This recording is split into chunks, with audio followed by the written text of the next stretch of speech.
Welcome. Next stop, the Fashion Bunker. Please sit back, relax and enjoy your journey.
Hello?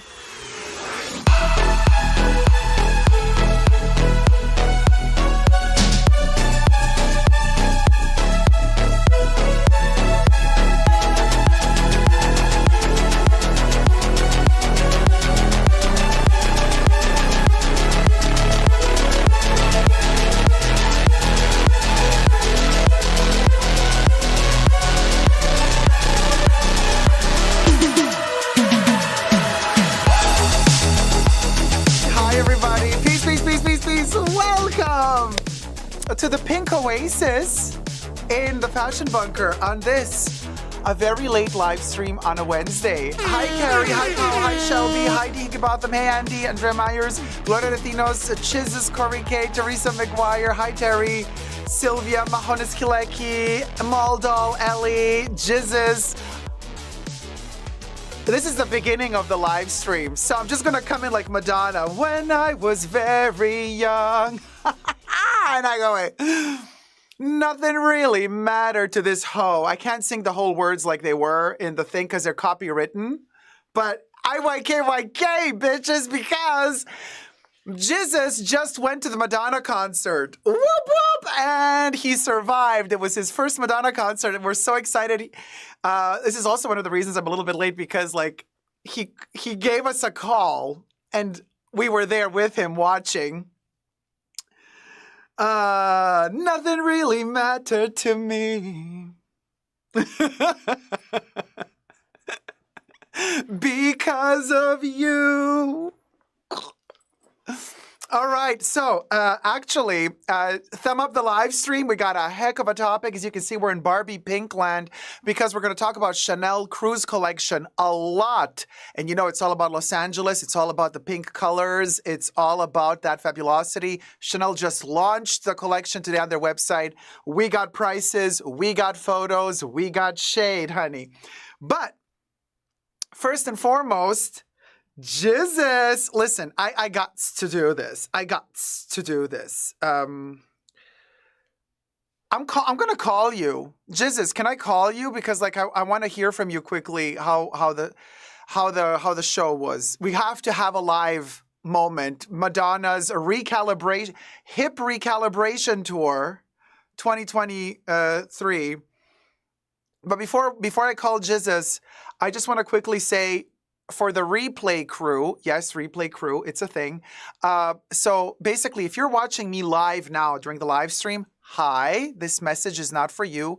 This message is for who is watching this video on replay later on, once the live is over. If you see any segment that you particularly like, you think it's funny, entertaining, whimsical, darling, we'll go-ish, then just feel free in the comment section to drop a timestamp of when you found the funny moment that you like, or you found it particularly interesting or emotional or educational or what have you. You know, you just drop the time in which you saw the thing and the topic, a new topic as well. You can drop the name of the topic with the timestamp. This is not valid for who's watching me live, because if you watch me live, you have different times than when you watch it in the replay later. Just to be very clear, you guys, don't start dropping timestamps in the chats. The live chats, that doesn't work. You got to do it in the comment section later on when you're watching this in replay. Alrighty, darlings. Hey, Corey. Hey, Mr. Puppy. Kelly Jericho. Madonna Fitzgerald. Gloria Retinos. Marina. Louie. Okay, let me call. I'm calling. We're calling Jesus to give us the lowdown, honey. The lowdown. Hello. It's ringing. Okay. Hey. Hey, Quinn. So you are live on YouTube. Okay. So this is Jesus, one of our mods and a dear friend of mine as well. So Jesus just went to the Madonna celebration tour. He hath surviveth. He survived. And this was his first Madonna tour ever. Oh my God, tell us everything. Oh my God, it was amazing. I almost cried at the opening. Nothing really matters. Oh my God, I loved it. She was really great. for her age, I mean, come on now, who can do that at 65? Like seriously, she was incredible. Yeah. Okay, keep talking. Keep talking. Tell us everything. Well, yeah. I wish she sang "Frozen." That's the only song she didn't sing that I love. Yeah. I loved bedtime stories. Bedtime story.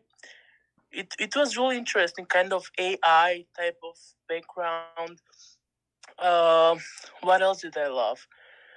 She sang some cuts from American Life, like some songs people don't know. They were like, "What the hell is going on?" Yeah, it was incredible. Okay, so tell me, how was the energy like when the crowd started filling up? Was she late? How late was she today? 2 hours late. Classic 2 match. hours late. Yeah.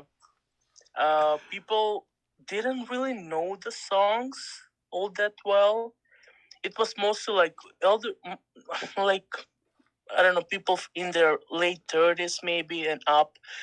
I was expecting them to know the songs, but they didn't really know the songs for some reason. Oh. Yeah. And I wanted to. So people are asking in the chats, did she dance a lot or was she a little bit stiff?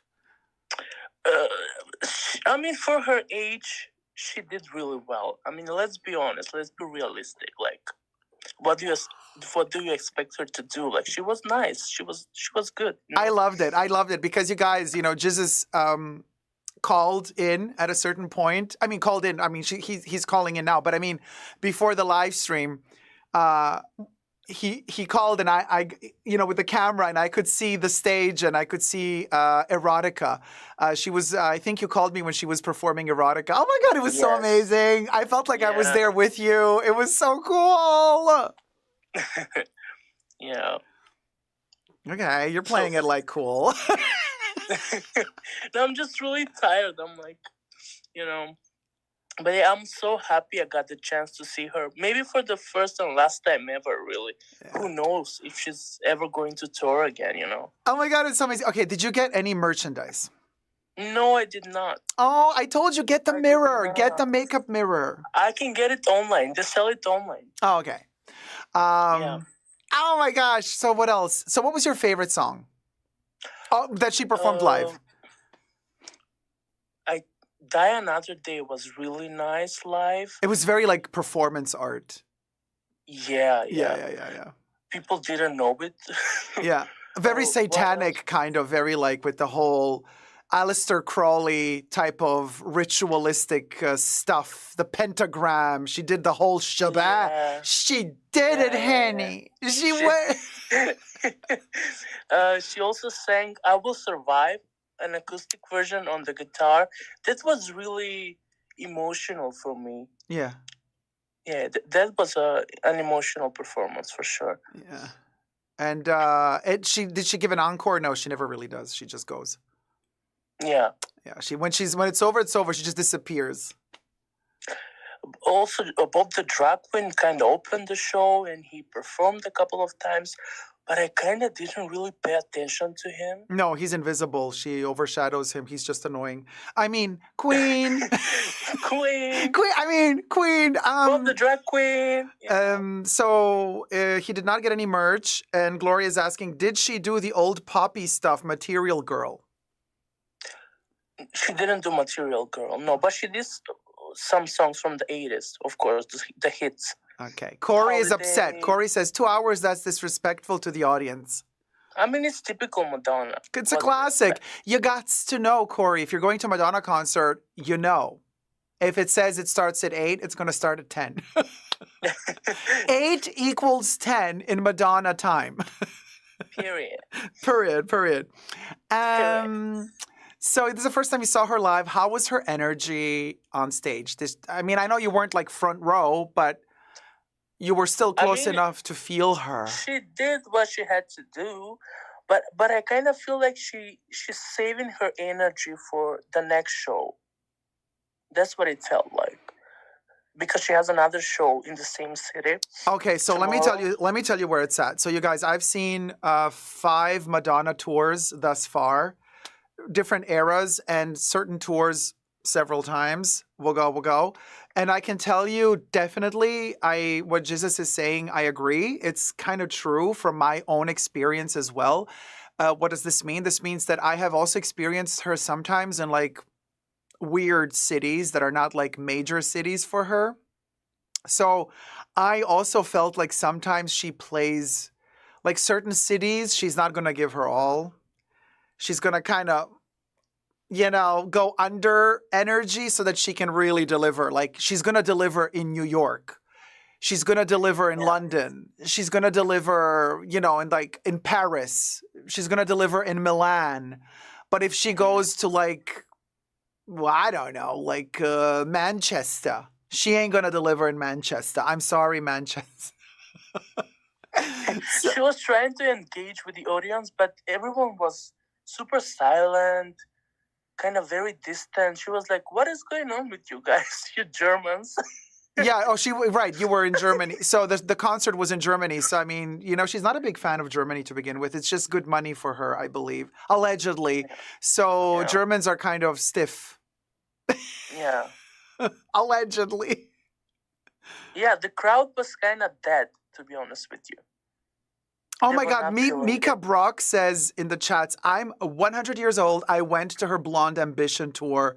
Oh, wow. I was 9 years old. That's awesome. Louis says, Austin, Texas. She's just going to come out and say, hi, gays. Well, are you satisfied? Was it worth the ticket price? Absolutely, yes. Okay. Yes. Would you go to see her again?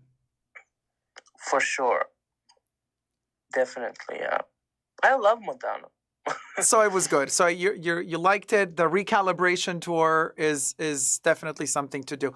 The opening. So because listen, with the Nothing Really Matters, I think it's supposed to be like a magic trick. I think she saw Adele in Las Vegas because Adele does a magic trick when she finishes her concert.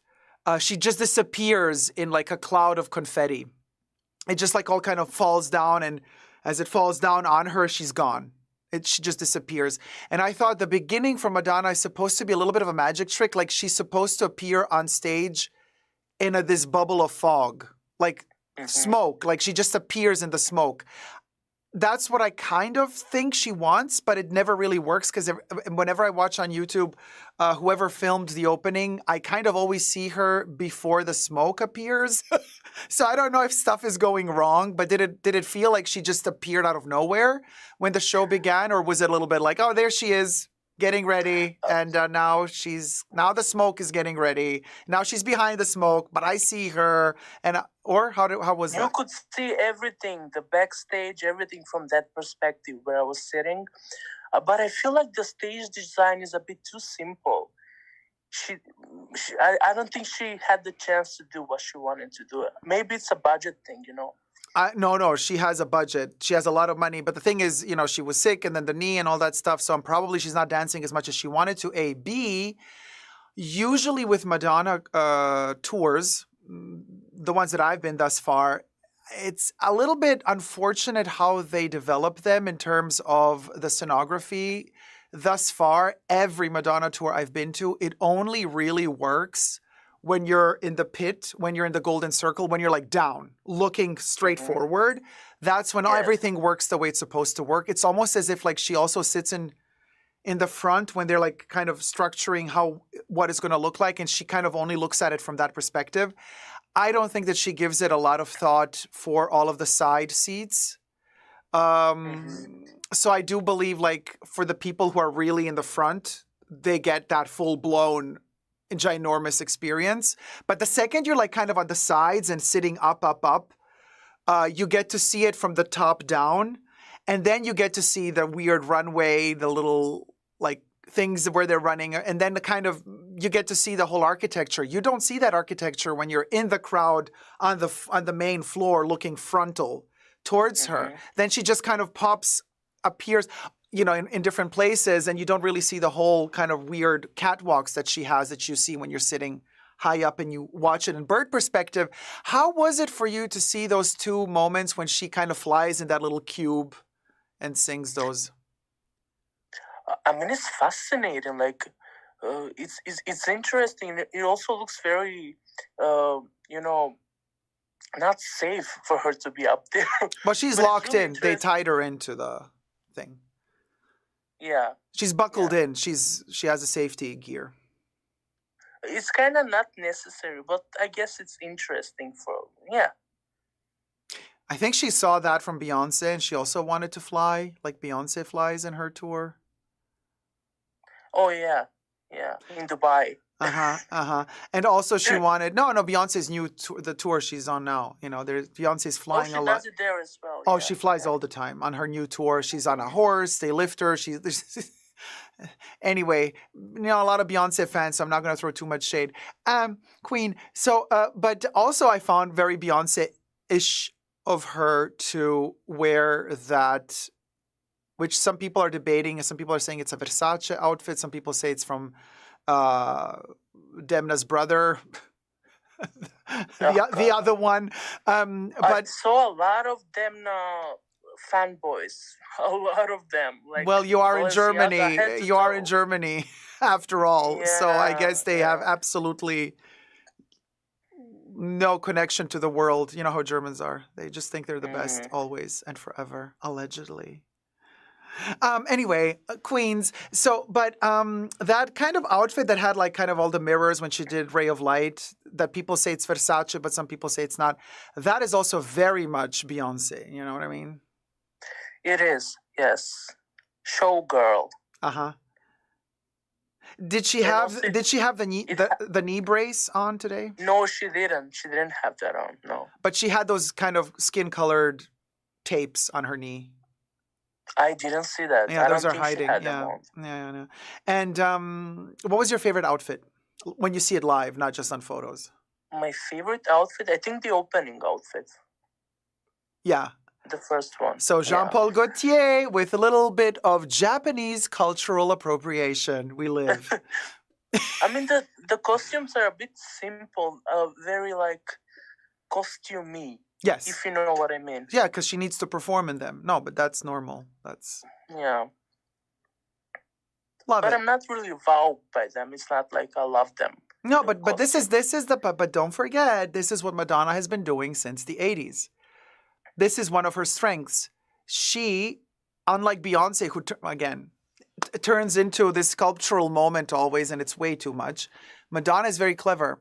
She wants her fans to very easily be able to copy her looks. So she makes it a very important staple that for every one of her eras, she has a very easily imitatable look. So that you can make it yourself, so that you can dress up like her, so that you could get that style. She doesn't make it, she might have one look or two that are like really hard to reach, but everything else she's going to try. The music era, the whole cowboy shtick, super easy to do. Her first famous moment, like a virgin, that whole dress up with all of those little bracelets that you find at the thrift stores, like a ton of bracelets, the tutu dress, the bow in the hair, anybody could do it. And in fact, everybody did. The girls were all dressed like that in the 80s when Madonna started with Like a Virgin. And she kept doing that consequently throughout her career, which is very clever because everybody can feel like they can be her in a way, I think it's very intelligent of her to do it. Yeah. All right. So there you go, guys. Well, thanks for, calling in. Of course. I'm glad you had fun. You said you would go again. Of course I would, yeah. I would love to see her live again. Was there any dancer that you kind of particularly looked at, or was it all eyes on Madonna? Honestly, I didn't even look at the dancers. I also never look at the dance. Nobody cares about the dancers. I was just looking at her. Yeah. I didn't care for the costumes. I didn't care for anything. I was just staring at Madonna. It's always the same for me as well. I'm just like mesmerized by her. She has stage presence like nobody else. And who was the guest today when they were doing the voguing with giving the votes out? I don't think they had a special guest. This African-American girl, I didn't really recognize her. I don't think it was someone like really famous or Yeah. well known. Yeah, because nobody wants to fly into Germany to see her. Yeah. Yeah, I get it. We'll go. All right. Well, thank you so much, Jizzes, for calling in. This was an amazing surprise. I still am on a high and on a rush just from you going to the concert. I'm like feeling like I was there. Amazing. So, all right. Thank you, sweetie darling. Talk to you later. Bye-bye. Bye. See you in the chats. Bye, Quinn. Bye. You guys, that was Jizzes, our correspondent from Germany. He just went to the German concert. I don't know where, actually. Oh, Jizzes, you forgot to tell me. Where was it? Cologne? I don't know. Was it in Cologne? Was it in Berlin? Where was it? But anyway, so I'm super excited. It's amazing. Oh, it was in Cologne? All right, it was in Cologne. I felt like I was there, with Jesus, because it was like a whole moment. He was getting ready. Then he was sharing, photos of like going to the venue, entering the venue, the crowds filling it. I felt it. It was amazing. So thank you, Jesus, so much for Sharon. Love the blow by blow. Hey, Kev, what's blow by blow? Dacob, you have a Madonna first to date too. Dacob, you had a Madonna first to date too. Dacob, what does that mean? Chizzes. What does that mean? Louis says, Restoration Hardware Tour, darling. Hey, Paige, member for 18 months, tier 1. Yas, Quinn. We call it the recalibration tour. Honey, let me tell ya. Thumb up the live stream. We are in Babyland. Let's start with the show. So maybe the recalibration, Madonna celebration tour might be over for today, as she's resting and sleeping until she performs again, I guess, tomorrow. But our show goes on, honey. You best believe. The after party is right here in the Fashion Bunker. So the after party is going to be pink and shady. Let me take a sip of coffee. Thumb up the live stream. And don't forget, if you're watching this on replay later on and you see a new topic beginning or something, a point of interest, feel free in the comment section to drop a timestamp and the title. Not in the live chats, in the comments later on in the replay. All right. Boy, so excited for this new Madonna era. I can't even tell you. Really, really glad. Listen, I know now in the chats we're throwing favorite Madonna eras and, somebody's like, oh, she's old, she's tired. No. Here's the deal. Let me make it very clear for y'all. As long as that woman is alive and performing, it doesn't matter if we're going to her concert every day, just the feeling that she is giving out that energy and performing, that she's on tour for like 1 year or half a year, that alone is life. It's like it's just knowing, for me personally, just knowing that she's performing, that she's actively on stage, giving her energy out to people, it's making me feel energized as well. It's making me feel like something good is happening. And that alone is magic. Magic. So it don't matter if she got a hip or no hip, if she hip or not hip, she is the energy, okay? She's a fighter and has strong will to live. The celebration tour is beautiful. Yeah. Hey, Sarah Justine, how's it going? So, Louis, this is the problem. Louis is asking, are you going? I would love to go. We'll go. The problem is that I am traveling so much. I have no clue. I can't commit. I don't know if I'm going to be in the same place where she is in order to be able to go to the concert. That's my problem. Because if I knew right now, according to her tour schedule, like, oh, okay, I'm going to be in the same spot where she is on that day, then I would buy a ticket. But I can't. It's going to have to be last minute for me, you guys. It's going to have to be last minute. Andy says she canceled her Tulsa show. Did she cancel or did she postpone? Because she postponed the entire tour, you guys. She was in the hospital. The whole tour is like completely postponed. Yes, Sylvia, I did go to the Confessions tour. Honey, The Confessions tour is where I got the shits the day before and I had to take a dump in the park. IYKYK. Watch my other live stream for that info. But on the Confessions tour, I was front row, golden circle front row. Honey, if I tell you, when she...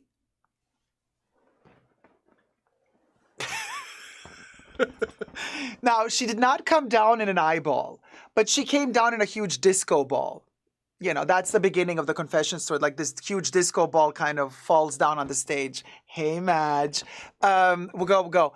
When I tell you, I was like this close to the disco ball, okay?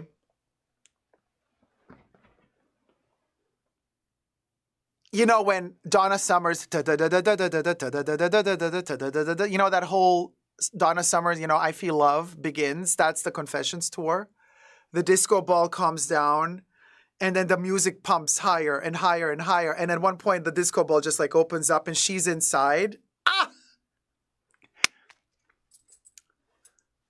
I can't. I saw every, that was a Gaultier dress as well, by the way, her horse riding gear.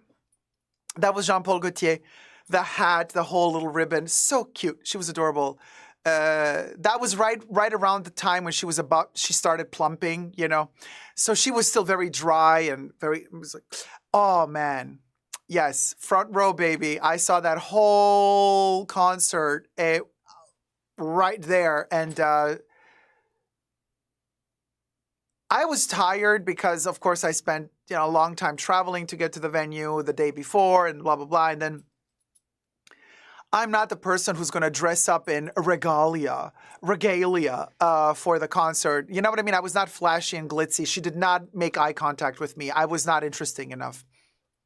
She made eye contact with other sisters. You know, usually like beefcakes, the hysterical ones. You know, the ones that just...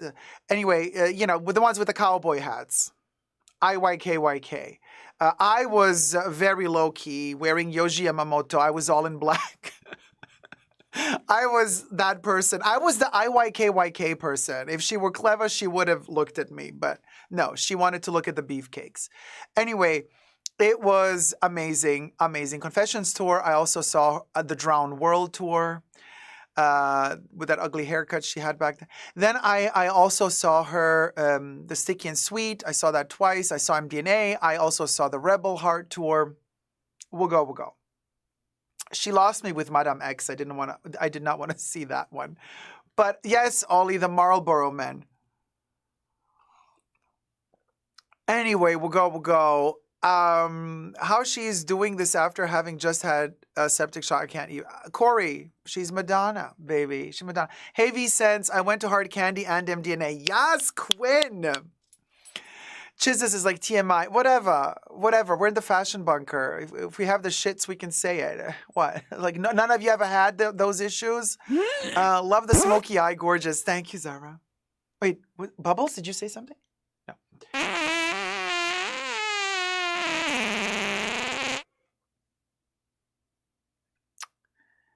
That was Bubbles, not me. High five with nothing.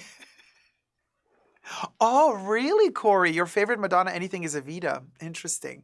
So anyway, I just feel it's really amazing that we are on our tour because we perform live stream performance several times a week.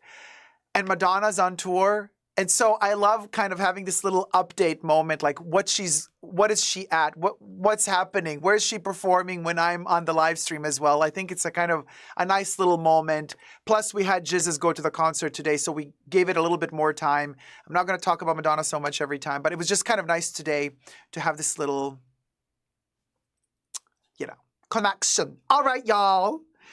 Ciao. Let's get to the Chanel thing at hand. First of all, let's do the funny. Oh, Mr. Puppy! Thank you so much, Mr. sweetie. Puppy donated $40. Love the makeup. Are you ready for the tip, Mr. Puppy? Hit it, Bubbles.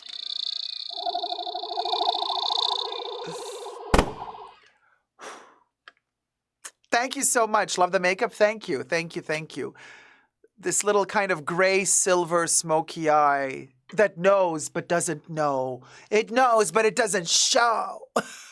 Anyway, oh man, this was so amazing. I feel like I went to the concert with Jesus, literally. It was so cool to experience his joy at the concert. And thumb up the live stream. Let's get to 100 thumbs. We're going to talk Chanel next. Oh my God, Terry! My love, thank you so much, Teresa sweetie. McGuire donated $100. When we was very young, nothing really mattered to us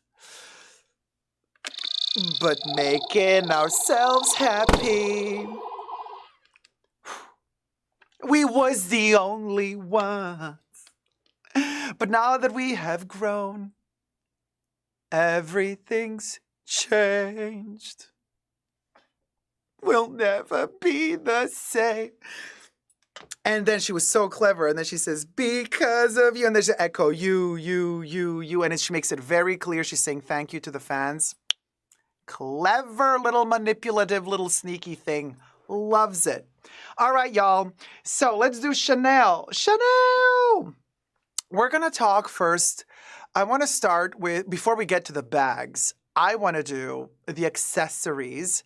By the way, why do some people say accessories? Why do some people say accessories? Why accessories? It's not spelled ASSESSORIES. It's ACC, like Access Hollywood. You don't say Access Hollywood, although there are some asses in Hollywood. But you don't say, let's access Hollywood. You say, let's access Hollywood. I'm talking the show, Access Hollywood. So, you don't say accessories. Who says accessories? It's like saying schedule. Ma che stiamo a dire? Also, no, Shunashi, che accessori? Accessori. So in Italian, you say accessori. You don't say accessori. No. You say access, and we say accessories. We don't say accessories, okay? We'll go. So let's do the Chanel Cruise 2023/24. Accessories. Chanel! Hit it, Bublé. Let's start recording. Oh. When we was very young. Okay. Let me just prepare this. What else do we'll go. Oh yeah, I need this as well. I'm gonna need this. I have my props ready.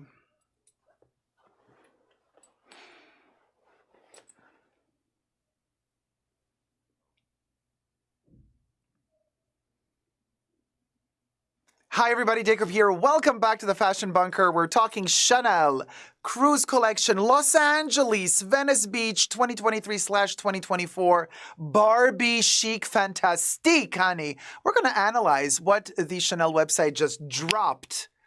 Prices, images, colors. We are going to go through all of it today in this video. Accessories, the costume jewelry, shoes, and the other accessories, meaning, hats, towels.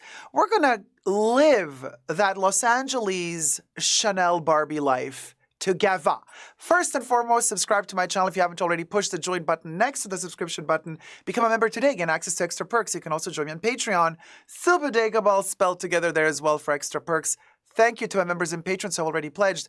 This video is being filmed live in front of a live virtual audience. I live stream several times a week, and you're all welcome to join the fun. Since this is a Chanel-related video, be sure to also follow me on my Chanel fan Instagram account, DacobCC, all spelled together, for special treats. All right, let me shift to the side, honey. We're going to cue in the first picture. Now, price is included. Okay, chat, let me tell you. Metal resin, strass, gold multicolor, and crystal, honey. So I ain't pierced. I am wearing a Chanel 90s 24 gold plated custom jewelry star earring to homage the City of Stars, the Hollywood vibe, the Los Angeles collection, right? But I am a clip-on person. These are, so anyway, 900. The prices, Chanel. Yes, $925. We've seen this before. It's been done before. I love the lilac, lavender, pink, rose vibes. Sure. Chanel does pink like nobody's business. Sure. Bush. Really? Plus tax? So we're over $1,000 for plastic. Yeah, Chanel. So earrings like these a couple of years ago would have cost $300, $400. Still too much. But now we're at $1,000. Really? Okay. We'll go. Looks more like it's for children, says Smurfette. They look like earrings, says 5 foot nothing. It looks like merch. Of course it looks like it is merch. It's Chanel merch. For them, this is peanuts, by the way. This is merch prices as Chanel. Okay. So, I was going to say it looks like a kid project. Yes, Gosh Get a Life. Resin. Honey. Okay, Gosh Get a Life tries to make it be like, no, not plastic, resin. Resin is plastic. It's just that Chanel tries, just like they're going to use words like the aspirational client instead of saying poverty. They're also going to say resin instead of plastic because it just sounds more elevated. It makes plastic sound like it's worth more. Marketing, honey, marketing. Everything I say in this video is for entertainment purposes only, not rooted in truths or facts. Everything's alleged and just my opinion. I've noticed quite a few people starting to use that phrase as well in their videos, including some people who talk about jewelry and who throw shade at other luxury YouTubers who allegedly have fake jewelry. Somebody's been watching. Moving on, next picture.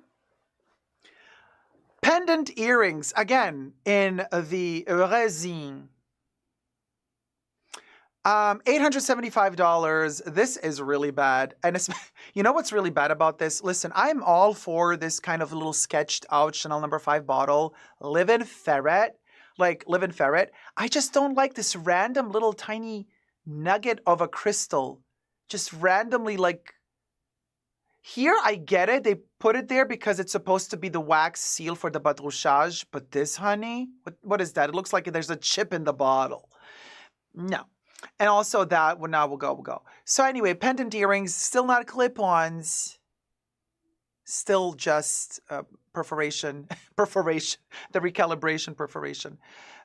Pierced earrings. Now, it is giving me, cut out from a fashion magazine. This is the old school Chanel No. 5 bottle, extrait from the 50s and 60s, because the stopper is thinner. So it's kind of giving me that 50s, 60s vibes, but then like made into 80s. It's a bizarre combo. I'm not really liking all of the added layers. Listen, Linda, $875 plus tax. Just take away the crystals. We don't need them and make this thing cost $500. You know what I mean? Because they think they can charge you more because of the crystals. Take them off. We don't need them. They're tacky AF. They actually make this thing look fake. And then make this thing cost less. A little bit more simplicity, Linda. Grade school teacher vibe, says Ollie. Advent calendar vibe, says Shinashi. Gloria says, don't know why, but I want googly eyes on it. It's giving DIY project. Anyway, Virginie Villa, find her on Etsy. All right, moving on to the next picture. We got a ton of pictures to go through, so I want to, okay, I'm taking too much time for this, so let's just kind of speed it up. Thumb up the video, because, honey, you ain't going to find other commentary on this ratchet old YouTube like you can find here about Chanel. So enjoy. Thumb up. Help a girl out. Thank you. $650 for this thing plus tax. The crystals here are embedded in the plastic. A little bit of a three-dimensional moment there. Cute. Not gonna lie, would buy. Oh, little rhyme. Not gonna lie, I would buy if they were clip-ons. Yes, I would buy these. These I would buy. Sorry, I know, I'm a sucker for this stuff. I would actually buy these if they were clip-ons. Okay, so call me Kreskin. These are a steal, says Sylvia, right? The price is right. It's giving me Hobby Lobby vibes, says Ray Blair. Kev says, at least the crystals won't fall off. Exactly. The crystals are encapsulated inside of the resin. Plastic, honey. The resin. I would buy, not gonna lie, if they were clip-ons. But we'll go. I might go to the Chanel boutique and just ask them, hey, do you also have a clip-on version? Sometimes they do. So anyway, yes, I'm a sucker for this stuff. I think this is actually cute. As tacky as it looks. Anyway, that's just me being very honest here. Moving on. Okay, the gaiters, and not the alligators, the leg warmers, not the shoe. You're gonna get a mixed fiber, which means, you see, look, whoever before said it's resin, it's not plastic. Look what they're doing here. Look what they're doing here. They're not saying it's acrylic. They're not saying it's acrylic. They're not saying it's synthetic. They're also not saying it's cotton because it's not cotton. They think it sounds more elegant if they call it mixed fibers. So you get this little thing, which is not even cotton, for $250 plus tax. It also comes in other colorways, black and blah, blah, blah. Very 80s vibes. Cute, but not cute enough to warrant a whole purchase. Plus me with my thick calves, honey, I would look like a pig that's lost in the rodeo if I wore this. But you gotta have that skinny little leg, not chunky like me. So anyway, $250 plus tax. You get 2 of these. Is that really a calf? Well, tiny one. So anyway, next. David Mars is waiting for the resin bib earrings, right? So, okay, I wanted to show you this one from the back because of the clunky heel, but they come in 2 different colorways. So here you can kind of see how they look from the side, but the back is what makes them look really massive. $2,000, okay, you know, with the tax added to what, $2,200, depending which state you're in, but the combat boots, the butts, for over $2,000, honey. Now, I know some suckers are going to love the fact that they can show off that it says Chanel in the back. And they're going to love even more that they're going to tell you. But, you know, it's so subtle because it's black on black. They didn't paint the Chanel logo in white, so it's more elegant. Honey, there's nothing elegant about this shoe. So anyway, it is offensive. Moving on. Just my opinion. Which one? Cha, the sports set for $800. Now here they say it's cotton. Okay, we'll go. Not mixed fiber. So we got a cotton towel. We got the little sweat things for the wrist sweaters and the thing sweater. Oh, very 80s, very Barbie. Probably comes in a plethora of colors. It's just, you know how the Chanel website is. They only show you a select few pieces. There's more stuff in the boutiques. Discover more creations in the boutiques. It says right here. So I'm sure there's a pink version of this. You know, cute. Cute. You know, a little Barbie pink moment. But $800 plus tax. Yeah, jazzercise. Bed Bath and Beyonce says, hello, Louie. D. Higginbotham is like, not, we'll go. Quiet luxury. Anyway, moving on. Okay, here I have something to show you. The bucket hat in cotton, black, pink, and yellow. They have stitched the Chanel logo here. $1,225 plus tax. So we're looking at $1,300, $1,400. This is ugly for this price. Hear me out. You want something pink, you want something Barbie. I got you covered. Cotton bucket hat, Barbie, with the, it's not printed, it's a beautifully, a little stitched moment right there, okay? Look at this gorgeous patented, copywritten Barbie pink. This is the bucket hat. $6. Not Etsy. It's original Barbie. It's from the movie. So we are talking original merchandise, licensed merch, $6. I prefer this a billion times to that. For this price, I mean, sorry, there's like no comparison. No comparison. This is actually cute, living for the late 70s, early 80s Barbie font. IYKYK. That would not go for that price. I'm sorry. Chanel, you lost me there.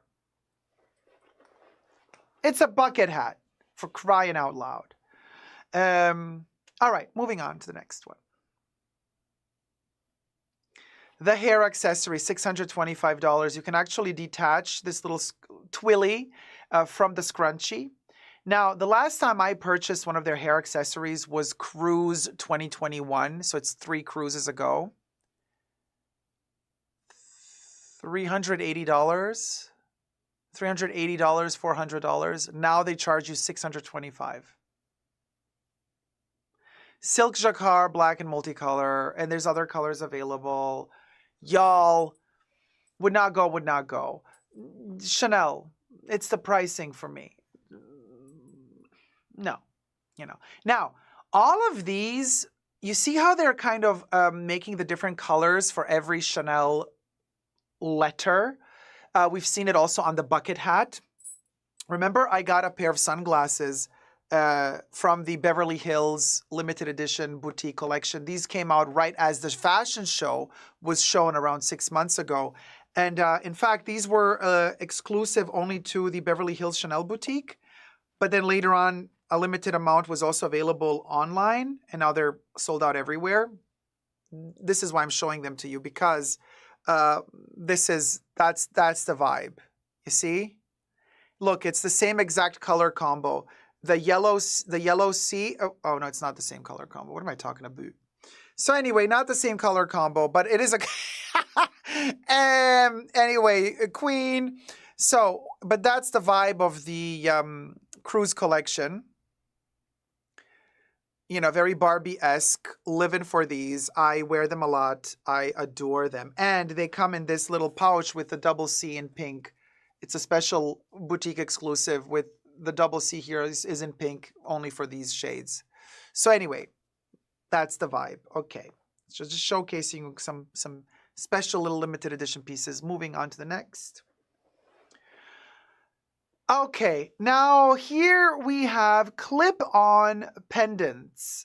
So these are clip-on earrings with the roller skates, very 80s vibes, very disco, late 70s, early 80s. Metal and strass, gold, pearly white, and crystal. The pearly white refers to, pardon me, whatever is pearlescent. So the white wheels in this case. It's a novelty piece. It's whimsical. It's not enough for me to warrant collecting these because they're not Chanel. Like, it's fun that they made, and I think Chanel did these already in the past, not as earrings, but as actual roller skates. Like, it's a fun, typical for their cruise collections. They do these like whimsical, they go a little bit more whimsical for their cruise collections in general than for the other collections. But the roller skates in particular, it's not giving me major Chanel vibes, but there's going to be more roller skates to come. However, $1,650, they're clip-on earrings. Imagine me having a roller skate hanging chunky off here. Somebody said in the chat, yeah, Quantum Storm says Moschino vibes. Exactly. I would feel more comfortable wearing these if they were Moschino than if they're Chanel. You know what I mean? Like, I find like it needs its own place in fashion. I'm not saying per se roller skates as earrings is terrible. No, you know, not saying that. You know, if these were Betsy Johnson, I would wear them. Moschino, I would wear them. Chanel doesn't do it for me. I don't want this from Chanel. You know what I mean? Okay, moving on. These look terribly made. I think these are made in Italy by how they have inserted this enamel. I really don't. I mean, the glittery part here with all that little pinky glitter in the black, kind of cute. But I really don't like how this enamel is poured into here, and those double C's in gold, they look very wonky. This looks very, very, very cheap to me. Stud earrings, they're not clip-ons. $650 plus tax. No. Something about this doesn't work for me, and it's the enamel. It's the white enamel that... If this were completely gold without the white enamel, it maybe. Timu vibes, says Quantum. Cute design, but messy execution. Messy execution. That's a good one, Carissa. Cheap price for Chanel. Well, no, $650. We'll go. Stud earrings, y'all. Metal. Probably brass, and then coated, you know, toned in gold. You're paying $650 for brass, basically. So anyway, Chanel condoms 2-pack, $625, says Mika. So anyway, moving on. Now, the star, you know, we're going to see the star quite a bit in this collection. Also, later on, be sure to check out my video of the Chanel Cruise 2023-2024 Los Angeles Hollywood bag review collection. You're going to see the bag, the star bag in that video, so be sure to check that video out as well. But here we go. The earrings. This is a pendant earring. I love everything that has a holographic or hologram vibe to it. Very gem in the holograms. But y'all, with tax, we're around almost $1,000 after tax. Plastic, a bit of plastic dangling off of. This is a $300 earring, Chanel. $300 earring at Chanel. This is not a $300 earring. This is a $20 earring, okay? This is a not even, this is a $10 earring. But because it's Chanel, I would say this is a $300 earring, but never $875. So anyway, they look so cheap. It's 5 foot nothing. Yeah, Quantum Storm says very Claire's. It's giving Claire's. You get them in those gumball machines, says Kev. $35 at Club Monaco, says Gosh, get a laugh. They look so cheap, says 5 foot nothing. Pau says, I can't believe Chanel is selling resin earrings. What are they thinking? They've been selling resin for a while now. They have beautiful resin. I have some of the resin pieces, but I have some of the resin pieces from the past when the prices were not like this. This is insane. All right, moving on to the next one. Okay, talk about novelty. Lace-up shoes where the heel lights up. Yes, they have LED lights in the heel. In there, you don't really see it from this picture, but on the inside of the heel, you push the button to turn them on or off, and then they kind of change color and glow. $3,475. You know, this is kind of, again, like roller skates, but also gives us a little bit of ice skating shoe boot. I don't mind this tie-up version for the boot. You know what I mean? It's giving me kind of old world vibes, but $3,475 for a whimsical turn on heel. By the way, Carl already did Chanel light up heels several times already. Several times. He even did a really whimsical one in the 90s, which was a light bulb. The heel was an actual light bulb, and you could turn on the light bulb on and off. That was, you know. This, we'll go. Anyway, these look like skaters' butts, says Angela. Oh my, says Mika. $3,475. That's crazy for those. Andy says, for walking the dog, then they better turn into skates as well, says Gloria, by the push of a button. William says, that way at night you can have them light up so you are easier to rob. We'll go, especially in these times. Terrible choice. Moving on to the next photo. Let that sink in. It's a skateboard, Chanel. A skateboard for $8,500. After tax, you're, what, $10,000? It's a skateboard, Chanel. Like, older people who might be rich, who can afford this, they can't do skateboarding. Not many. But you know, you could buy it, hang it up on a wall, I guess. Underneath it, it's all like matelassé and has a Chanel logo underneath. But it's a and again, Chanel has done the skateboard in the past for half the price. $8,500 for the lacquered wood skateboard. It's for hanging on the wall, I guess. William says, skateboards, that you can get for 20-ish. I'm older and with some change, mine, says Gosh Get a Life.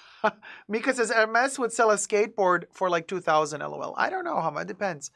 Kev throwing shade at Pharrell Williams saying, Pharrell stealing these for his next Louis Vuitton collection. IYK.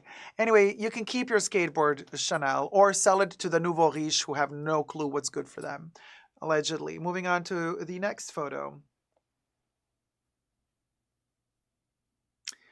Now, these resin cuffs, they're kind of a cute moment, you know, 1,000. Listen, Linda. Back in 2005, which was the first cuff I contemplated buying, it was the 2004, 2005. It was the collection when they made the first, what's it called? Clutch. The music tape resin clutch, which I have in my collection. I have the black one. The Minaudière, the word was missing. They started doing these plexiglass, they call it resin, cuffs. And they had a beautiful one with a music tape and kind of the tape pulled out, and the tape that's pulled out of the music tape spelled out Chanel. Loved it. That thing was 350 euro. It was around $400. Okay, same thing like this, $400. Fast forward to 2023.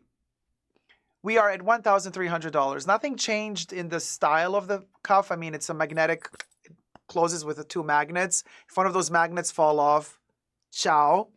A cute design, you know, a little, giving us a lot of pink, a lot of, you know, rosy Barbie vibes, very, you know, Chanel of the Virginie era. 1,300, y'all, plus tax. Resin. And the metal is literally the magnet that connects it and the little spring on the other side.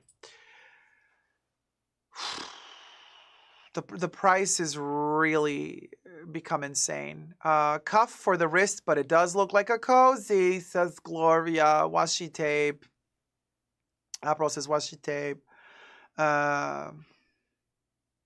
Louis says it looks so cheap. I mean, it does look like 80s memorabilia.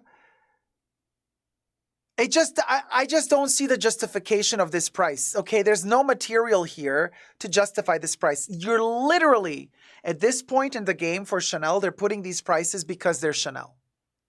Up until a couple of years ago, yeah, I was that crazy person that would find a justification for the prices. We're now in this territory where literally Chanel is just shitting on us. And it's like, I'm Chanel, so I'm charging you this money. I don't have to make a special product with a special material. I'm Chanel, so I'm charging you this price because I'm Chanel, period. That's it. That's where we're at, because there ain't nothing simpler than this. Just saying. Okay. Still cute, loving the pink details, but $300. Okay, Chanel. For Chanel standards, $300. Not $1,300. Moving on. Now here, when I saw these cuffs, I was like, Legally Blonde or whatever,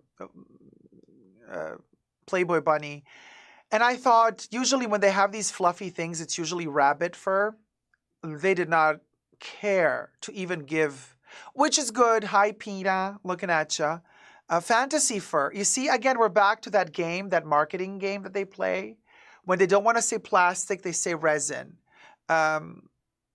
Right? And when they don't want to say poor, they say aspirational. They don't want to say acrylic. They say mixed fibers, right? They don't want to say plastic fur. They don't want to say faux fur. They don't want to say plush acrylic. No, they call it fantasy fur. Fantasy fur means it's fake fur.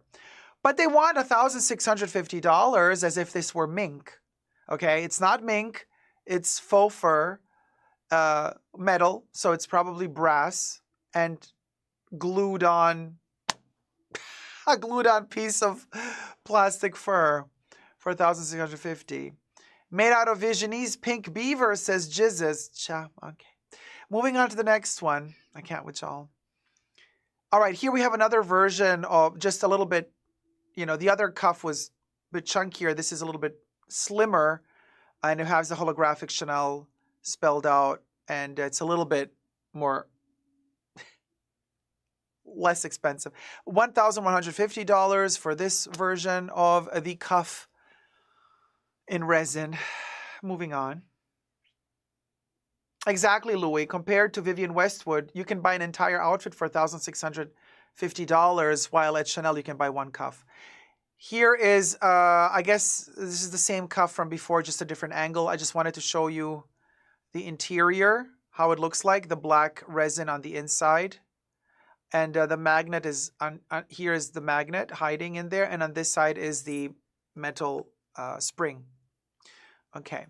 Anyway, a little close-up with more details of all of these extra added layers. Yes, probably whoever was manufacturing these, they had to put every one of these as a separate layer on the resin, and then pour the resin on top and then polish it to make it become transparent. So yes, some work did go into this, but come on, not this amount of work. Moving on to the next one. Here is a thinner one for $825. This one's a steal. And how theft is going in the US, this one probably will be a steal after the next break-in, allegedly. Chanel Roller Club. Okay, cute. But not that cute. Now, this one doesn't have a spring to open it up. This one is just fully round. So there's less that can break. So this one is maybe a little bit more practical, but it's very slim. So I don't know. Not for me. I'm more for the thicker ones. The girth matters. Size queen. Moving on to the next one. Cuff from another angle. We've already seen it. I just wanted to show you here how the double C works with the fluffy fur rolling underneath the double C. This doesn't do it for me, y'all. Just saying. Let me know in the comment section down below and thumb up the video. Moving on to the next.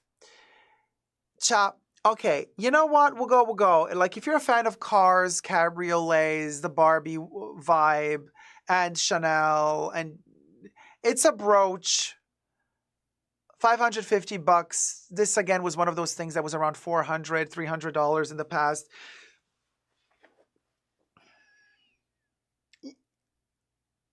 You can do it. This is one of those whimsical collectible pieces, you know, you borderline. It's still too much, but this is something where I would say if you really want something from this collection, this is the piece to get. It's a brooch, you can protect it, it's not a ring, it's not gonna scratch up.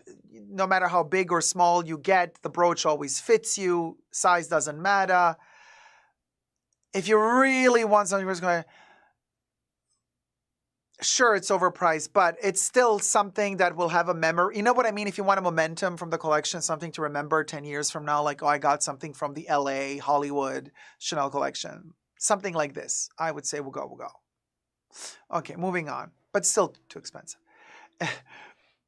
Okay, now this, I mean, this is embarrassing in my humble opinion. The mules, the laminated calfskin, pink, orange, and yellow, $1,800. So we're over $2,000 after tax.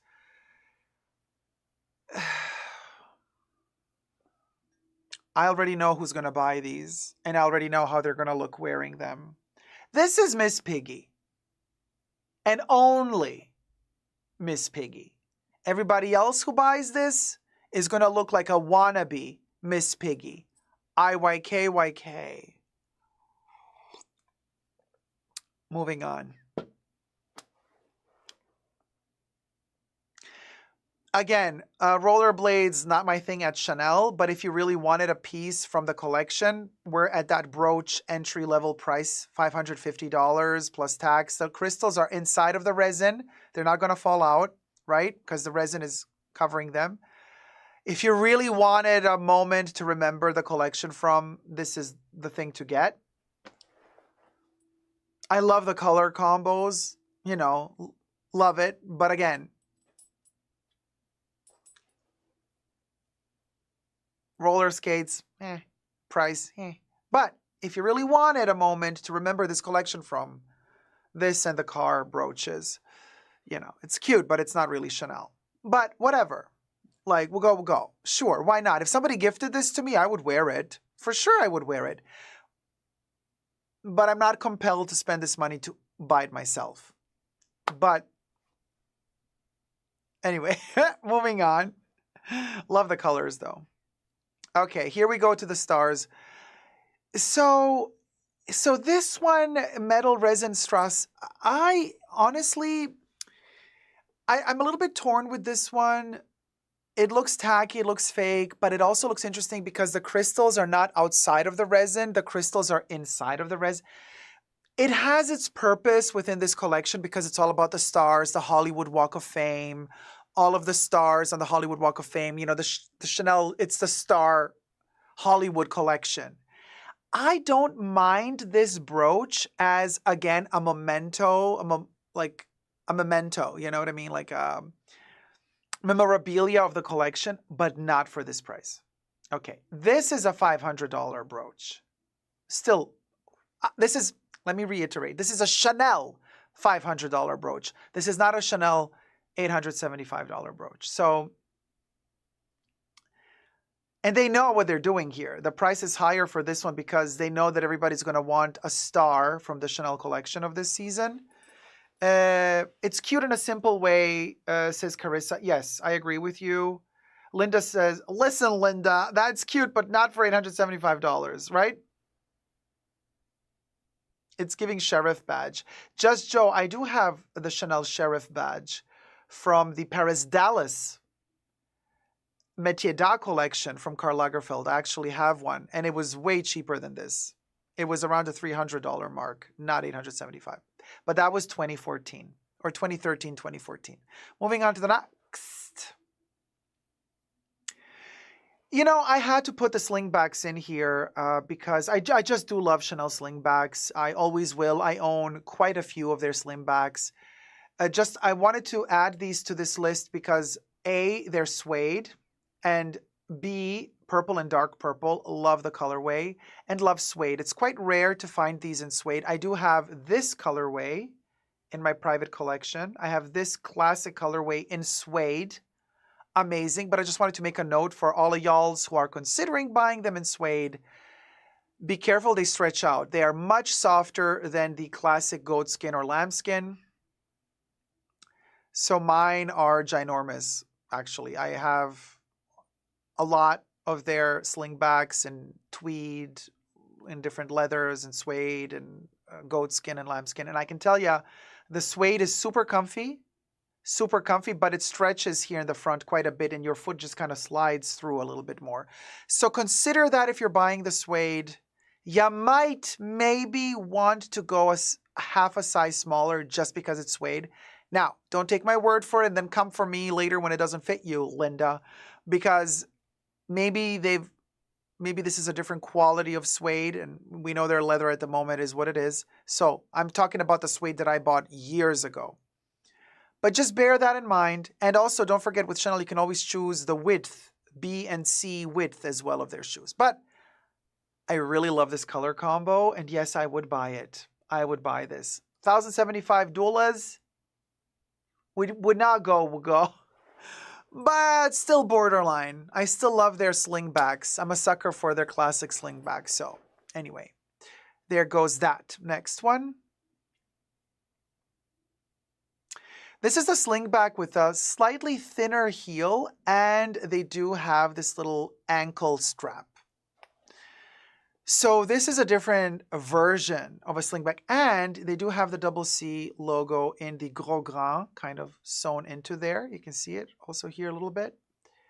$1,150. It's a little bit more expensive. You can see how the heel is going a little bit towards the kitten heel that we're used to seeing from the original slingback that Coco originally designed back in the day when she was alive. And it's a slightly lower heel than the other thicker heel slingback. For those people who have a little bit thicker, ankle area here that tends to swell up if your circulation isn't the best, then this is not the best shoe for you. IYKYK. Moving on. And yes, ankle straps make your legs look shorter. Here we go. Nike looking sneakers attached to the roller skates. This is in white as well as in black. This is a novelty piece. Price upon request means they cost over $10,000. So I don't know if these are $15,000, $20,000, I don't know. Break a leg, break a hip, break an ankle, break a whip. So that price upon request, usually they place for stuff that's over $10,000 and up. Jesus says, I want to see Virginie Viard in those. If you have to ask, you can't afford it, but I don't want it anyways, says Love. Moving on to the next one. I just showed it to you because it's kind of a staple of this collection. All right, now hear me out on these. Mary Jane's with a tiny heel, laminated calfskin, and gros grand pink, orange, yellow, and black. Now, it's the ankle strap that messes it up for me. But if this did not have the ankle strap, and it was just this, okay, no, it looks cheap. It looks, yeah, no. Although I kind of like that the heel is going outwards in the back. I don't know, there's something about this and the laminated color and the fade from the gold to the purple. I don't mind this per se, like, something about it is calling my name. The strap is not calling my name. The $2,000 price tag is also not calling my name. And the laminated calfskin, honey. I fear that 2 steps in these, you bend your foot twice and it's going to crack, allegedly. So I would really be afraid to wear these because of potential lamination issues. We'll go. Kev is asking, is that a wedged heel? Very matronly. No, I don't think it has a hidden wedge inside. I think it's just a little teeny tiny. Yes, Teresa, I do think you are right. It seems as though this is a little tiny hoop, and you might be able to take away the strap. You might. I am not sure though, as I have not seen these live yet. Now, if you could take the strap out, I might consider buying these, even though they crack the laminate. No, $2,000. No, not going to happen. I'm not going to spend $2,000 on these. Don't forget, I am definitely more on my fine jewelry journey. I got my platinum Chanel ring. So for $2,000, you can get a gold ring at Chanel. You could get something. You can get actually fine jewelry for this money. You don't, and not leather that's going to crack, fall apart, be consumed, used up, and not really wearable. And then it's going to look weird 2 years from now. You're going to be like, oh, it's very out of date. Bear that in mind as well. So anyway, moving on to the next one. Okay, now, hear me out, Linda. The brooches. So the double C brooches are usually a no-go for me because they're always like the tackiest, right? But I like this one. Okay, this is one of those examples of a double C brooch that I would buy.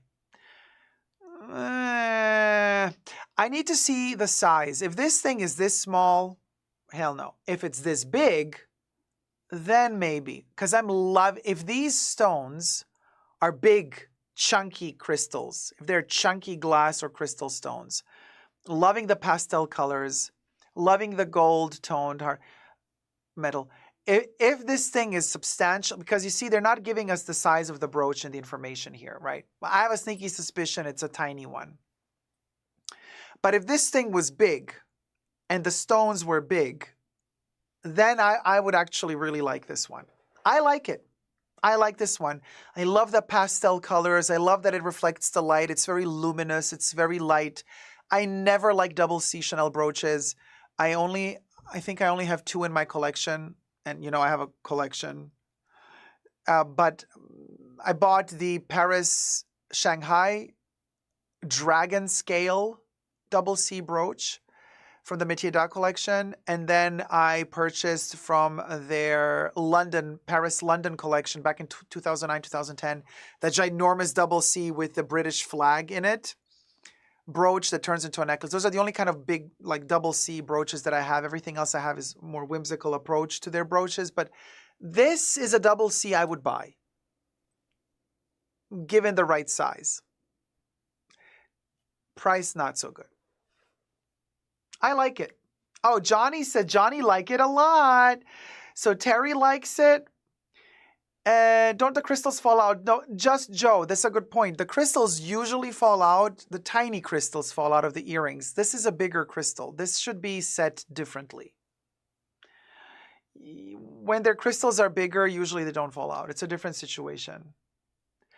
If it's made in France. If it's made in Italy, we got a problem probably, allegedly. So anyway. The more information tab does not give you the size. By the way, just FYI. All right, moving on.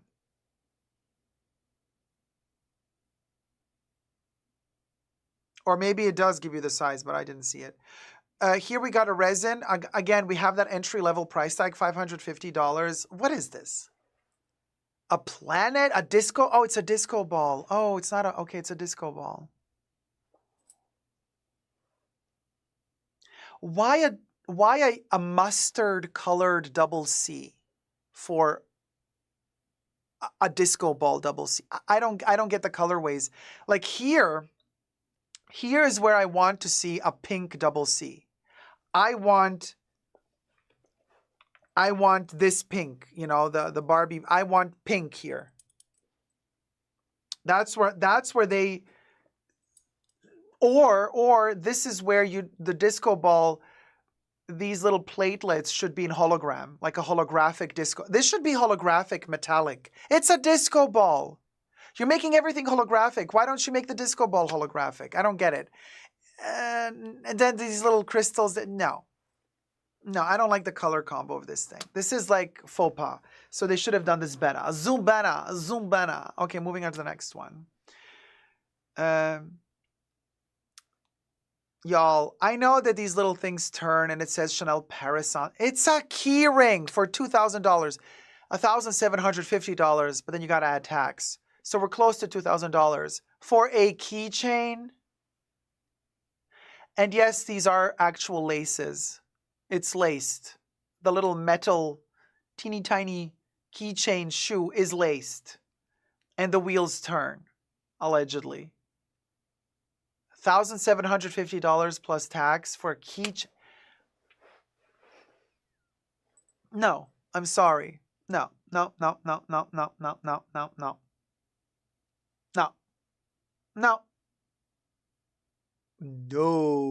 So it's not gold, it's probably brass, and it's just gold toned, just letting you guys know. So is it 24 karat gold? No, it's not. It might be 24 karat gold plated, but it's brass underneath, or palladium. I don't know what their base is, either palladium or brass. Terry says they done lost their minds on that price. Yeah, this is just a key ring. Moving on.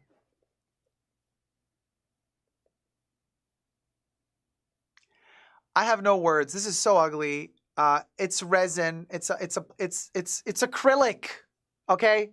It's acrylic. It's an acrylic little basketball in white with a lobster clasp. $1,050 for this keyring. It's a keyring. Yes, you can hang it on a necklace, or you could have. But girl,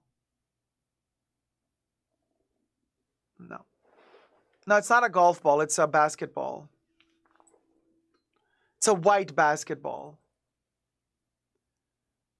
The joke's on you if you buy this. Sorry.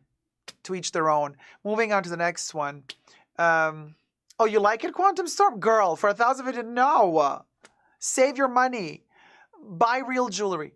$1,850 for the long necklace and the sneaker hanging at the bottom of the necklace. And it has leather calf skin intertwined in the metal links. And yes, the laces are actually laced through the metal. So after taxes, we're talking $2,000. I don't need to have a Chanel sneaker hanging off of a Chanel necklace. You see what I mean?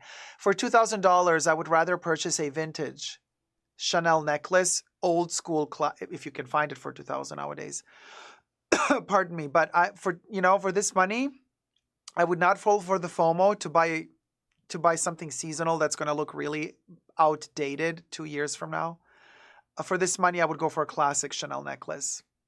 If you really want to spend this money, go for their classic glass pearl necklace or buy a vintage with Maltese cross or something, but not this for that money. Next. Here is the short version of the necklace without the intertwined leather. It's more of a choker size, a little bit longer than a choker, depending how thick your neck is. $1,600, chunkier thing here. Metal and resin, gold and black. You can see the laces through the... This is a joke. Sorry. No. Moving on. And here is the pendant necklace with the basketball. And by the way, these little metal links, these necklaces, this is very, very, very thin metal. Okay. And then the ball attached to $1,000. For Chanel prices, this should be a $600 necklace. Okay. Less than half of this. This is insane. It's offensive. It's offensive for what it is. All of this is overpriced. Says Tef Music. Teresa says it's something a teenager would wear. Right, but it's not necessarily something a teenager could afford. Take 2 zeros away. $18. Take the comma away, right? Take the $18 at Claire's. Now we're talking. Well, that was a very long video. My apologies. If you have made it thus far into the video, thumb up, subscribe to my channel, and let me know your thoughts and prayers about this collection down below. Did you buy something from it? What would you buy? We'll go or nothing. Let me know. Love you loads. Subscribe. Until next time, never give up. Bye.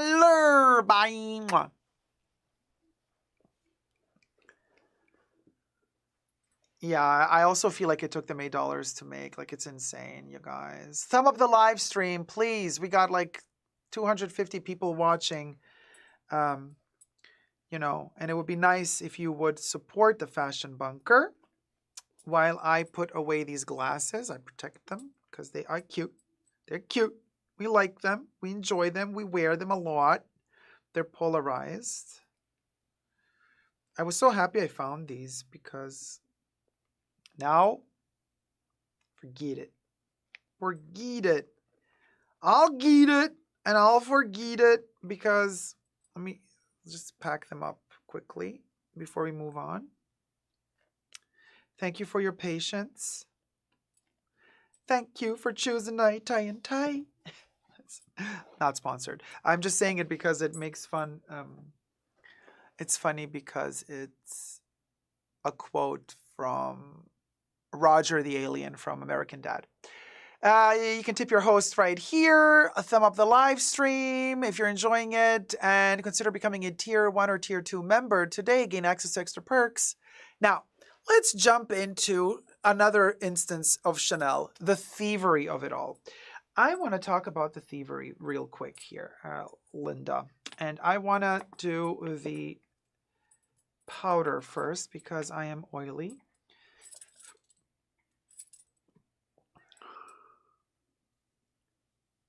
Okay.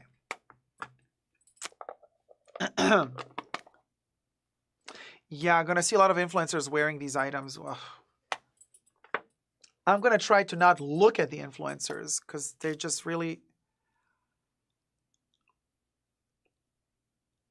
Influencers make me cringe.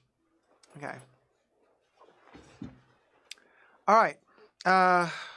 Hold on. We'll go.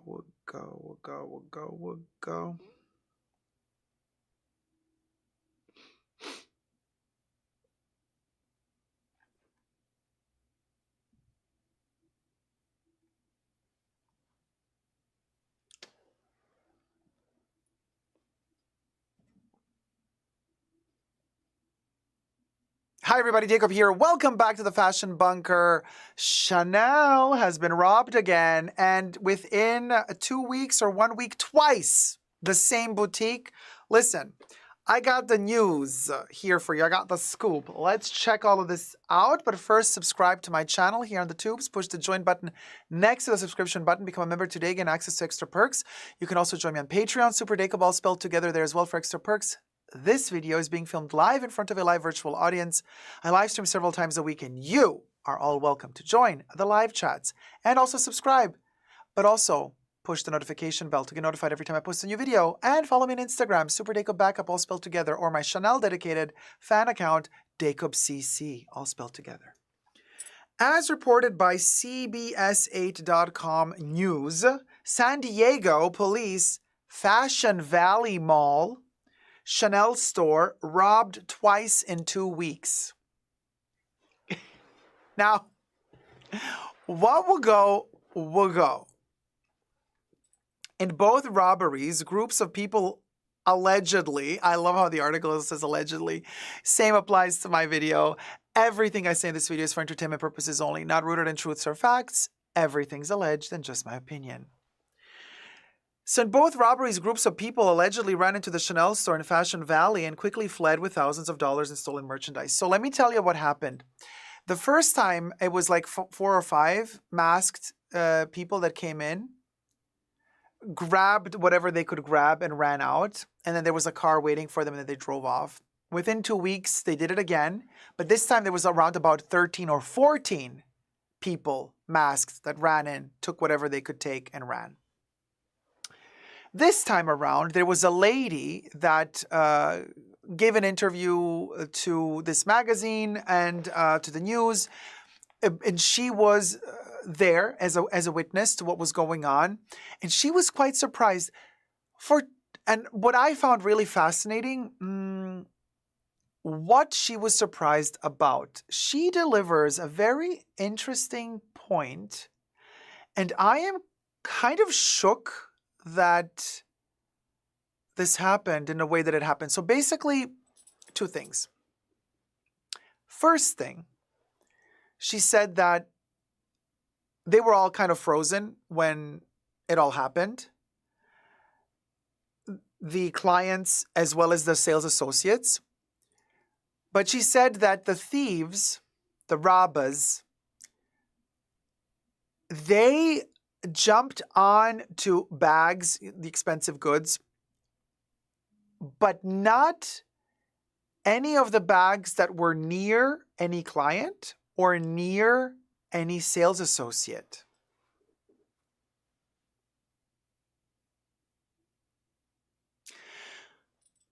So basically, the strategy apparently, allegedly, appears to be as they entered with their masks, everybody froze in shock.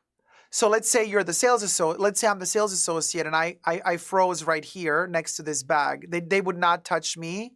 They would not push or shove me. They would not take the bag next to me. They would take all of these other bags. Well, this is not Chanel. This is Alexander McQueen. Chanel is back there. But we covered the faces up here. But anyway, you know what I mean? So they had kind of a method. There was a method to this madness. So they avoided sales associates and clients. And the bags that were attached, because then one of the sales associates also gave an interview to the magazine and said, well, our bags are attached via this kind of metal wire that is covered with plastic. It's attached to the chain of the bag, the handle of the bag, or what have you, and then to the wall. Apparently, these robbers know how this works, and they just yank at the bag, and they kind of just pull on. They take the bag, they pull the bag together with the chain, with whatever security chain is strapped to the wall, and they just jerk it off of the wall, and it breaks off easily, apparently. And they just kind of grab as many bags as they can. So this security system doesn't really work then, does it? And then they ran out. The lady, one of the eyewitnesses that was there, she said one of these people that was running with the stolen Chanel bags dropped a bag after they ran. So I was reading the article and I was thinking to myself, did she then pick up the bag and take it out? I have a question for you guys. What would you do if we would say, yes, we'll go? No, what would you do if you witnessed this situation and the robber ran around the corner and you kind of ran after them and they dropped a bag? They ran away. You're alone now outside. There's no eyewitnesses. Nobody from Chanel is running there. And that person dropped a bag. And you now pick up the bag. What would you do? Would you keep the bag? Or would you be a good customer and bring it back to Chanel? There's cameras everywhere, says Astra79. Just the fact that you said that in the chats means that you would want to take the bag, but you wouldn't just because the cameras were there.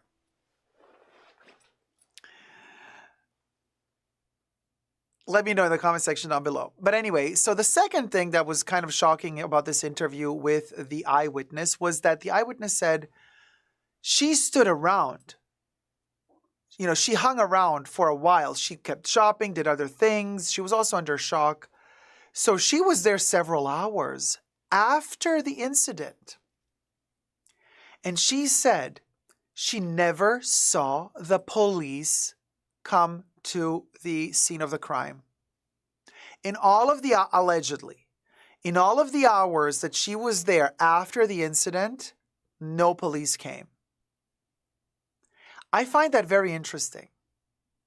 Now, in the reportage, they do say that the following day or 2 days later, the news people were there, and there was a police car parked right in front of that mall, and there was a kind of security walking around, and there was one police person or police person, I don't remember, right at the entrance of Chanel as well. And I'm thinking to myself, honey boo boo cha, they already robbed that store twice in 2 weeks. They took everything.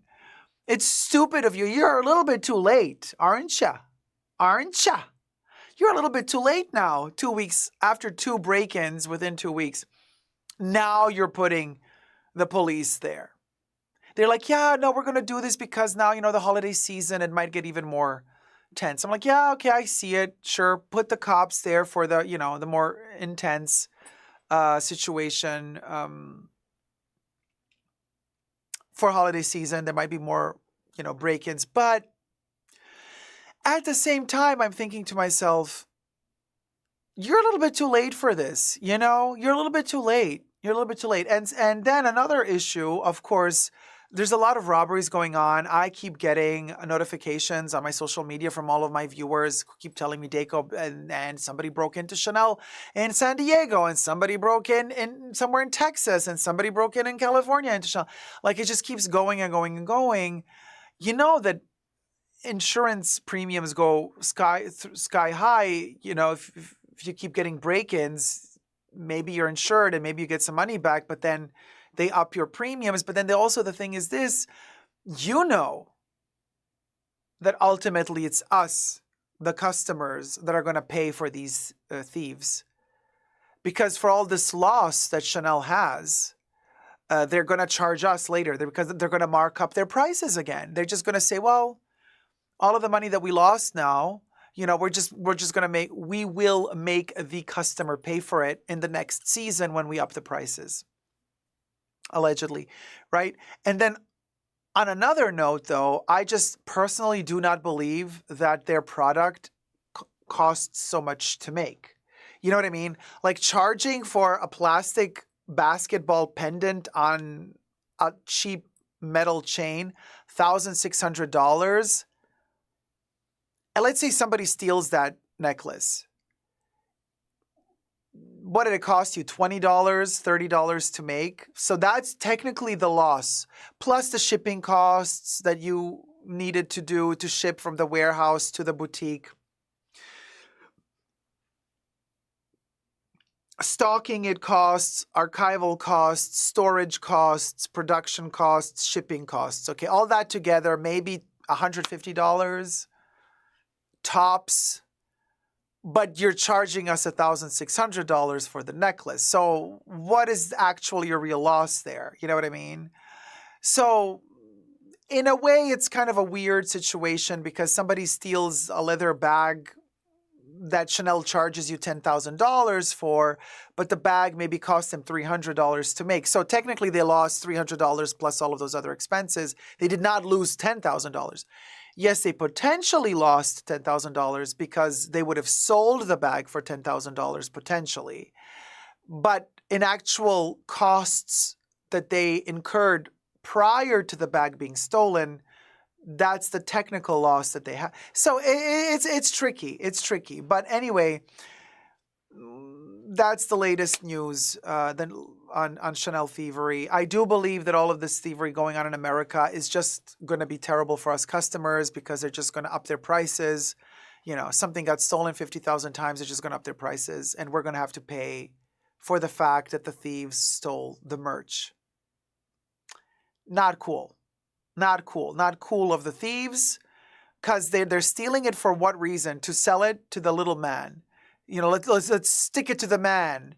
You know, but okay, so you're still in it, you stick it to the man, but then again, it's the little people that are going to have to pay for this thievery. So nobody wins who wins? Chanel, they still got their billions in dividends, their payouts, right? Their owners still earned billions at the end of the year. So at the end of the day, Chanel always wins. The house always wins, as they say in Vegas, baby. The house always wins. We'll go. Let me know your thoughts and prayers down below. Until next time, never forget to never give up on love and thumb up this video. Bye. Mwah. Hey, Rach. Yeah, they lose nothing. It's insurance. But the premiums go up. The premiums do go up. It's hard to tell who is the thief. The thieves who took the stuff or Chanel with their high prices and lackluster quality and lack of work safety environment with the article you brought last time. Yes, I have one, I think, white hair, which is really irritating. Oh, I see it. Let's pluck a white hair on camera. Even at selling to the little man, no one would pay retail on the street. No, of course, on the street, no one would pay retail, but you know that the stolen bags, they all have codes in them. They all have exact authentication codes in them.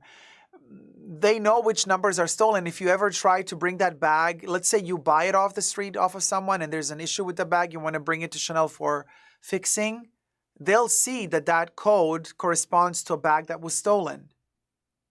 Thank you, Rage. You look fabulous. Thank you, sweetie. So, I don't know what to tell. Oh, there's the white hair.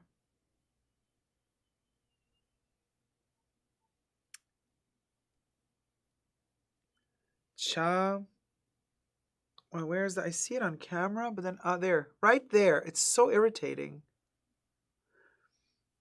Oh, there it is, you guys. It's done. Oh, nice. The deed is done. Now they say 3 new white hairs are going to come to its funeral. Oh, well, it's going to be a massacre. So I felt bad for the sales associates. They are wonderful people, and I've been going there for years. It's sad to fear for your life at work. Yeah, but they're not going to risk their lives for this. They're just going to step to the side and let the thieves steal. You're not paid enough to risk your life for a freaking Chanel bag. You know what I mean? Just saying. Louis says, I've been getting so many white hairs since I started school. Yeah, it's the stress, baby. It's the stress factor. It's the stress.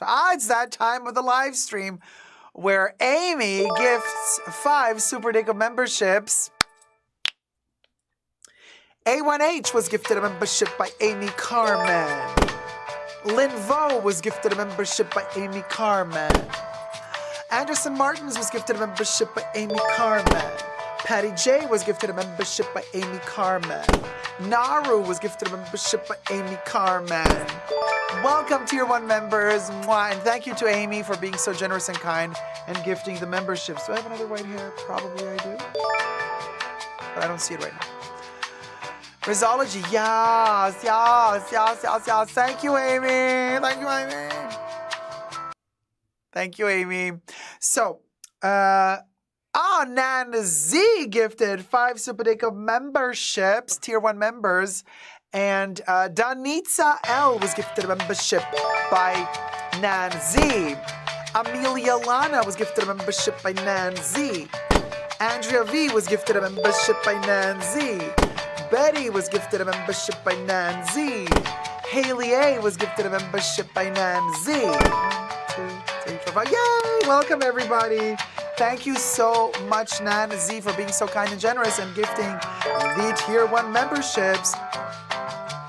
I would just like to remind you guys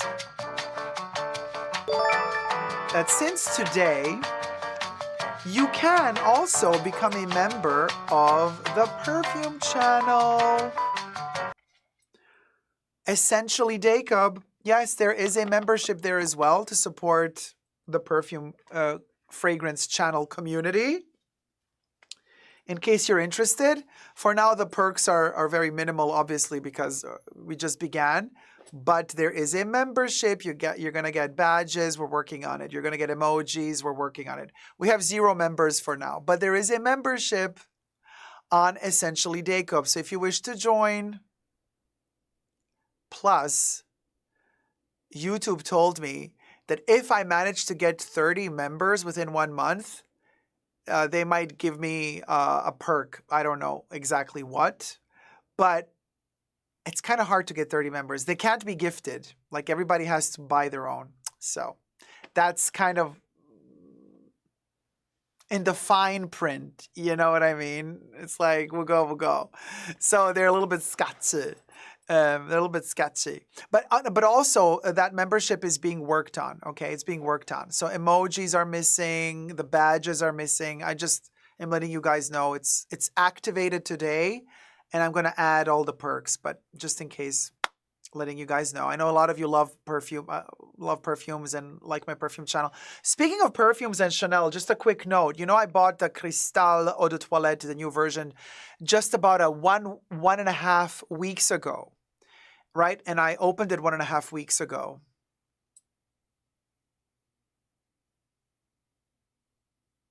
Yes. This is after 1.5 weeks. That's how much I used up already. It's a body mist.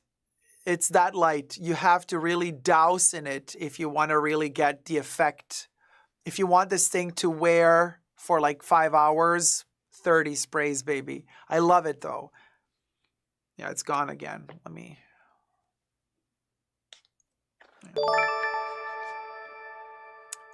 Carrie Fernandez gifted 5 Super Dacob memberships. Grant Ramirez was gifted a membership by Carrie Fernandez. Oh no, sorry, not Grant Ramirez. Sorry, Grant. Jorge Fimbres was gifted a membership by Carrie Fernandez. Leah Andrews was gifted a membership by Carrie Fernandez. Kiriti was gifted a membership by Carrie Fernandez. Ann Chambers was gifted a membership by Carrie Fernandez. BJR was gifted a membership by Carrie Fernandez. Welcome, everybody. Thank you so much, Carrie, for gifting, being so generous and gifting 5 Super Dacob memberships. Welcome to all the 15 new Tier 1 members, y'all. Welcome. Woohoo! I have another video for you. This is a really interesting one. We'll go it. Let me film it, y'all. By the way, before we start filming, I'm very jittery. Do you guys, am I jittery because I do this like, and it's really irritating me. I don't know if it's just in the OBS system here or if that's actually being recorded in the actual recorded videos later. No, there's still the white hair here. Damn it. Congratulations, everyone, says Deborah. Oh, I see it. I see it. I see the white hair. This is so annoying. I'm not going to have it. I'm not going to have the white hair poking out like a sore thumb. There it is.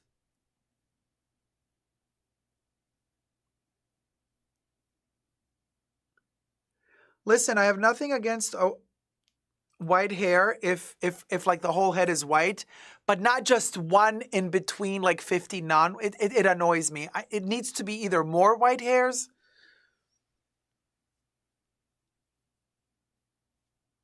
You know what I mean?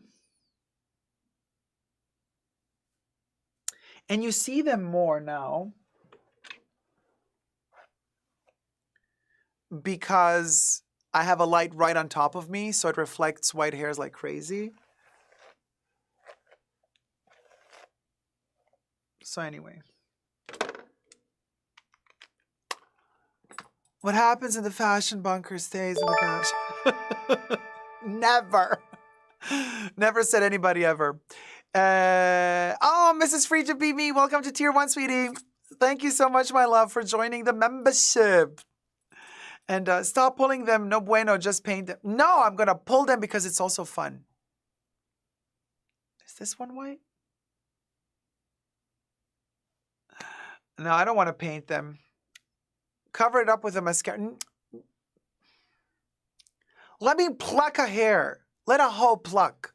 I'll make sure my hair is always covered. Oh, there you go, Jesus. All right. So anyway.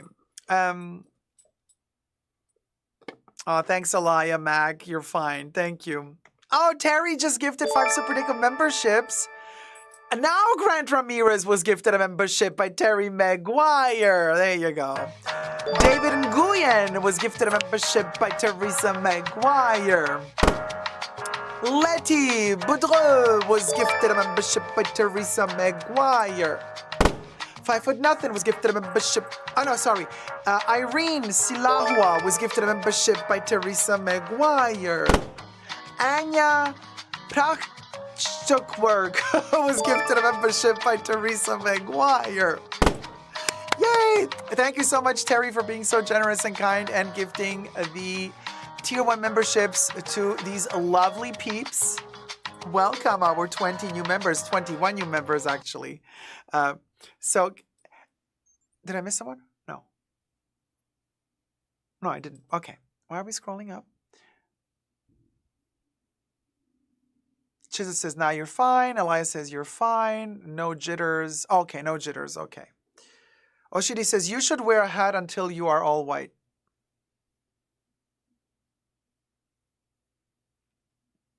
You gotta love the subtle shade. All right, let's do this next topic.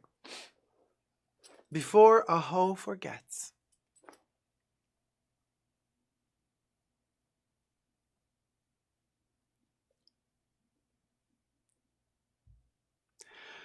Whew. Hi everybody, Dacob here. Welcome back to the Fashion Bunker. I have a really interesting topic today. We're talking luxury shopping and in particular, how to behave properly when you're luxury shopping in terms of working with a sales associate, whether it be fashion or in the beauty sector. And I'm going to give you a tip of like what you should not do ever if you want to get extra perks, if you want to get an extra nice treatment. And what you should do instead to build up the proper relationship and get all those extra little perks that come with enjoying, overpaying within the luxury field for fashion or beauty. Okay? Now first subscribe to my channel if you haven't already. Push the join button next to the subscription button. Become a member today and get access to extra perks. You can also join me on Patreon, Super Dacob, all spelled together there as well for extra perks. Thank you to our members and patrons who have already pledged. This video is being filmed live in front of a live virtual audience. I live stream several times a week. Come join the fun. Also, push the notification bell. You get notified every time I post a new video. So I was talking with a couple of friends about this the other day. And this is really interesting. Thumb up the video as well if you're enjoying it and subscribe, right? But so I'm going to give you a really clear example so you understand what I'm talking about. I was going to the Chanel boutique, the beauty boutique, the other day. I wanted to purchase a foundation. Now, it's not my regular foundation, so it's not like I know already which product I want. I just go in, I buy it, easy, and I leave. No, this is a special situation where I need to go into the beauty boutique and I need to work with a sales associate and try on several shades of the foundation until I find the right one, then I can purchase it. So this requires time on my end and on the end of the sales associate. Now, I have a sales associate at the Chanel boutique that I work with. First point, it took me some time to go through different sales associates until I found one that really meshes well with me. Until I found a sales associate that works well with me, where I feel like they like me, I like them, we just have a similar energy, we laugh at the same jokes, you know what I mean? Like it's a, you know.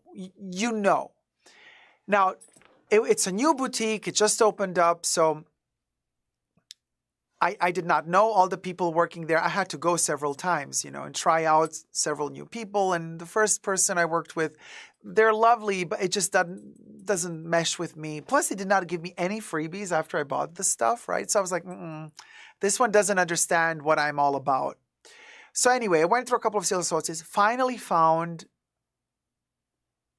the gem, the sales associate that was exactly on my same level, wavelength, of like humor, heritage of Chanel, loving what it stands for. So I basically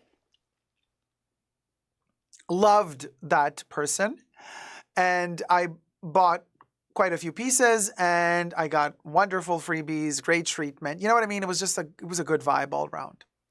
Now,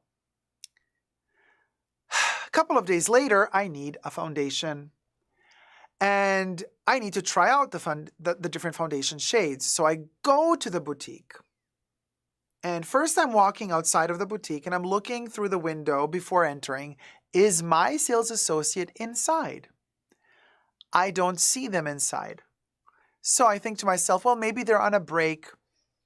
So let me go inside and ask somebody, is this person there today? I know the name of the sales associate. I enter. I see one sales associate that is free, and I ask them, hey, hi, I would like to know, is that person here today? And they said, oh no, today is that person's free day. Immediately, I said, thank you very much. It's a pity, but thank you. I mean, I'm glad that they have a free day, obviously, that they can rest, but thank you so much. And they're like, well, can I help you? I'm like, no, I'll come another day. I'll just wait till they're back, but thank you so much for your time. And I left. That's the tip I have to give you. Don't ever go to another sales associate than your own. And let me tell you why. It's a big mistake. Julia Roberts mistake. Big mistake. Major mistake. You're going to say, you're crazy, Dacob. It's my time. I traveled all the way there. I don't care who's it. Well, this is why it's a mistake. Hear me out. Hear me out first before you get all shady in the comments, okay? This is the thing. This is my logic. Let's say I went to the boutique. My sales associate was not there. I'm looking for a foundation. I need to match the shade of the foundation to my skin before. What would have happened is this. I would have entered into the boutique. My sales associate is not there. The other sales associate would have said, well, can I help you? And I said, well, okay, yeah, I'm just like looking for, I'm trying to find the right shade foundation. And then that new sales associate would have spent half an hour, 40 minutes with me of their time while I'm trying to find the color that suits me the most. And then I would have, let's say I would have found the color that suits me the most. Then I would have said to them, all right, I'll have to think about it. Bye, thank you. And then they're like, oh, okay, bye. And then the next day I would come back when my sales associate is back because I want her to make a sale.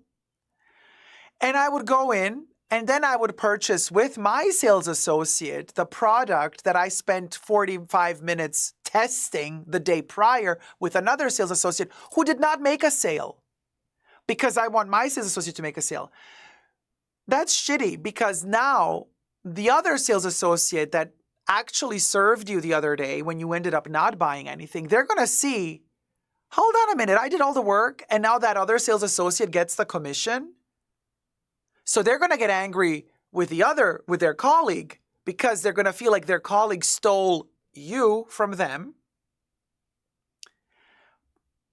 Plus, that sales associate that helped you out, but you decided not to buy with them because you wanted to wait for your sales associate to come back, that sales associate is going to hate you. So next time you come back again, and your sales associate is not there, but the other sales associate is, they will treat you like shit. Trust you me. They will be so bitter and angry with you. They're not going to give you a special treatment. And if you decide to purchase something with them in the future, with that sales associate with whom you did not buy the foundation, they will not give you any extras or freebies. They will still be bitter about it. They will not treat you nicely. And you might think, well, every time I go into a boutique, I'll just buy with whoever is there, so they always get their commission. Bad idea. Within luxury, bad idea. Loyalty, super important. Stick to one person. You can play the game of switching sales associates in the beginning when you're for the first time in this new boutique and you're trying to find out which sales associate works best with you and for you. But once you found them, nail it, in and stick with them. And it doesn't matter if you wasted your time and you traveled all the way to the boutique and your sales associate isn't working and you're like, oh, I'm wasting my time. I'm just going to go in anyway. No, not good. Do not do it. Here's another reason why you should not do it. Because if you go in and you waste another sales associate's time and you don't buy something with them, but then they see you buy it the next day with your sales associate, they're going to have issues in the back room, in their office space. There's going to be tension. They're going to be angry at each other for snatching each other's clients. And the risk there is also that your sales associate also becomes angry with you. Yes, with you. Why? Because they're going to feel like, well, why did you do this to me? Why did you waste my colleague's time and not buy anything with them? And now they know that you were waiting for me and now they're angry at me. So now your sales associate is going to be upset with you because you did not have the proper etiquette of actually distancing yourself, not wasting their colleagues' time, going back home and then waiting until your sales associate is back and then do the whole job with them. So this is what Dacob did. I went to the Chanel Beauty Boutique. My sales associate was not there. I asked another sales associate, is that person there today? They said no. I immediately answered, thank you very much for your time. I shall come back another day. Nama effin stay. Namaste. And I left. I did not waste a second of their time. Okay? Now, I was dumb enough I forgot that actually I have a card for my sales associate. I could have written my sales associate, hey, dear, are you working today? I was thinking to pass by. That's my bad. That's my bad. Next time I know better, Zoom better, Dacob Zoom better. I will write my sales associate and ask, like, are you working on this day? I'm thinking of passing by. There's a couple of things I would like to buy. And then, my sales associate would answer yes or no, or I'm there on that day. Let's make an appointment. That's the best thing you can do. But let's say you still don't have a card from your sales associate, but you're working with them, right? You leave. If they're not there, the day you're there, leave. Trust you me. Trust you me, it's so important. So you wait for your sales associate to work, and only then do you go there to try stuff out, and you pick what you want to buy, you buy. They will reward you for your loyalty. You will get more freebies that way. You will get a better treatment that way than if you're kind of bar hopping, like a butterfly hopping from one sales associate to the other. You're spreading yourself too thin. It's not going to work out for you in the luxury field, okay? Now, another really important thing, really super important thing, be kind to the sales associate that you love, that you prefer to work with. Bring them little gifts as well. Sure, the company is giving them freebies to give out to clients. It's not like they're paying for the freebie for you. But doesn't matter. Show them your humanity. Bring them a little chocolate, a little treat. Well, ask them if they're allergic to something, obviously. If they're allergic to nuts or what, don't just give them, you know what I mean? Some people cannot eat everything, obviously. This is where Dacob PR, I've been working in PR for many years, comes also into play. Have that subtle, the finesse. Okay.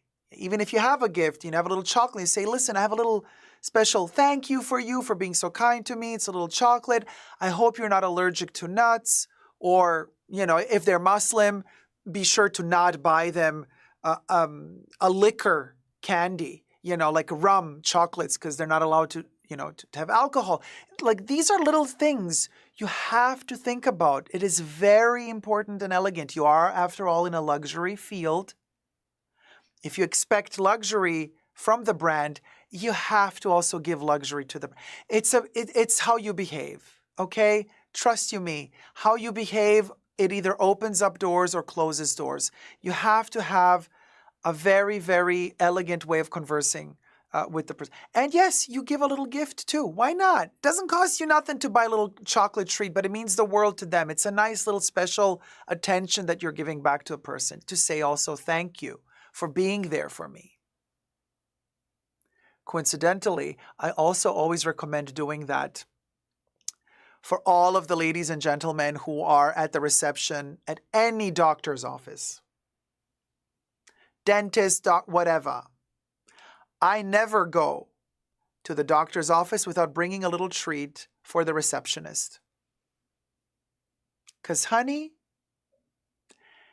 if that doctor is booked out, you know who has the power to squeeze another patient in.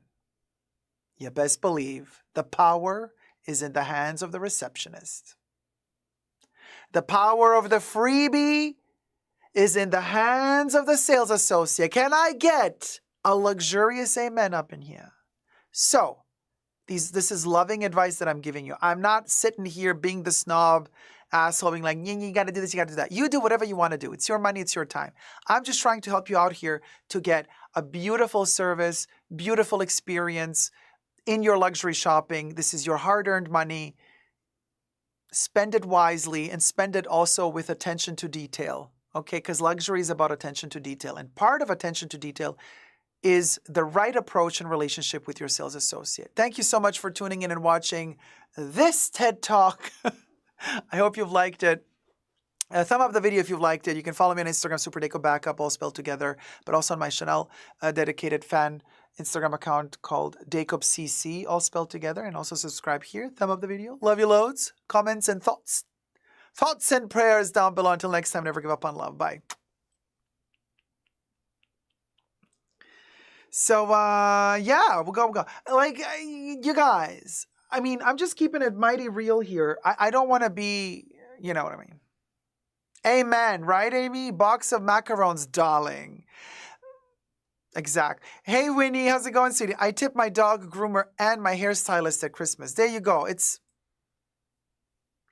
the, you're making yourself also more special in their eyes, and they remember you also. It's like you care for them, they will care for you. That's just human. It's just human, I can't stand when people just go and complain like, oh my God, I was treated so poorly at the blah, blah, blah. And I'm like, yeah, you behaved like shit. You're making a video exposing the boutique, but you're kind of forgetting to mention that you're a part of the problem. You know what I mean? Anyway, we'll go. So, hey, Sonata. Hello, Dacob. Do you think some sales associate could feel uncomfortable with the gifting, or a little treat is always appropriate? I live in Japan. I'm not too sure that they will appreciate. Well, it's a cultural thing as well, obviously. I do not know if in Japan, you should know if you live there, it's their culture. If it's a part of Japanese culture to not ever gift anything, then don't. I don't know about their culture. There's also legal standards in some countries. Certain people who work in these positions are not allowed to, by law, receive any gifts. Some of them have a limit, like they're not allowed to receive a gift that is more than like $10 or $15. Like there's actually legal restrictions before something is considered, I'm paying you to do something for, you know what I mean? Because that kind of, you know what I mean? A bribe, like bribe money. So there's like bribery laws as well, but that's why you have to check legally. Don't buy them a car. Okay, you know what I mean? Like a little chocolate, little treat. I think it's usually under $15 or $10, but I'm no lawyer here, so I cannot give you legal advice. I have no clue what these limits are.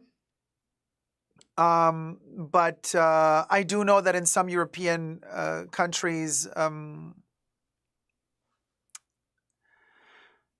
depending on the type of job that you're doing, I think there's like a limit of 10 or 15. It's a very, very low limit. So you can really give just a little treat, just a little thought, just a little thought, like a little candy or something. So yeah, check that out first. But I mean, you are in a beauty boutique, you're in a fashion boutique, giving them a little chocolate. They can also give you a champagne or a wine. You're a customer. You know what I mean? I think there's like appropriate places to give appropriate gifts. That's all I'm saying. Hey, please and fruit gummy. How's it going? Every situation has its rules. Yes, I'm just talking about fashion and beauty. Sales associates here. I'm not talking about, anything else. Restaurants or lawyers or legal places, bureaucracy. You got to do jury duty, so you give the judge a candy. I don't think that's a good idea. You know what So you have to feel the situation. You have to feel the situation. I'm not saying give the gift to the sales associate the first day you meet them. You meet them first. You work with them a couple of times. You figure out how they are, how they tick.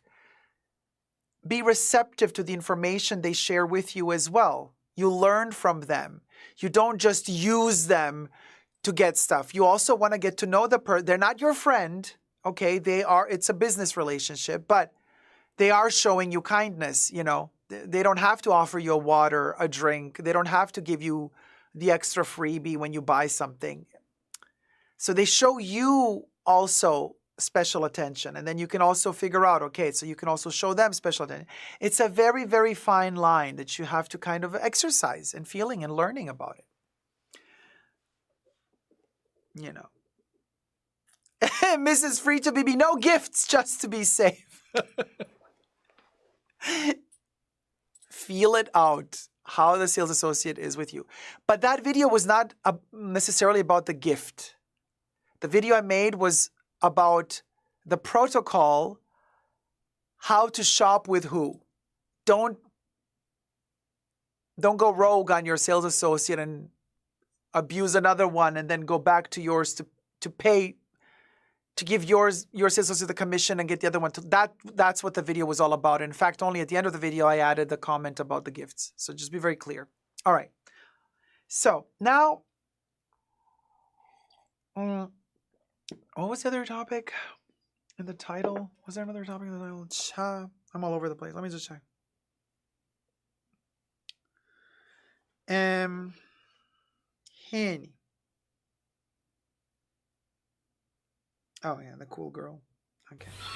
So, more Chanel today. We are full-blown Chanel today. Hit it, Bubbles. Oh, Amy! Thank you so much, my love. Carmen donated $30. Thank you for the fun and laughs. Sorry, hold on. I got a hair in my eye. Why is this happening? Okay, got it. Amy, thank you so much, my love. Now, Bubbles, hit it.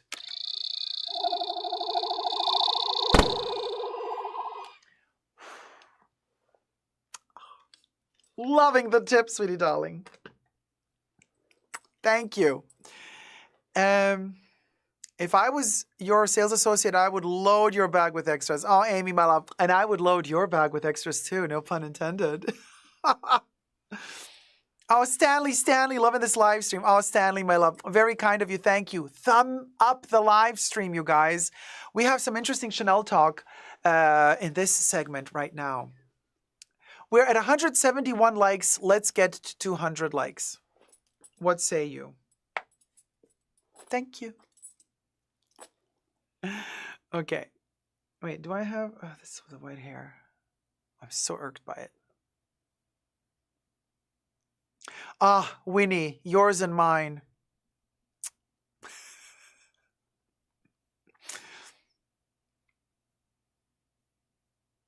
Hi, everybody. Dacob here. Welcome back to the Fashion Bunker. Today we're talking the latest Chanel It bag. As reported by several articles, something is a-brewing in the land of Chanel.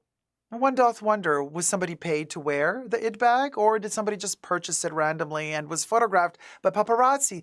Did somebody have a publicist that kind of called the paparazzi on them and said, like, hey, dress up like this, get a stylist to dress you up so that we can call the pops, and then, like, you know, and then get you on the press. And in order to do so, it always helps to have a little Chanel bag with a double C turn lock to get into the press. Yeah. It actually does, believe it or not. Allegedly. Everything I say in this video is for entertainment purposes only, not rooted in truths or facts. Everything's alleged and just my opinion. Subscribe before we get to the nitty-gritty to my channel. Push the join button next to the subscription button. Become a member today. Gain access to extra perks. You can also join me on Patreon. Super Dacob spelled all together on Patreon as well. This video is being filmed live in front of a live virtual audience, okay? I live stream several times a week, and you're all welcome to join the live chats. Hi, co-chatters in the live channel. So, let me tell you where it's at. Do you want to see the back? First of all, when it comes to Chanel, you know, currently their leather quality and me and I are not friends. Oh, let me take a sip of coffee for this. However,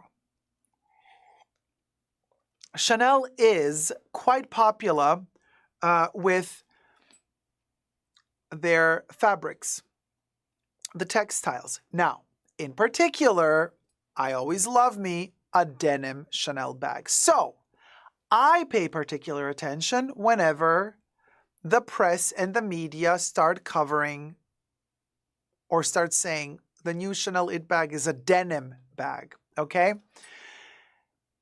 Now, just the fact that it's denim and it's a relatively convenient and relatively low-cost material to produce doesn't mean that Chanel doesn't charge an arm and a leg for it. So, you know, you would think, oh, well, denim bag, it's going to be more affordable. Yeah, no, not when it comes to Chanel. It's still going to be in the $5,000 to $10,000 range. We'll go. But anyway, this, let me shift to the side. This is the Chanel bag that has been spotted by several news outlets, worn by several people, and it is deemed the next Chanel It bag. Now, it is from the spring-summer 2023 collection, or was it fall-winter? I think spring-summer 2023, and it is a denim bag with the little rivets.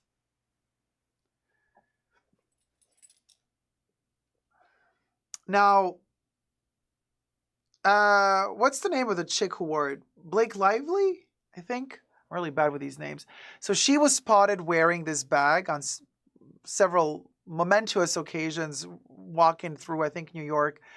And but what is really fascinating about this, so apparently it has a detachable top handle, but then it also has a crossbody strap. And it is that kind of classic Chanel dark denim, navy denim bag. I really like this one, especially because of this little pocket here that gives it really that kind of denim jeans vibe, but it's almost like a pocket of the jeans. I really like this one, but I've seen the photos of the lady wearing it. Now, the photos are copywritten, so I can't show them to you, but you can just Google Blake Lively denim Chanel bag or Blake Lively It Chanel bag, and you're going to find the photos. And I have a big issue with this. And my issue is that on most of those photos where she's wearing this bag, the flap is completely crooked. It's like wonky, like only Chanel flaps know how to be. It's very wonky. Okay, here on the photo, like this is an official Chanel photo from the Chanel website, so you know what I mean? They made it look great. But her bag, no matter how they photographed her, the flap, right? This part of the, it was like that or like that. It was like completely off center to the bottom of the bag. So irritating. It was literally like if she would turn to the left or to the right, the flap would just like kind of tilt. And it was closed. You might say, but Dacob, maybe the turn lock was not closed. So no. The turn lock was turned and locked. And this is an issue that quite a few, I don't know if a lot, but quite a few people in the bag community have been noting that lately, Chanel bags, it's the flaps. They're wonky. They're not aligned. It's so irritating. Sometimes also what happens, I've noticed lately when I was inspecting more modern Chanel bags. So you see this turn lock, this little part here is attached to the body of the bag. And then the flap of the bag has the double C part of the hardware. Now, in order for this flap to be perfectly aligned, you see where I am going with this? Thumb up the video, don't forget. But also, I'm going with where I'm going with this. If whoever in the factory is by a nano inch or nano millimeter misaligning how they, seal in either the male part, the male and the female part of the turn lock. If the male part of the turn lock is literally just in nano inch more to the side here, but the double C is then attached to the flap just a little bit more here. Once you close them, it's going to look wonky. It's going to drive you nuts. And I have seen it often. Tef Music says, no, Emotion Engine says, I Googled it. Oof, that is egregious. Okay, so you're my people, you're Googling it now. You know, Blake Lively with the denim it bag, the wonky flap. Now, Didi Bean says, I see what you mean, Sad. Right, so this is what we have to look at if we're buying Chanel, whether it be leather or textile, tweed, what have you, denim. If the flap is wonky, usually the reason is because they misaligned the male and the female part of this little turn lock hardware.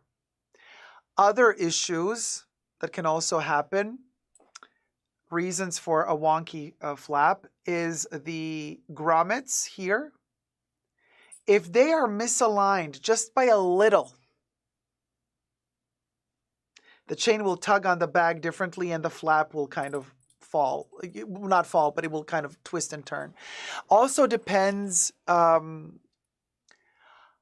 the grommets are positioned on the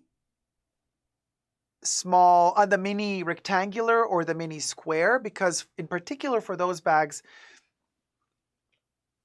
the chain doesn't run through the grommets, but the chain is attached to the sides of the bag, and then it goes out through the grommets, and it's not adjustable, right?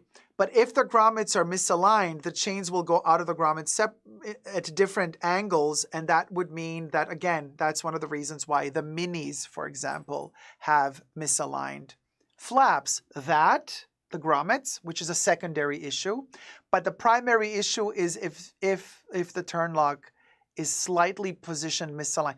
And we're not talking humongous misalignment here. No, you just need a teeny tiny nano particle of an inch off the male from the female, and it's going to become wonky. And the more off they are, the more wonky the flap will be.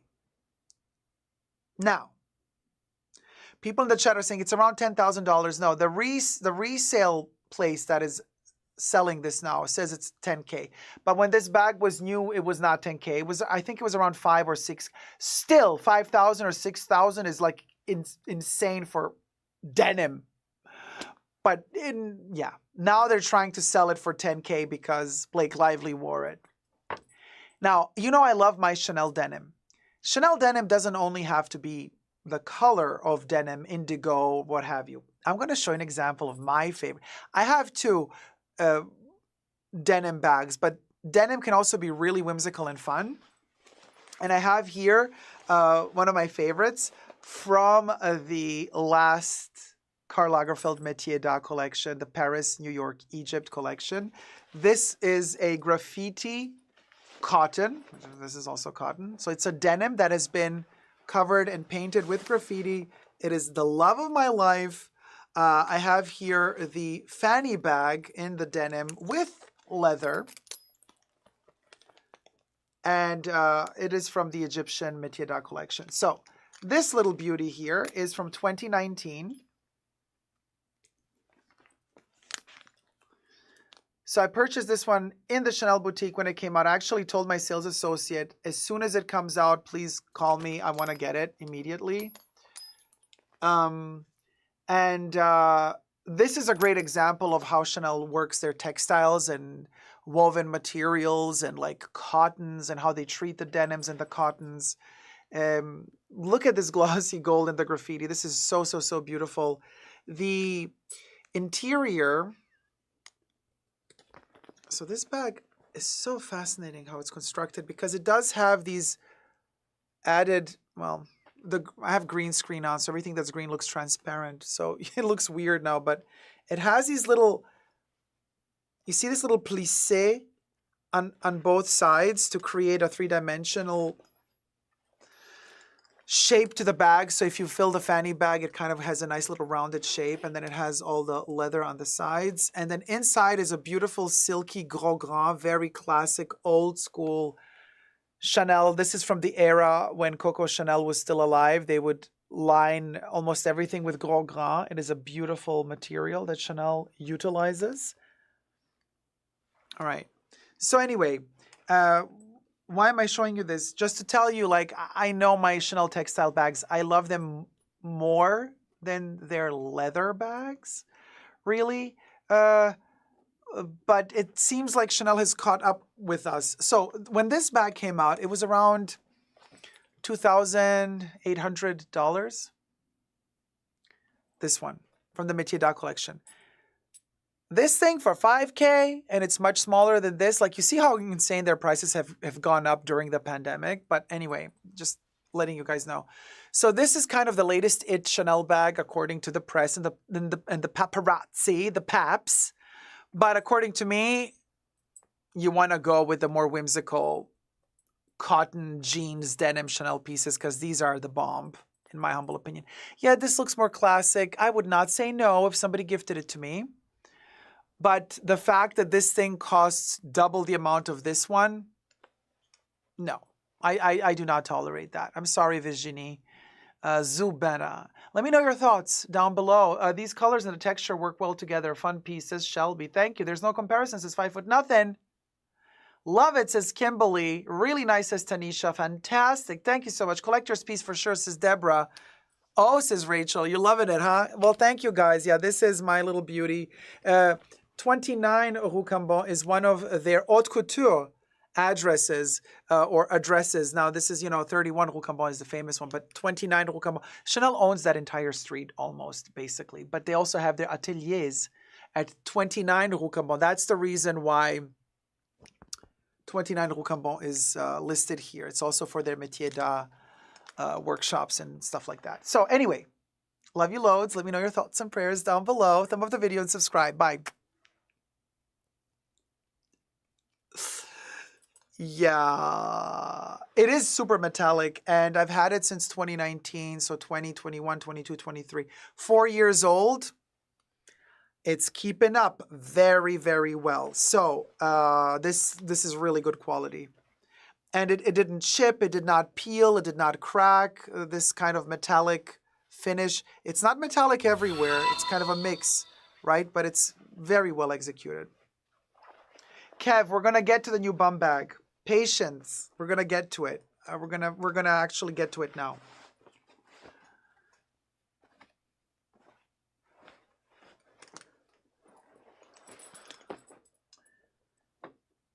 All right, let me take a sippy. Are you having fun, you guys? If you are enjoying thus far, be sure to subscribe. Well, you have already. Be sure to thumb up the live stream. And I'm going to need a bottle of water. Yeah, because I don't have one here. Let me have an M&M. Hashtag not sponsored.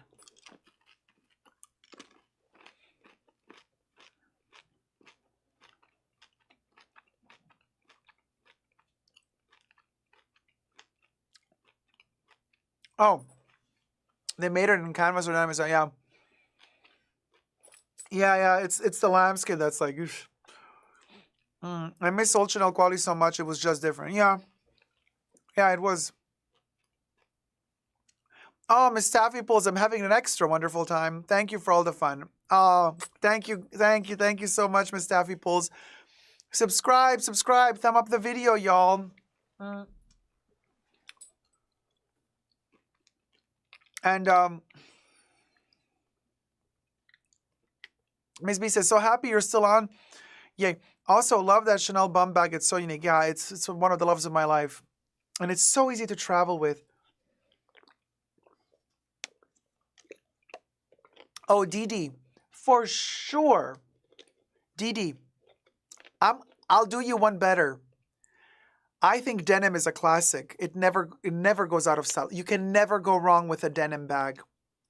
Didi Bean said, denim is in again. Will never went out for me. Well, exactly. Yeah, you see, never went out.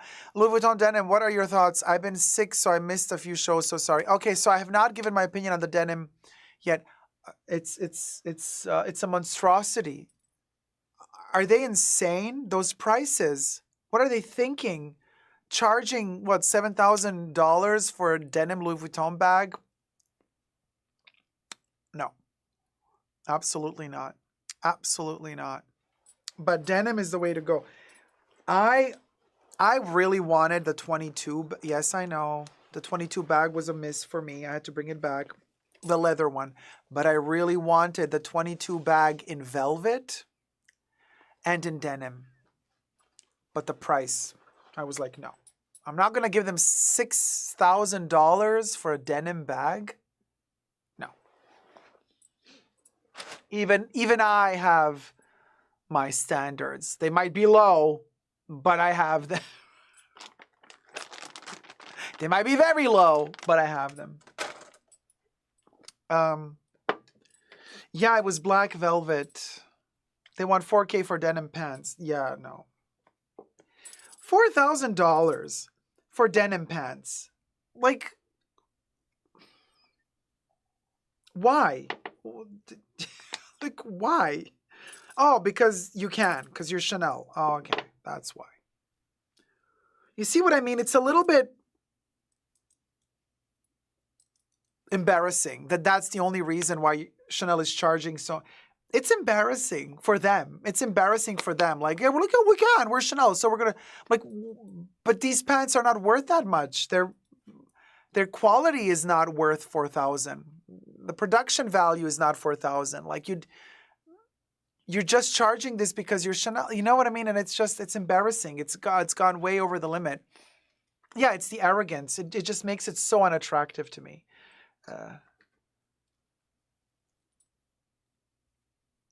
Yeah. You know, is this another right hand? It's so annoying. I'll let the,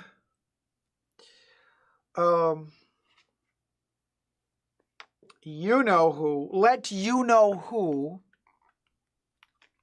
buy those bags and make their unboxing video and say, oh, so sorry, I caved. You know who they are. I'm not going to mention any names. I am so not going to mention any names because I am a bitch, but I'm better than that. I am a bitch, but I'm better than that. Okay? Read the room, Chanel. There are 2 wars and you want us to forgive. Well, RN. The luxury never cared about that.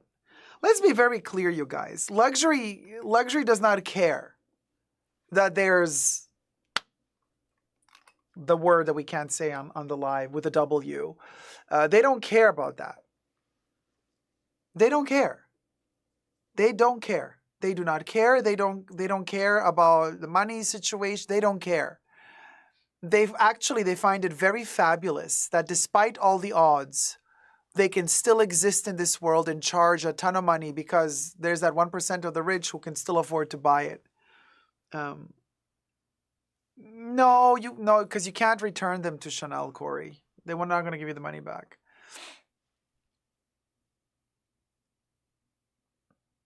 Oh, Louis, yeah, that's great. DIY, very, very Westwood. You made a tote with old jeans.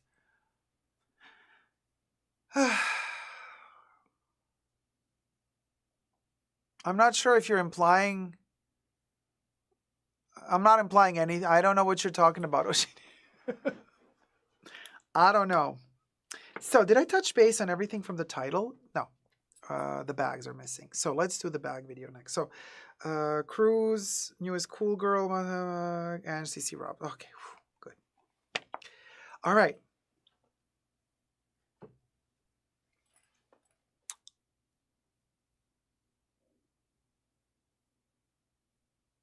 Hit it, Bubbles.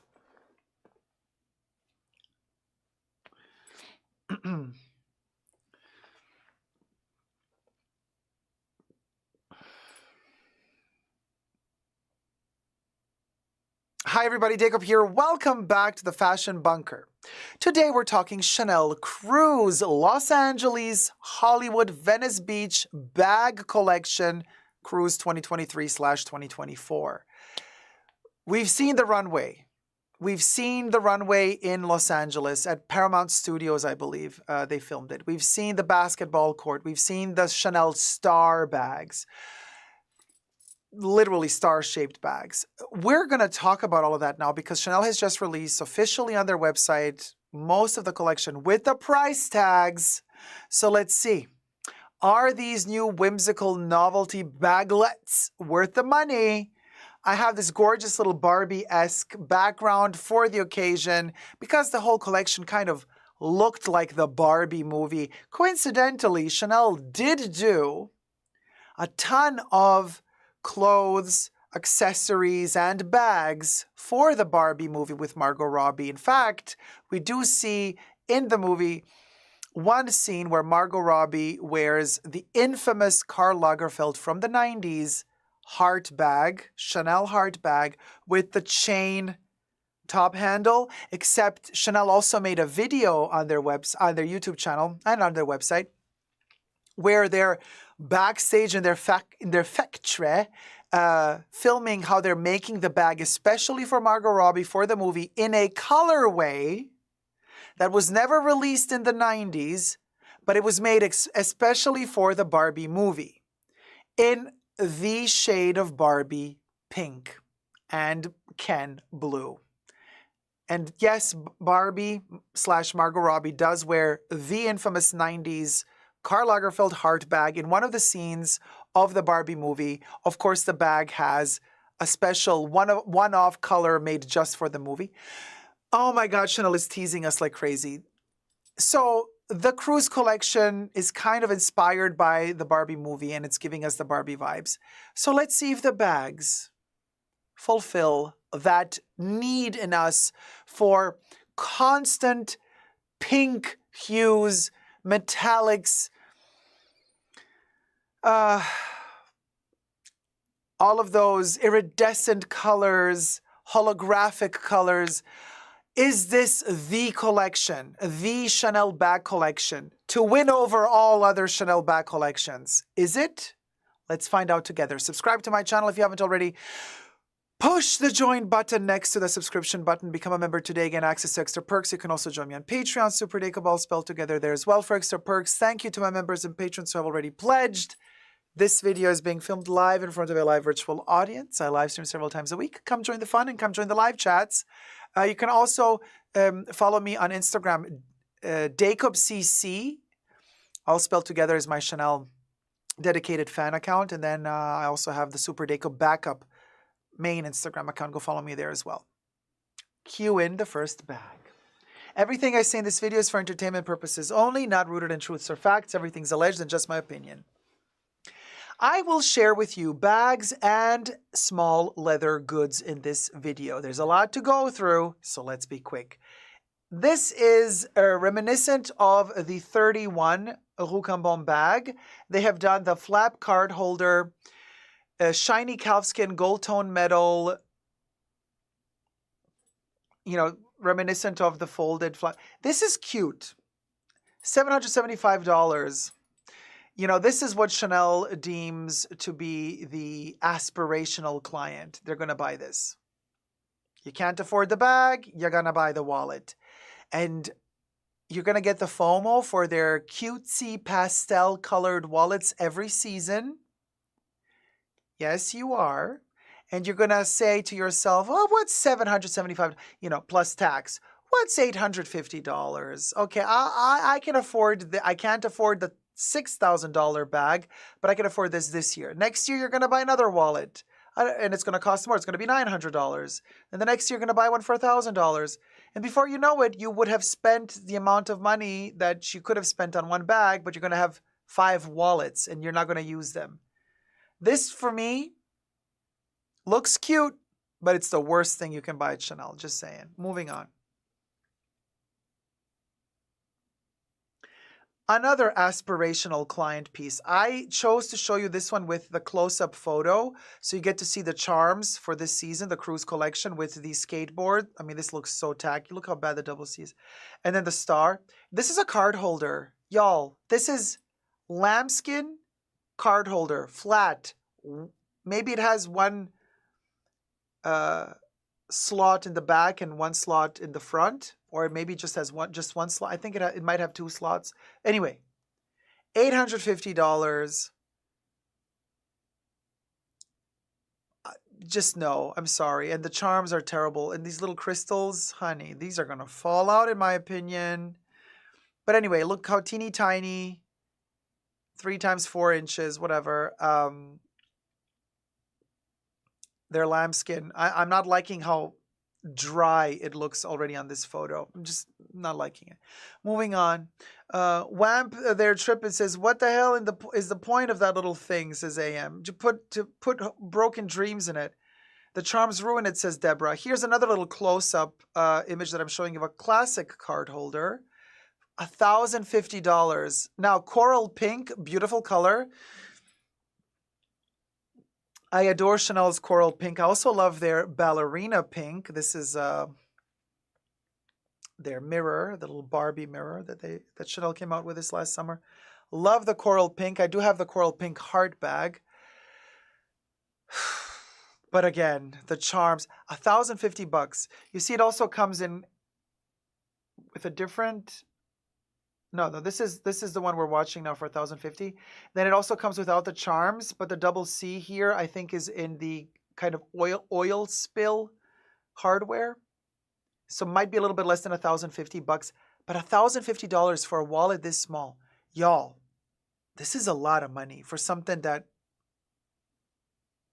This is going to scratch up. It's going to be very dated in a year. You're going to want just a classic wallet without these little charms. To each their own, but to me, this is a waste of money. Anyway, next. The charms just make it look really cheap, says Corey. Here we have the waist bag. Now, this is a very kind of popular piece because Chanel does not really make waist bags that often. So people were kind of begging Ferret, asking Ferret, a Chanel waist bag, Chanel waist bag. Now, it's not a very big one, 5 times 14 inches. It's in gradient metallic lambskin and gold tone metal, $5,200. Relatively tiny. $5,100. Now, I have here my favorite Chanel waist bag ever made from the Métier d'Art Paris, New York, Egypt collection. Karl Lagerfeld's last collection ever for Chanel in this gold. Gorgeous. I always put the double C inside so it doesn't dingle dangle and scratch up while I store the bag. But this was around when it came out. I got this directly from the Chanel beauty boutique, from the Chanel fashion boutique back in 2019. Around about $2,800 plus tax. So now, this is ginormous. It is gorgeous. It's not leather. Fine. I'm really fine with it. After 4 to 5 years, look how beautiful it is.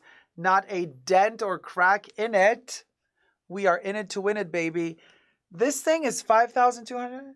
We have doubled in price since 2019. No, just no. It's a definite no for me. Also, I'm not a big fan of the color combo here. Too much of the greens and yellows. It's kind of an acidy color. I would prefer more of the warmer tone. I mean, it can be a cool pink. I would personally prefer like pink and orange. I adore the combo of pink and orange, but to each their own. Kev says, I hate the folds on the sides. I feel like they'd rip so easily. What I don't like is the fact that this chain does not actually go through the bag. Like this round grommet is not really a functional grommet. There's no hole there. This is a classic thing. They also did it with the Gabrielle backpacks and with other Chanel bags. They have a tendency of doing this stupid thing where in the leather, they stick a piece of hardware and then, or in this case, I think it's a loop, a leather loop, and then they attach to it the chain, right? Here, they did it correctly. They actually have a hole. It's a grommet with a hole. And then they have a ring that goes through it. This is how I like my fanny bag to be. Here, they did not do that. They actually have a leather piece there. AM says there are 100 other things I could spend that money on and it would be better value. Well, AM, we have many years ago left that building. Nothing that you buy at Chanel anymore with the price tags that they have in their fashion boutiques makes any logical sense. You're buying a dream for this money. Obviously, everything else is going to be more cost effective.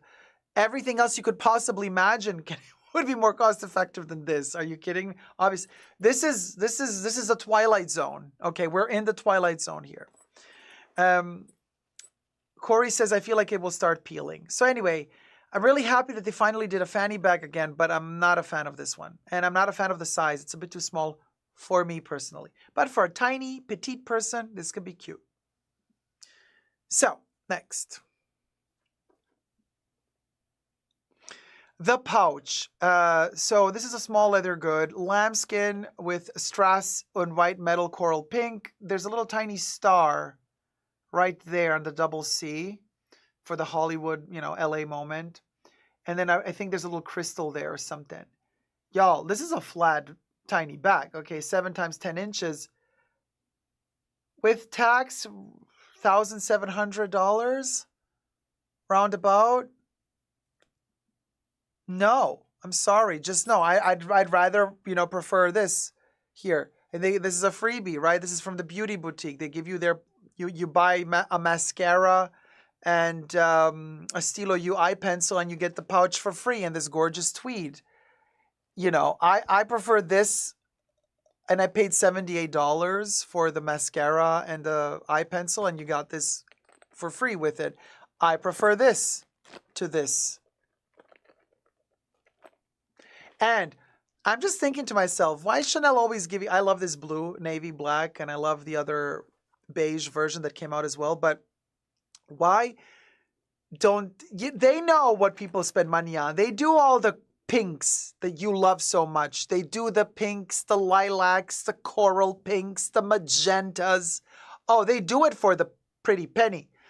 But in freebie form, they've never done it. They do that on purpose. They're not going to give you that beautiful pink that we all lust for in the pouch version, the freebie. Chanel, I see what you're doing here. I'm waiting for you to finally release the ultimate pink in your tweed freebie pouches. Who's with me? Let me know in the comment section down below. Who's with me on this one? Next. Y'all, this is just embarrassing. This is a wallet on chain. $4,350. $4,350. Lambskin gold tone lacquered metal. You know that thing is going to get all dusty on the top here. It's going to scratch. It's just a mess. Okay, turn lock, kind of cutesy. It's a wallet. It holds practically nothing but cards. And $4,350. There used to be a time when the Timeless Classic double flap was $4,350. Now you're paying $4,350 for a wallet. Chanel, you've lost your mind. And this isn't orange. This is more like mustard. Orange, sorry. This is this is orange. Okay, no, anyway. It's a light orange, but you know what I mean. We'll go. So next, $4,150. Here's the clutch with chain. So basically, at a certain point, their wallets on chain became too expensive for their aspirational client, the poverty. So then they decided to introduce the clutch with chain, which is an even smaller wallet on chain. They just call it a clutch, so it appears like it's better than it is. So it's smaller than the wallet on chain. But then with all their stupid price increases, even the clutch with chain is now, after tax, it's $4,000. So now they're charging you for this fuchsia and that ombre hardware with tax. After tax, you're over $4,000. $4,000 for something this big. Chanel, we have left all sanity on 2 planets ago. Not around the corner, not in the other state, not in the other continent, not on the other planet. No, 2 planets ago. We've left logic 2 planets ago. Oh, Gloria says, I would think a clutch is bigger than a wallet on chain. You would think. Think again. The Pahoka play of it all. So let me show you the next bag.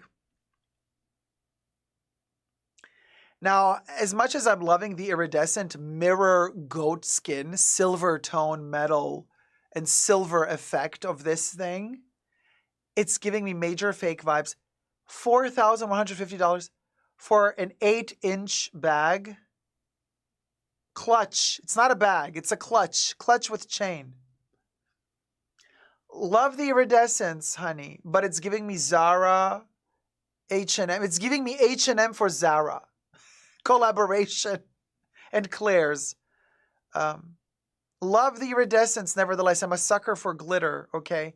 But, y'all, $4,150? Yeah, Catalina Q, you've nailed it. Catalina says, that looks like it came from Aldo. And Bakery Mafia says, looks like Claire's.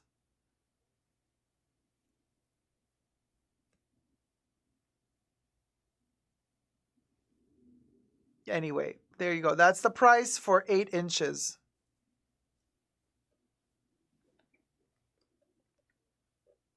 Honey, I've had 8 inches for free. Moving on. Nope. Next. I've had an 8-incher for free. All right. Here's another clutch with chain. Another $4,000 price tag. Another iridescent mirror goat skin and silver tone metal. Another 8-incher. Here you go. Anyway, cha. So again, Chanel serving inches, honey. Chanel serving inches. Size queen Chanel for $4,050. This thing looks terrible. Look at those. Look at those wrinkles on the side already. Look how wonky it is on the side. I dread the thought of this iridescent mirror goat skin cracking or just. I can't. I'm in pain just looking. Like, I love the color. I love this fuchsia. I love the iridescent mirror effect. I love the look. But I dread the thought of spending $4,000 and then having something that is not going to last me. I can't. I cannot. Moving on.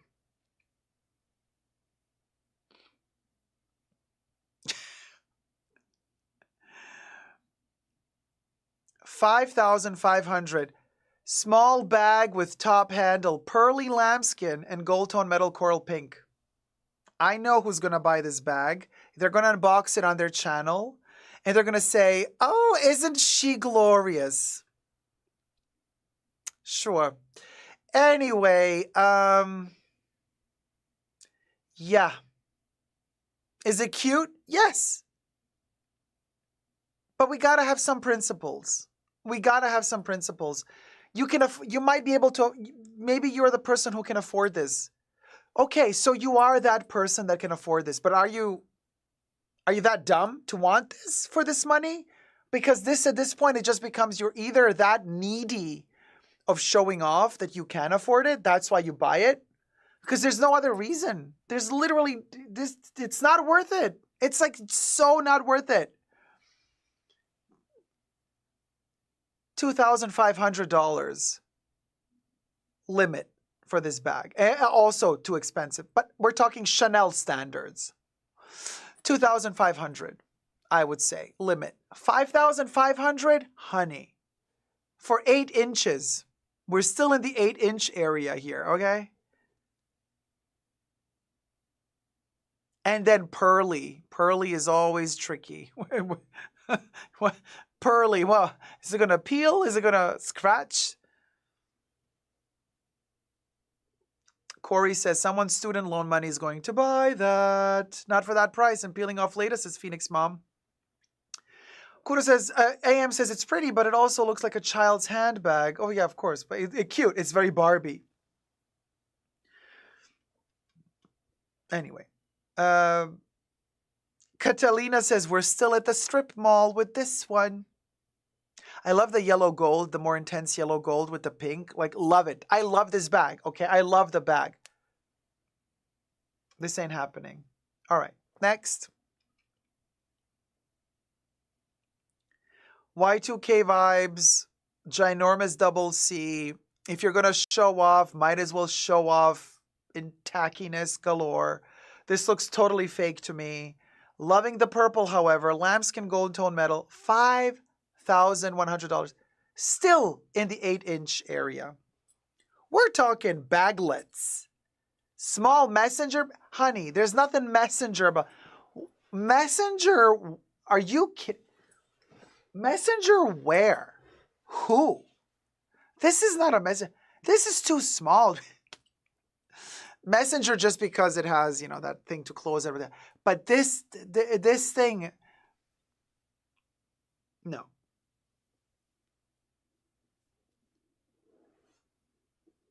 No. Purple hue. Show us how big, Kev. 8-inch. Very Canal Street vibe, says Baker Mafia. Kuro says, can't even put a letter in there. 8-inch messenger, says Sherry. You know. Purple is a great color, Tef Music, but it would be dope if it were bigger. If this were bigger, it would cost $10,000. So, you know, enjoy. Okay, next. I'm just, at this point, whatever. Right? Okay, so here I wanted to show you a close-up because we all know the classic wallet on chain. We all know the classic wallet on chain. This is the classic wallet on chain right here. The black one with the silver hardware in lambskin. It also comes in caviar leather, but they also have it with gold hardware, silver or gold hardware. Anyway, so I chose to show you the picture of the lambskin, the close-up of it, so that you get to see the charms. Now, with the charms, they're charging us $4,250 for a wallet on chain. Thumb up the video if you're enjoying it. Subscribe, thumb up the video. Moving on to the next bag, just no words. $4,000 plus tax, $4,500. Wallet and chain with little tiny crystals that are going to fall off. Okay, here's the same bag we saw before in pearly lambskin. Now we got the tweed version. $5,600 this time. This one's a little bit bigger. We're in the 9-inch area, okay? Oh, well, 8-inch were for free. 9-inch you got to pay because they're more rare. Very big. But anyway, so there's that. Loving the tweed, multicolored tweed. This is a beautiful tweed. I love the pink hues, the Barbie hues, the blue, you know, very LA, very Venice Beach. Also very Palm Springs. Love it. But this at Chanel should be $2,000, not $5,600. Not $5,600. Next. Okay, this is the bag I wanted from the runway. We saw it on the runway in a plethora of colors. It's the large hobo bag. It's very deep, but it's very narrow. So it's like this thick, and then it's kind of this long, and then it's kind of deep. $6,800 for gradient calfskin and gold tone metal, pink, orange, and yellow. Listen, Linda. I want this bag. But I'm not going to get this bag because $6,800, it ain't it. But I kind of like the weird shape of this bag. It's very weird for Chanel. Almost in a way very unpractical for Chanel. I mean, you could put in a laptop, right? Yeah, a hobo bag. It's almost like it's unfinished. It's kind of like a mutating evolution of a bag. Like it's not become what it's supposed to become yet. It's kind of only halfway there. But I kind of like the fact that it's stuck in the middle of an evolution. So I like this bag, okay? It comes with a plethora of colors and blah, blah, blah. I like this bag. But this is a $3,000 bag at Chanel. $3,000, not $6,800 plus tax. This is over $7,000. Phoenix says, yes, I remember you, Dacob, loving the color during the run. Right, yeah. So I like the shapes. It's 5 foot nothing. It's giving Bath and Body Works. Oshidi says it's a backpack without the back straps. Kev says it's going to age terribly.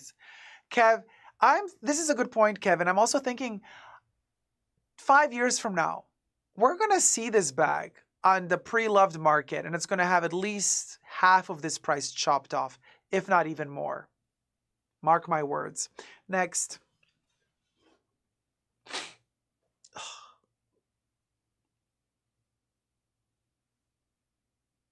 Shopping bag, the Deauville tote. Shaded calfskin and silver tone metal, orange, coral, and pink, $7,300. We are officially in the Kelly and Birkin price tag territory. Except this is what you get. Okay? In different colors. You get it in that Louis Vuitton gradient color from several years ago. And this looks fake.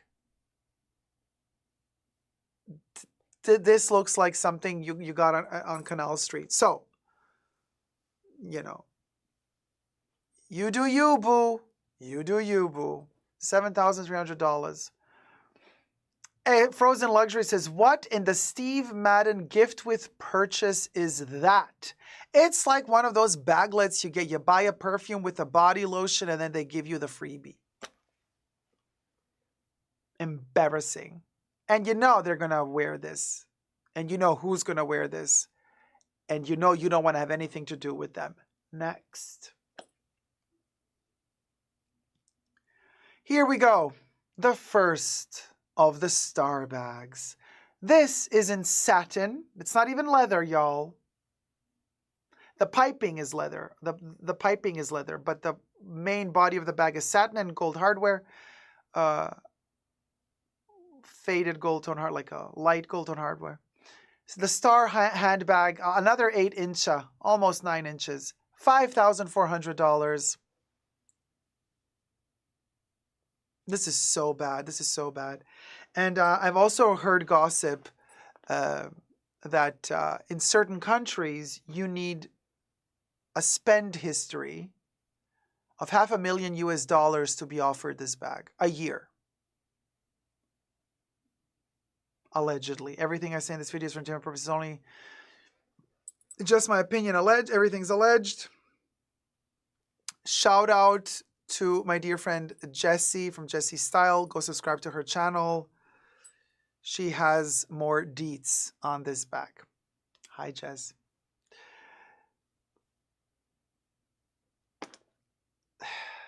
Just whatever. You know who's going to get this bag. You know they're going to be all over Insta. They're going to photograph it and be like, look, I can afford it. I'm one of the.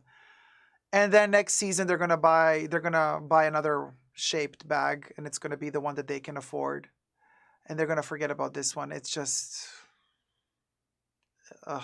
okay, next.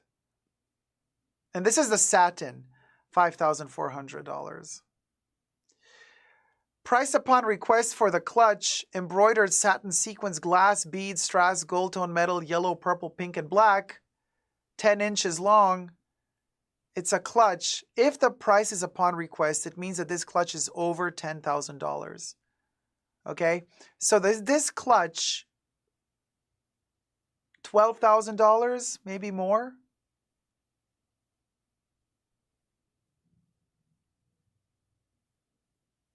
Let that sink in. Let that sink in. Nice colors. Yeah, sure. We're loving the lilac and the pink. Yeah.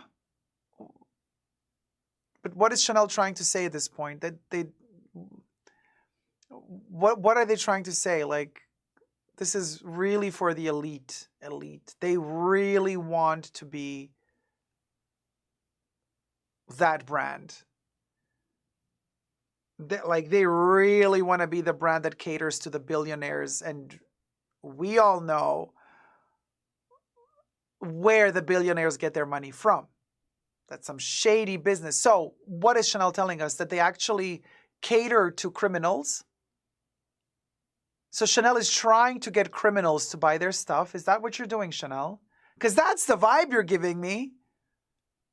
You want the criminals to buy your shit. That's elegant. That's very elegant, Chanel. Think about it. Allegedly. Oh, Kev says, I think these are 15,000 plus. My bad. 15,000. 15,000, not 12,000.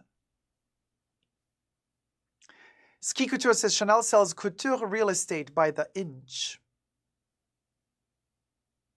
Next. Okay. Kev, do you have the intel? This is probably the most expensive bag of the collection. Kev, how much is this thing? So the van, I think they made them in a plethora of colors. There's not just these two.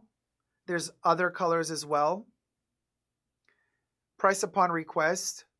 This thing is $30,000, $40,000. How much is this thing? I think it's over $20,000.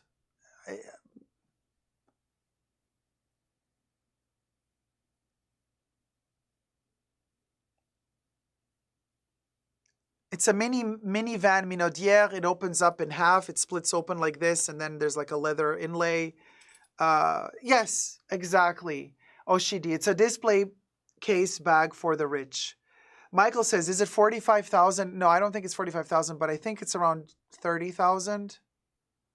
$25,000 for some brass and plastic. Oh, Sylvia, it's 25,000. Do we have a confirmation on this? Are we sure?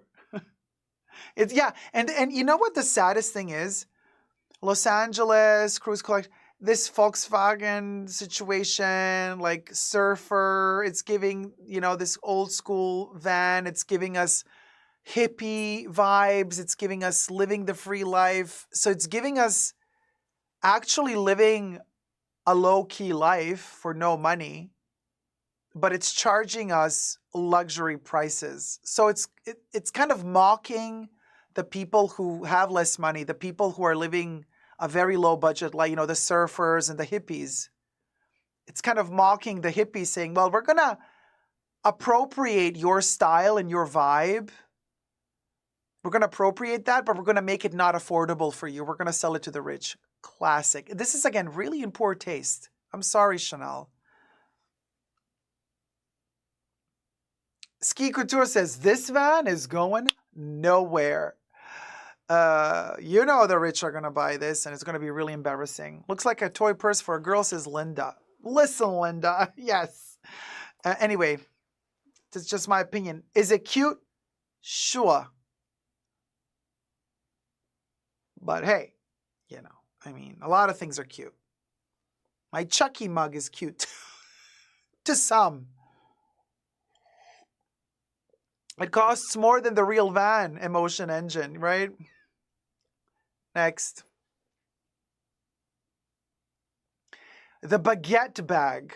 All right. Here we got a 9.4-inch lambskin and gold tone metal fuchsia, fuchsia, Y2K era. The shape of this one is reminiscent of Y2K. Why not? I'm fine with the shape. If you want to be ostentatious and you want to do the ginormous double C, you go for it. But $5,200. It's very tacky in a good way, but it also looks super fake. Very, very Canal Street. Very, very Canal Street. So many bags. Who buys all these things, says Kev, right? Next.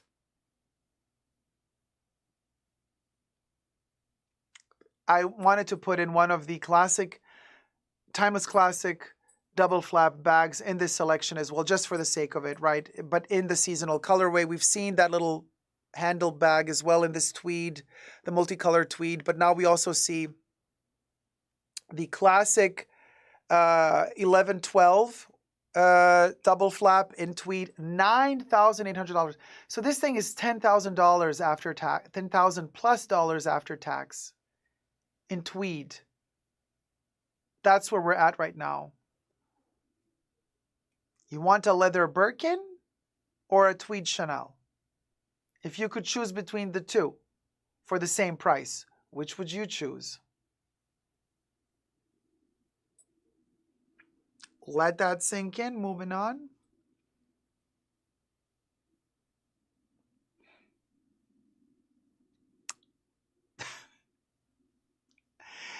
Emphasis on the mini. Chanel 22 mini handbag, shiny calfskin and rainbow metal, coral pink. 7 inches.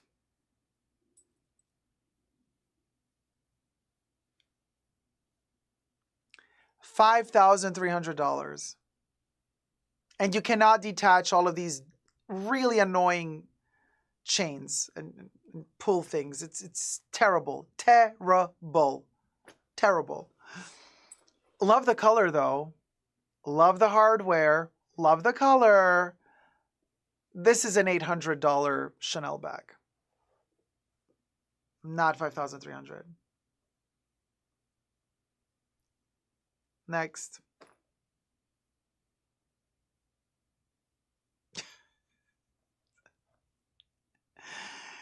Oh, and look how badly it's already denting here. It just, and how it's like all stumpy down here, and it just, okay. The Star handbag, metallic lambskin and gold tone metal.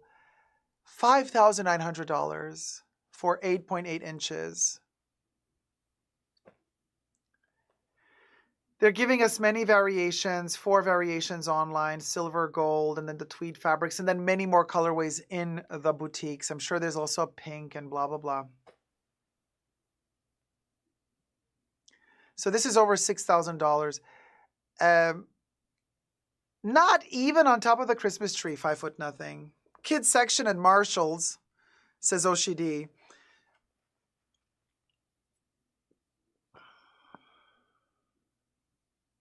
Michael Kaufman says, Chanel always over Hermes because until they let me buy and order exactly what I want without issue, I just can't deal with them. Really, Michael, because we've heard news that to get this bag in Australia, for example, allegedly you need 500,000 US dollars yearly spend in order for the sales associate to be allowed to offer you this bag. Let that sink in, Michael. Allegedly. Thanks to Jesse. Moving on. Subscribe to Jesse Style. Mini flat bag and star coin purse, $6,300. In the mirror calfskin, metallic calfskin, gold tone metal, light purple. This is not even an 8-incher. It's a 7.8-incher. But you get 2 bags for the price of 1. Now you get the coin purse and the bag. Duh. Of course it's going to be $6,300. Plethora of colors available more in store than just the 2 visible online.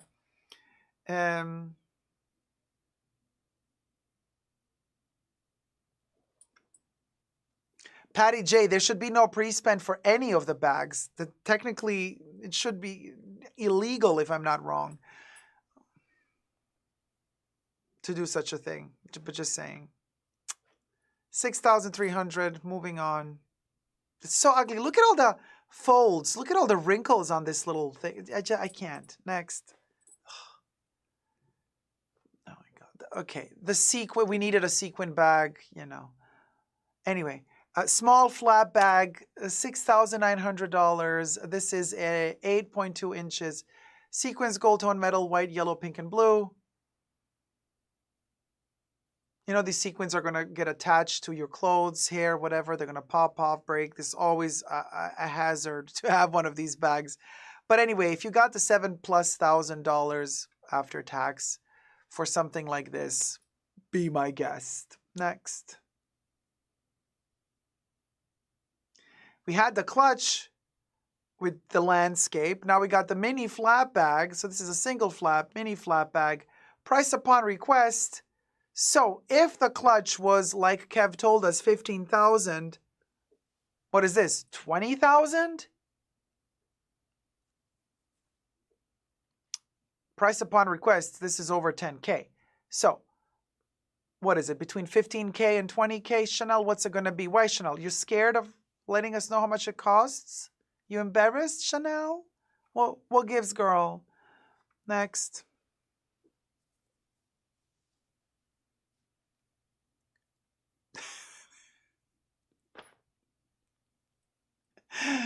$5,900 plus tax for the metallic lambskin and lacquered metal pink small flat bag.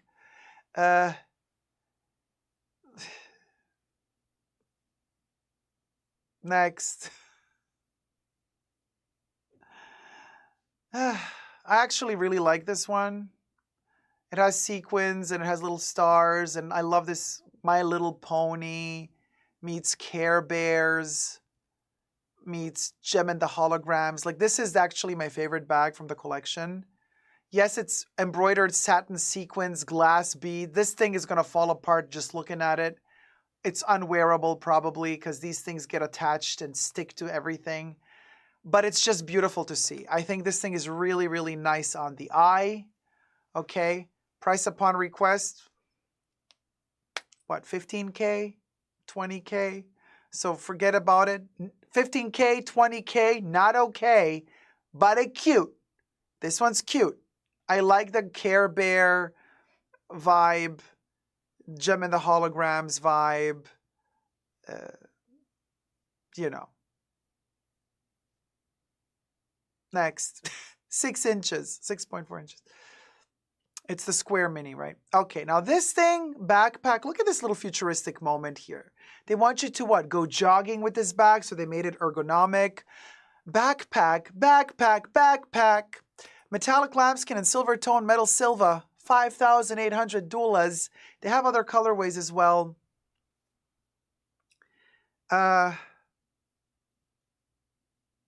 Michael Kaufman says, Chanel's entire website by 2025, price upon request. That's a good one, Michael. It's fun looking until you decide to wear it only on one shoulder instead of two shoulders. Then this entire moment here, this kind of curve, when you wear it only off one shoulder, it's going to have that weird, it's going to bend weirdly. So this thing, but you could wear it in the front and have it just kind of hang here if you want kind of a moment. I don't know what moment that would be, but it would be a moment. You know. Anyway, next. 7-inch, $5,800. So it's over $6,000 after tax. Mini flap bags have officially made it in the $5,000 range. And this is just tweed. It's leather on the inside, but it's tweed on the outside. We are officially in the $5,000 range for their mini, rectangular mini, tweed, gold tone metal, orange, pink, and ecru. No words. Next. The pouch. This is a small leather good. Yes, you get two of them. You can see also they have different colorways. The coral and orange. Coral outside, orange inside. Orange and coral. Orange outside, coral inside. So in this case, the orange is on the inside. So this orange thing goes inside of the pink of the coral, and then kind of it flaps over it. So you do get two of these. Lucky us. For $2,550. Lambskin on the outside. Interior, as you can see, is a kind of a shiny, satiny. Could be satin, could be gros grand. But it's $2,550 for two pouches. Hey, this is basically, of all of the SLGs and bags we've seen thus far, this is kind of the most bang for your buck at Chanel that we've seen today. Plus the colors are cute. Just don't know if the leather quality is good. But anyway, and of course they have glazing here on the zipper pull. It's not folded leather.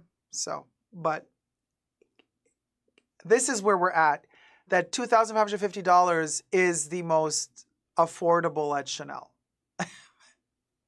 So Chanel is trying to tell us this is what the aspirational customer can afford. Honey, Bubucha, you're wrong. They cannot. Teresa McGuire says $2,500 for two pouches, ridiculous. I completely agree with you. Completely ridiculous. Kev is like $2,550 for nylon-lined pouches. But for Chanel standards, this is the most bang for your buck at Chanel. And that this is the most bang for your buck for leather goods Chanel, it's sad. The jig is up. Next. The backpack. Star coin purse. 9.2 inches wide, so this is kind of one of the bigger ones. $7,200. Backpack, and coin star purse, mirror calfskin, metallic calfskin, and gold tone metal, light gold, with the little detachable star pooch that you can detach. Yes, 5 foot nothing. It really is depressing. I mean, what are these prices? It's just not fun anymore, you know? It's not even, it's disgusting to me. These prices make this bag disgusting to me. How can I explain it to you? It's rotten to the core. This pricing strategy for something that doesn't cost them, the profit margin on this bag is ginormous, okay? It's greed. And they can, because they're Chanel and they think they can get away with it. And But it's no fun anymore. You know, there's a limit to your prices where they can be still overpriced, right, for luxury. But they can still make us dream. This is a nightmare. This is no fun. No fun. It's vulgar. It is vulgar. Thank you, AM. This is vulgar. It's really vulgar. It's revolting to me. And Coco Chanel always used to say, the opposite of luxury is not poverty. The opposite of luxury is vulgarity. The woman herself said it, and this is what Chanel the brand is doing today. No words. Let me show you the last bag on my list. I know this video is very long, but I wanted to end it with a pink. We love our Chanel pink. Here we go. Mini flat bag for 7.4 inches and star coin purse. Mirror calfskin, metallic calfskin, and gold tone metal pink. $6,000 for a 7-incher. It also comes in purple and gold.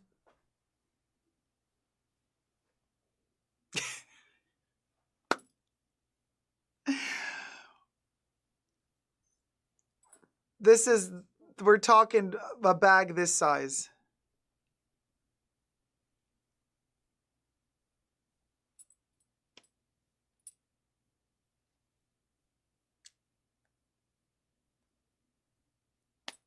Chanel.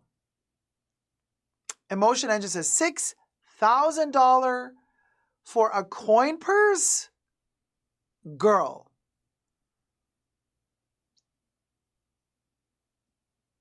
Oh, Claudia from B says, I saw a lady unbox that bag here on YouTube already.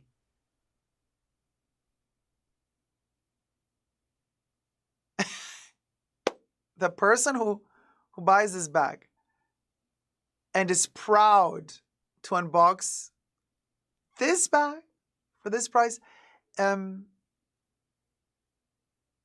these times, you know, let Chanel do whatever they want to do. They're a fashion house, a business. They can charge $60,000 for this bag. Let them do what they want to do. You know, it's a luxury brand. They can be out of touch with the times and with the economical situation, whatever. But to be that person that buys this bag and publicly wants to show, let me unbox it for you. Let me show you that I'm special.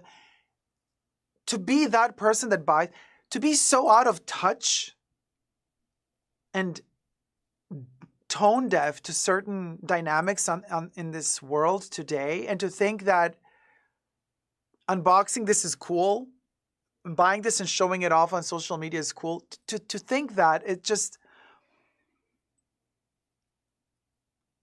no, it's not okay. I don't know.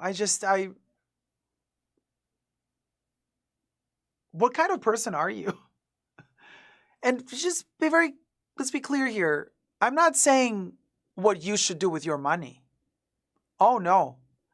You got the $6,000. For you, you're that rich that $6,000 for you are like $6 for somebody else. That's fine. More power to you. Buy this bag. Enjoy this bag. Use this bag as a bag of chips if this is cheap for you. If this is a cheap price tag for you, if you're that rich. I'm not saying don't buy this bag if you can afford it. I'm saying buy it. If this price tag means nothing to you, buy this bag. Buy it, by all means. I'm not criticizing you for buying it. I am criticizing you for posting this unboxing on YouTube, making it look like it's normal, normalizing this, making it look like everybody should do this. That's what I'm criticizing you for. I am not criticizing you for buying this bag for this price tag. In the privacy of your own lifestyle, do whatever you want. Burn your money for all I care. I really couldn't care less. But showing to the public how tone deaf you are as a human being, that's something I have a problem with. I do. And if you're dumb enough to publicly unbox this, and you're dumb enough to think you're not going to get comments on a publicly posted video of people telling you you are tone deaf, well, that's on you. In Italy, there's this lovely say, you wanted the bicycle? You did. Well, Well, now you got the bicycle, so pedal. Pedal, bitch. Pedal. Thank you so much for watching. Thumb up this video if you liked it and subscribe. And Chanel, thank you for killing yet another dream. I'm still loving my Chanel perfumes. I love my Chanel cosmetic stuff. You know, some knickknacks here and there, but their bags, we're done. We have been done for a while now, over a year, but these videos are becoming really stupid. You know, we're just like, okay, well, this is too expensive. This is too expensive. Let's see how the next collection is going to be when we make the next video. When these price tags go up another $1,000 or $2,000, you know what I mean? Well, this bag is a seasonal, but a classic version. We'll go. Love you loads. Subscribe, thumb up the video, and until next time, never give up on love. Bye. Mwah.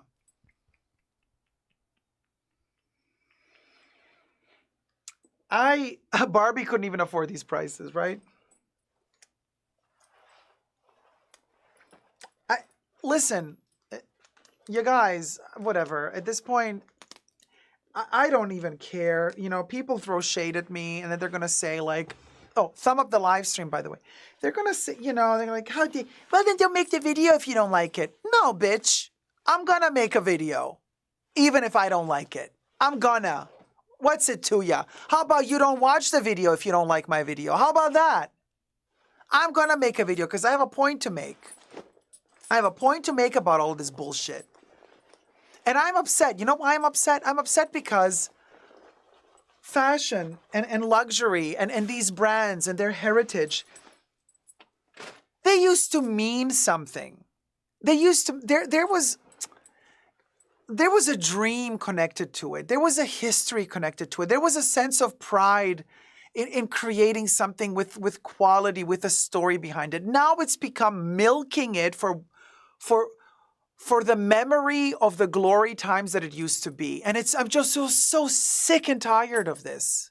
I'm so sick and tired of this. So sick and tired of this. Right, Nay? It's called a critical analysis, Henny. That's right, Henny. You tell it, Dacob, right, Shelby? Kev says, not gonna lie, YouTube has seriously turned into QVC with all the obvious sponsorship plugs recently. Kev, don't get me started. You know what? I need an M&M now. Not sponsored, by the way, but I need the sugar because this is really depressing. These freaking freeloaders. Oh, we have a Chanel unboxing today. But before we get to the unboxing, this video is brought to you by, and then some crappy old brand nobody gives a shit about.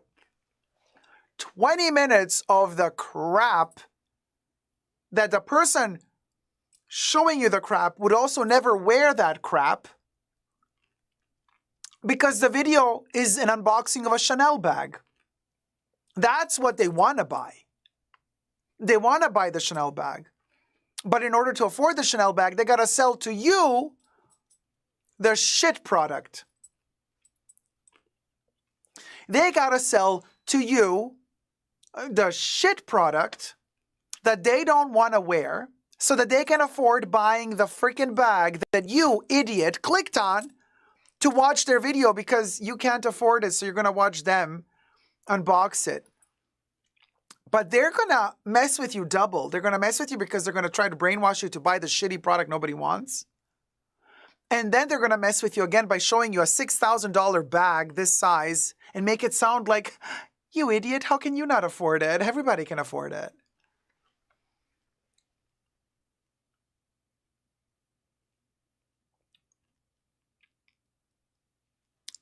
Not on my watch. Not on my watch.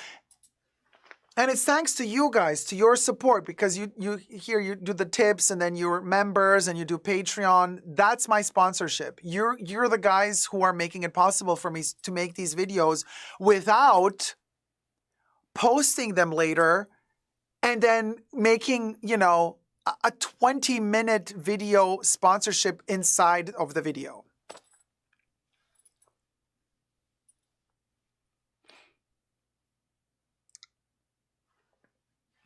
I work really hard to keep it real here. I work really hard to stay free from that burden of becoming a QVC channel. It's not easy. And I get backlash because most consumers are brainwashed and they think, well, no, this is the wrong way of doing it because like if you're not unboxing a new luxury bag every week, well, then you're not allowed to talk about luxury. I'm like, are you for real? What single-digit IQ planet are you from? Who gave birth to you? Who neglected you? Who raised an imbecile?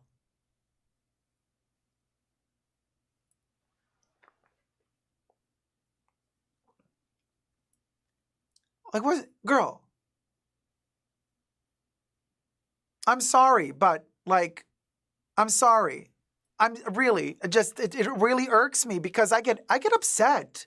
I watch these videos, I get angry. I know. My stress levels are really bad, and high blood pressure. I'm gonna get a heart attack one day, and I should just not give a fuck. Sorry. I should just not care. I should just be like, whatever, chill. And you know what, guys? I have been trying really hard these past 2 weeks. I just had COVID again. My heart is not doing very well. I feel like weird palpitations. I've been trying to calm down. I've been trying to spend days where I don't watch for work purposes, for my channel. I have to keep up with these idiots and I have to watch all this stuff to be able to comment on it. But I've been trying to watch less of that, and I've been just trying to focus on things that relax my nerves. So I've been completely drifting away in a dreamland, escapism at its purest. I've been watching 30s black and white movies, 30s and 40s black and white movies, horror movies, Frankenstein, Dracula.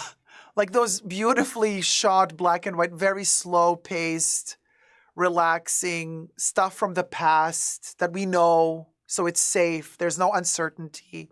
I've been really trying to eat more healthy, sleep as much as I can.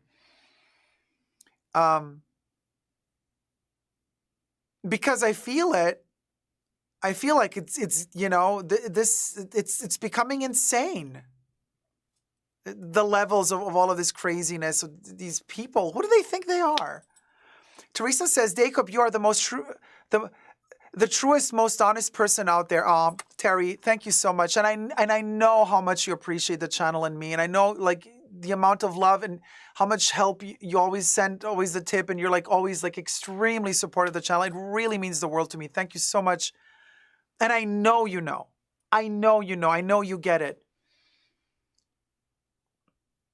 The people sending, and you guys, you're amazing because you want my opinion. You want to know stuff. So you sending me also the tea, right? You're also sending me links. You're like, hey, Dacob, did you hear about this YouTuber throwing shade at them?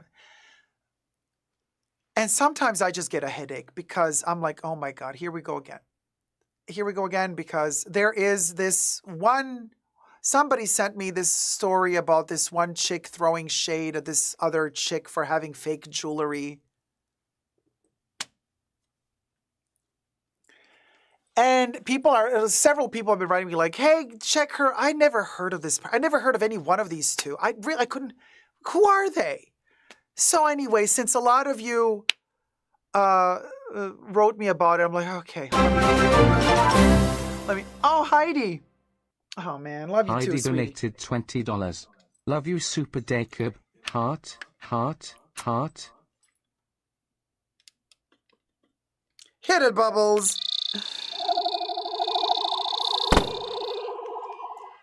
Just the tip. Thank you, Heidi. Mwah. Very kind of you. Thank you for the love and support. Gloria says, it's important to speak up, Dacob, because you can reach that person before they fall into the trap and save people from going into this nonstop cycle. Thank you, Gloria. Good point. Yeah, woke up in Malibu. Oh, those heart palpitations are awful. Definitely take some time to de-stress. Yes, they're bad. Yeah. So this one chick apparently is throwing shade at this other chick for having fake branded jewelry. And I'm like looking at her and I'm like, oh boy, here we go. Here's another Anna Bay in the making. Why do we care? Why do we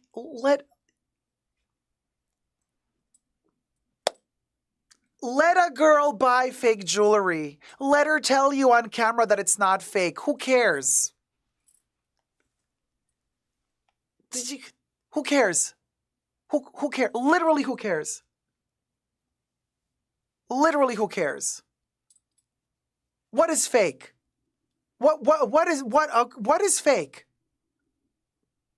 You making the video with fake lips, or the person who bought the jewelry with the fake brand? Who's fake? Who is fake? I'm not saying any names. I don't know what I'm. You don't know who I'm talking about. I'm not talking about anybody in particular. Who's fake? So it's okay to plump your lips, lift the eyes, fill everything up, Botox everything, but it's not okay to have a bracelet from some brand that turns out it's not from that brand. And you're complaining that they're showing fakes and saying they're real. Well, you're showing a face that's not real. Can we talk about that? Everything is fake. What I'm trying to say here is I don't care if you're plumping your lips. I love plastic surgery, okay? I'm fine with plastic surgery. I'm fine with Botox. I'm fine with fillers.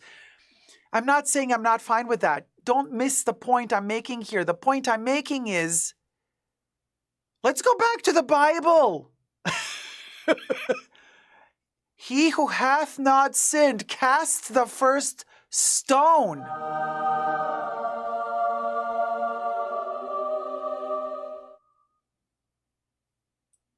That's all I'm saying. That's all I'm saying.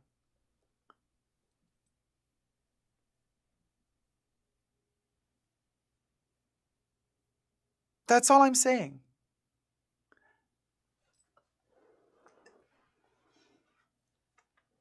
There's a new Cosette update, by the way, you guys. Wait, is this for a video now, or am I just gonna...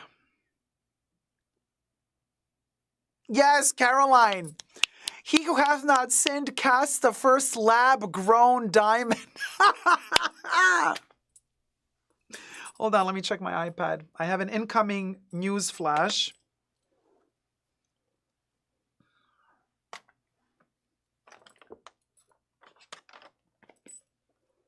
Yeah, update, Gloria. Hold on.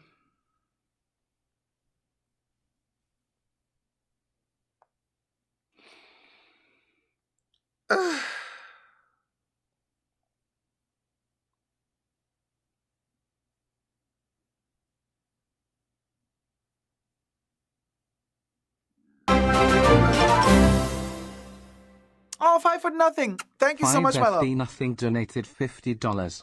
Thank you for speaking for all of us. Now you know why I got the killer clowns from outer space. Cotton candy BB gun. We are those freaks from outer space, because it's like we get it. So you're going to get it. Just the tip, sweetie. Thank you so much. Hit it, Bubbles.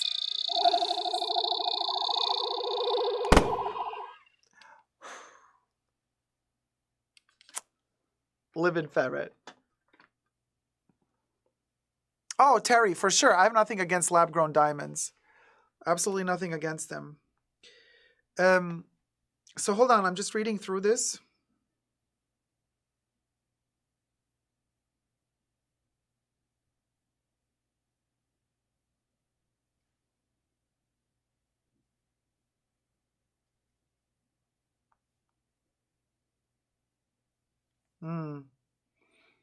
So what, is this a film topic or just talk now?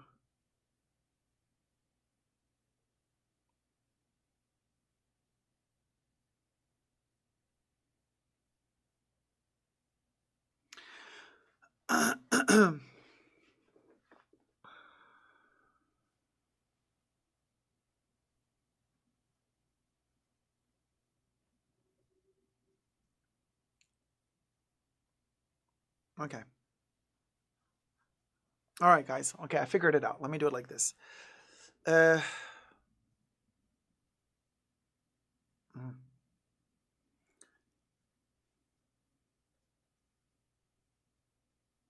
All right, I got it.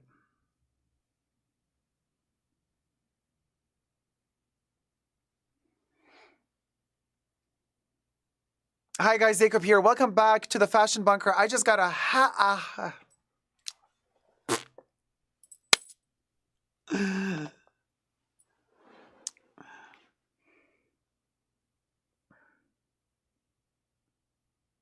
Hi everybody, Dacob here. Welcome back to the Fashion Bunker. I just have a hot update on Cosette, the luxury outlet, as they call themselves, from Australia that have been in hot water for quite a while now, several months, because of the allegations of them selling allegedly counterfeit luxury goods / bags. Now, I just got this article in right now, so I'm going to read it together with you. We're going to analyze it together. We're going to try to figure out what's going on together as this update is burning, sizzling hot news. So subscribe to my channel if you haven't already. Push the join button next to the subscription button. Become a member today. Gain access to extra perks. You can also join me on Patreon, Super Dacob, all spelled together there as well for extra perks. Thank you to my members and patrons who have already pledged. This video is being filmed live in front of a live virtual audience. I live stream several times a week. You're all welcome to join the live chats. So let's let's get straight to it. 9now.9.com.au news and a current affair are reporting about Cosette. Now, everything I say in this video is for entertainment purposes only, not rooted in truths or facts. Everything's alleged. And just my opinion. Luxury handbag store Cosette still open amid 959 complaints. Let that sink in. Almost 1,000 customers have complained to authorities that, Cosette has allegedly sold them counterfeit luxury goods. But months later, they're still open. And the article also says that the customers are now becoming desperate because, it seems like the authorities are not taking any action. So now, the customers that are still chasing refunds because allegedly Cosette stopped refunding a lot of the people. So now, the article says the desperate customers who are still chasing refunds are taking Cosette to court themselves. But the luxury shop, Cosette, still continues claiming that they are not selling counterfeit goods, that they have not sold in the past either.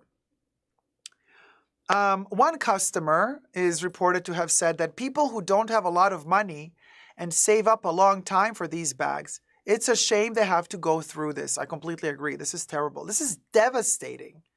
Devastating. This is just devastating. 959 complaints were made about purchases valued, the article says, at around $1,899,305. I don't know if this is calculated in US dollars or if this is Australian dollars, but either way, it's a lot, no matter how you put it. But they say that Sydney, Cosette's boutique or shop in Sydney is still open. Business is still operating. You can still come in and buy stuff. Some customers requested funds, received them. Others requested refunds, have not received them yet, and are taking Cosette to court. So the article also says that at least a dozen customers have gone to the New South Wales Civil and Administrative Tribunal. Here they give an abbreviation, which is NCAT, in a bid that got their money back, like one Queensland woman who doesn't want her real name used. Okay. So she paid $1,875 for a Prada re-edition 2005 nylon bag. in January, but after hearing the counterfeit allegations, she got it authenticated and was told it was a fake. And then here they quote her saying, I pretty much demanded nicely that I get my money back. As expected, I was asked to resend the bag for authentication, and I said I wasn't going to do that. I was aware it was fake. They continued to ignore me. They did not show up on the... So Sam went to NCAT, but Cosette did not show up on the day. The judge went through all my evidence and ultimately ruled in my favor. I received the refund the next day. So she took them to court and she got the refund the next day. So like Cosette did not even want to go to this place, to the NCAT. So Cosette is not showing up to court? Is this what's happening now?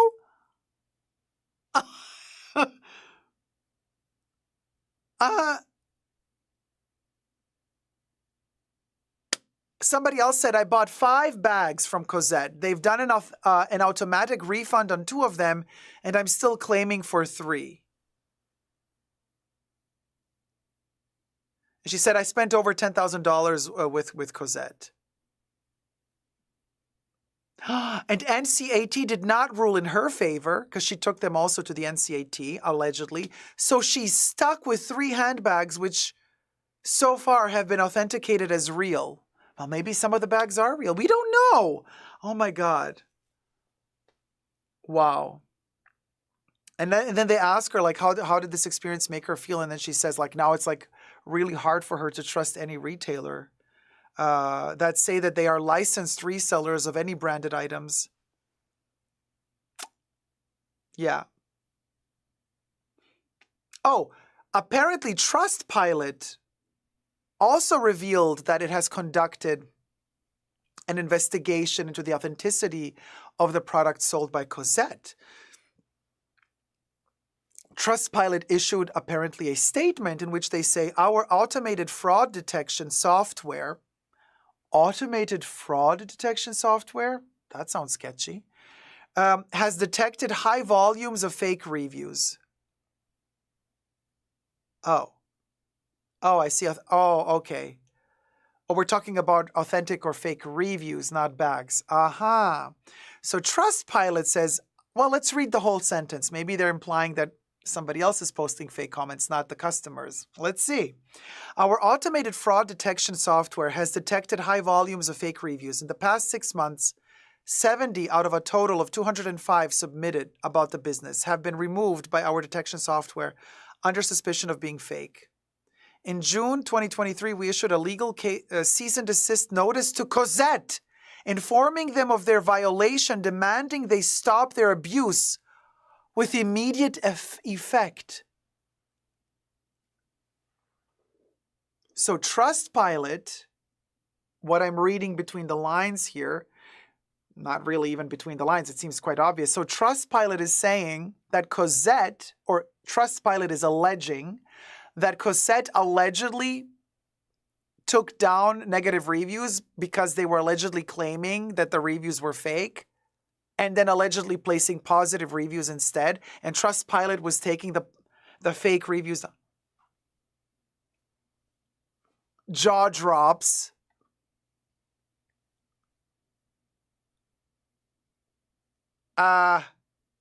Wow. As part of our ongoing investigations, we also have seen evidence that the business was pressuring customers to remove negative reviews. Now, we've reported about this. Kev says jail. We've reported about this. Remember, we made a video several months ago about another fellow colleague YouTuber who made a video about this, bought a bag from Cosette because they've watched Melon Melbourne's video where Melon Melbourne was saying, I'm sponsored by Cosette. Why don't you buy their products? And then the bag turned out to be allegedly fake because she got it authenticated elsewhere. And then allegedly Cosette told this person, you got to we're going to proceed legal action if you don't take the video down that you posted. They've refunded her the money apparently, but they threatened with legal action allegedly.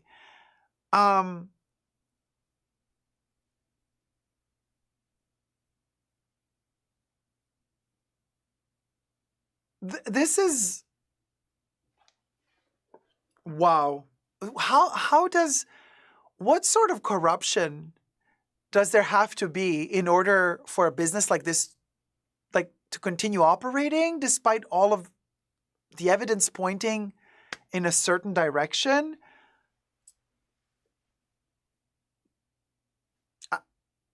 So the New South Wales Fair Trading is continuing its investigation and said it was engaging with brand owners based overseas to determine the authenticity of goods involved in the matter. Yeah, cha. But I mean, how long does it take, honey? How long does it take? Really? Half a year and we're still nowhere? How long does it take? I'm shook. So, Australian Border Force Superintendent Tori Rosemond said, and they quote here, "The Australian Border Force will continue to do everything in our power to combat this illicit type of trade, including liaising with our partners both domestically and internationally and working with industry." Maybe the brands are ghosting them. What if the brands are ghosting them? And, they also say there are health concerns in regards to the chemicals used in these allegedly fraudulent products.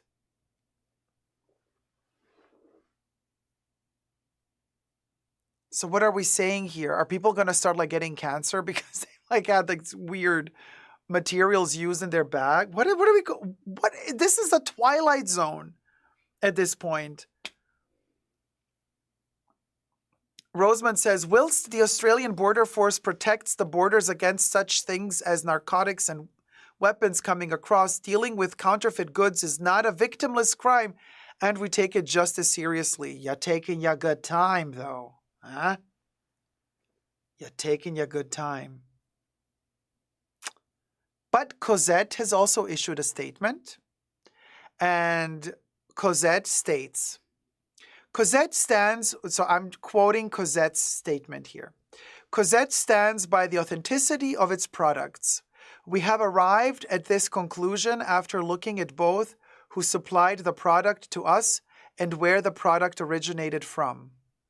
In particular, we have traced our product to confirm that it was obtained from a luxury brand or a licensee of the brand.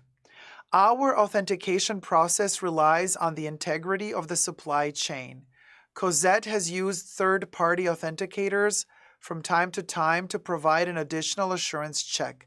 However, authenticators are not affiliated with the registered brand owners and, in Cosette's experience, expressly do not warrant the accuracy of their findings.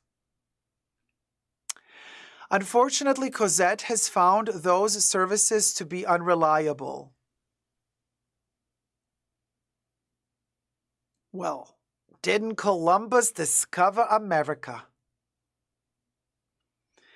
This is why Cosette does not rely on them. Cosette's authentication process is comprehensive and high quality. The number of complaints to NSW Fair Trading is a direct response to the unfounded claims promoted by a current affair. An investigation by NSW Fair Trading is ongoing, and Cosette continues to provide every support to NSW Fair Trading to complete its investigation in a timely manner. And that ends the Cosette statement. So, just to be very clear, Cosette is standing by what it kept saying in the past, that they are not dealing with counterfeit products. And that they're saying that the allegations that the current affair saying is false. So, I don't know what to tell you. Adrian comments, the fakes must be returns from luxury brands. That's why brands are quiet. Oh, that's an interesting conspiracy theory. Oh, Nay says cheap polyurethane is really dangerous. It's usually the type of thing to be high in lead levels. Shelby says, Timo quality. I bet it's full of lead. Oh, wow. Oh, AM says, NSW government department takes as long as they like. Well, let me know your thoughts and prayers down below. Thumb up this video if you've liked it. Subscribe to my channel. Go send some love to a current affair. And you know, support and support Cosette if they end up proving their innocence. I mean, at this point, we have to say allegedly everything. Cosette is still standing by their word that they did everything correct and by the books. So I'm just shocked that this isn't moving forward. Either way, it's just shady all around, you guys. Everywhere I look at it, thank you so much for tuning in. Shout out to Mel in Melbourne.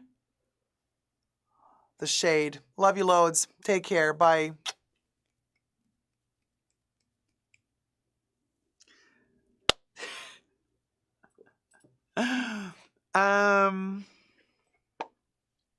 Yeah, Kev, apparently, no, they're not getting, they're not getting all of that stuff yet. They can't get the brands to apparently they're waiting on the brands to call. I don't know what they're doing, y'all.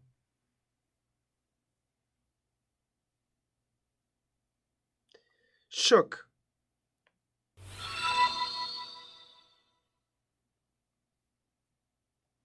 Hold on a second.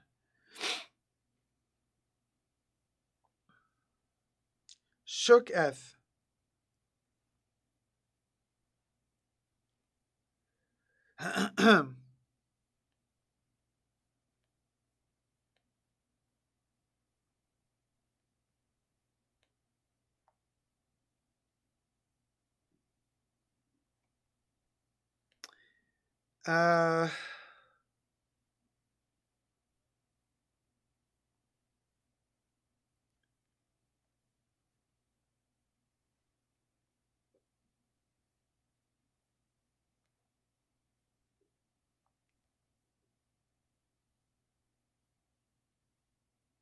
Sorry, guys. Hold on a second. I forgot all the topics we filmed today, y'all. Oh, hey, Aish. Oh, are you on your special train? Couldn't the Shady, everyone is trying to make a buck and it's showing, right? The shades, is Betty. The shades is down. Had to clean the kitchen. Are we into the deep thoughts part of the live yet? Corey. We're always deep, honey. We're always deep. So we had the Cosette update, the Chanel cruise bags, the Chanel cruise accessories, Chanel theft San Diego, Chanel new it bag.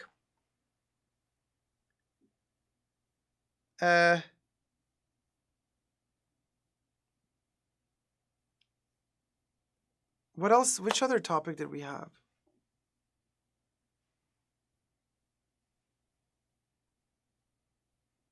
Is that it? We had 5 topics? Okay. Did I forget something? Yeah, the robber. Yeah, that's the San Diego boutique theft.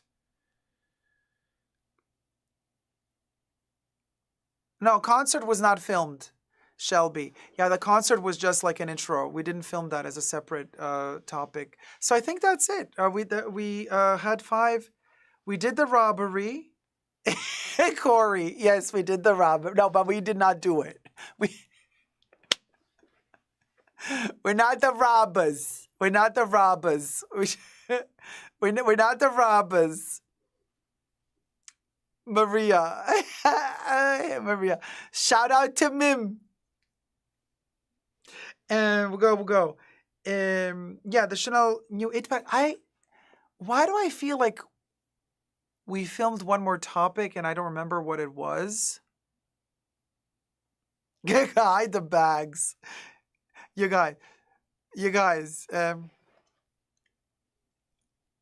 we covered it. Corey. By did, I mean we filmed. So we filmed the topic of the robbery. We filmed the it bag. We filmed the cruise accessories. We filmed the cruise bags. We filmed the Cosette.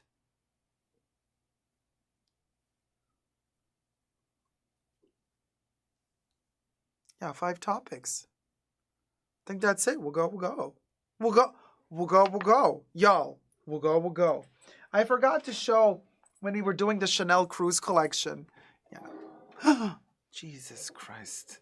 No, this slide has to freaking be placed differently. I can't.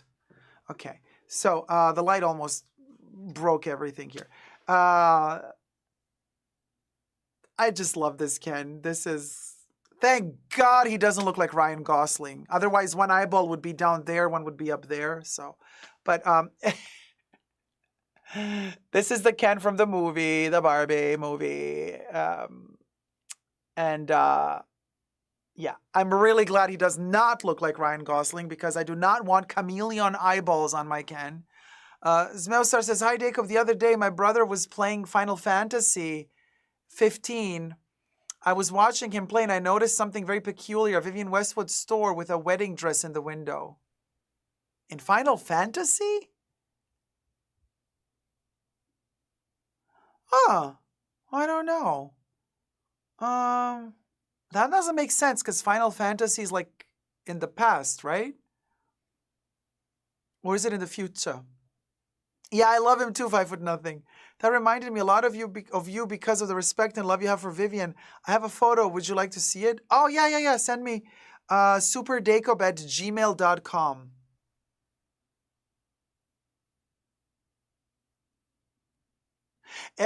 Listen, it could be a collab because they also did for Nana. Oh, wait, hold on. Let me Google it. Oh, I see it. You don't have to send it to me. I see it. It's on Google, you guys. Bizarre product placement, fashion and Final Fantasy. Vivienne Westwood. Yeah, I see it. It's a wedding dress. It looks like Carrie Bradshaw's wedding dress. Yeah, that looks like a product placement.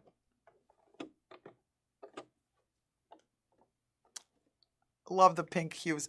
Like this, and I love the font, this whole thing. This is where it's at, you guys. I'm a sucker for this stuff. Now, anyway, maybe it's a color. But Vivienne Westwood also, Nana did the lighter and all that Vivienne Westwood stuff before Vivienne Westwood did the lighter. They did the lighter later after the manga came out.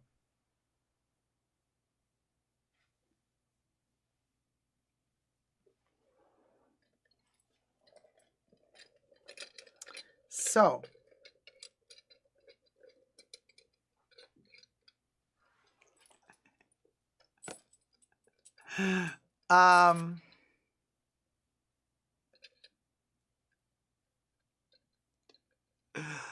who are you?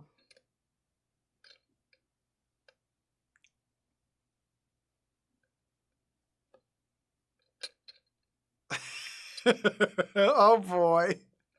What are you? Your mother. Ah! Oh my God, what was that?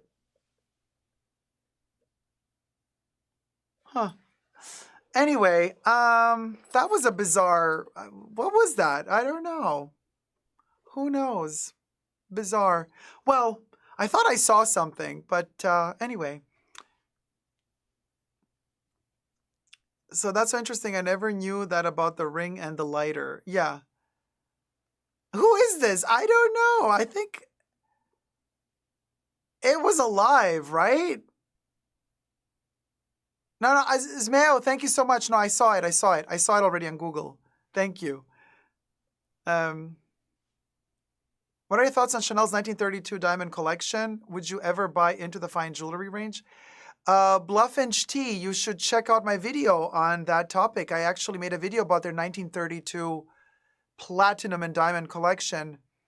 I made a video about it, and I also unboxed a platinum Chanel ring in that video. So this is Chanel Platinum.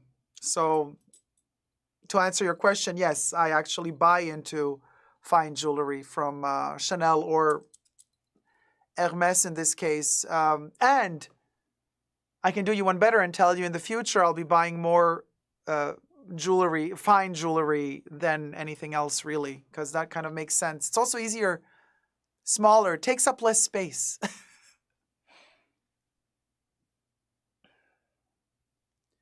It was giving eyeballing, right? Oh my God, just drop it in because I was excited, but I can't really see anything as I'm currently in the middle of the ocean somewhere. But hey, everyone.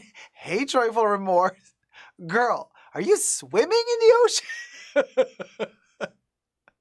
It was Judge Judy, Mir. Yeah. It's the bunker critter, says Aish. Corey's like, I hate those things. Shelby says, that is me in the mornings, LOL. Well, we might be seeing more of this creature in the future. Have you ever seen Korean videos of purses being built? Not Korean videos. I've seen like an Asian couple, I think Japanese, where the guy, I made a video about it. He made like a DIY Birkin for his girlfriend. It was really cute. That was a really lovely gesture that he made it for his girlfriend, and the bag was all wonky in the end, but it was so loving. So I would have loved that bag with all its imperfections. I thought it was really, really cute. But anyway, I think you mean something else though, but I have not seen Korean videos of purses being built. Dacob, I'm trying to buy a gift for my mom. I can't afford the 31 Le Rouge. So should I get her L'Allure Extrait Lippy or should I go for something else? Well, do you know what color she likes? Because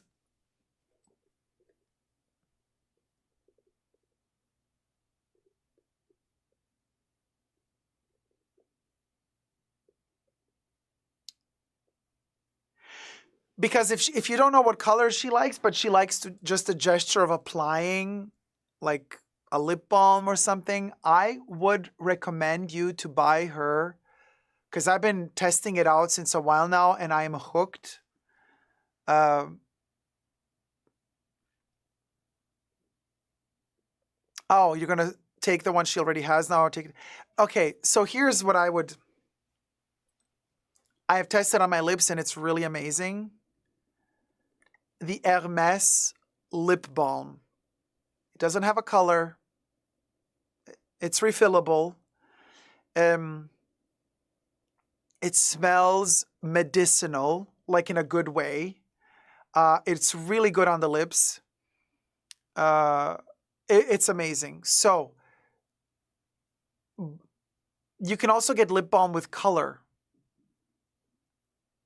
They do also like tinted lip balms. You can also get her a lipstick from Hermès.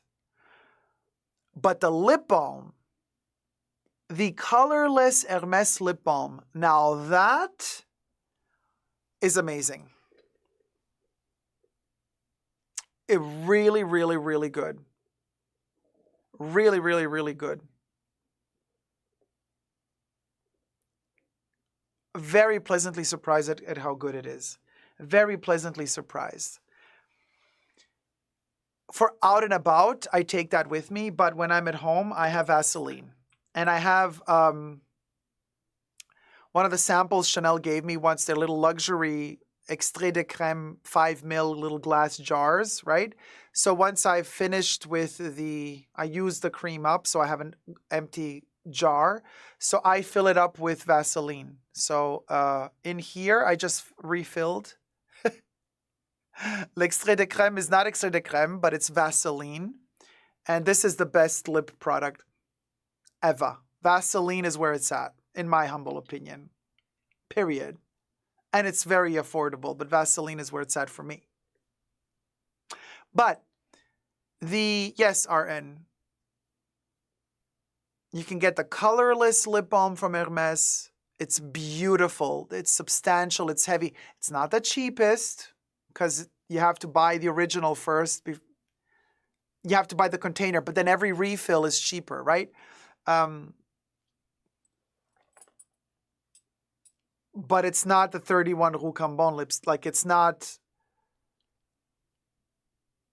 the $200 crazy. You know what I mean? Sean, what is this? Is this dirty? Oh yeah. Yeah. I think it's around 70 for the $80 for the Hermes, like the luxurious packaging with the magnetic thing and the lip balm in it. And then you just buy the cartouche, the refills when it's empty. Corey, you don't like anything mask-like? No soul.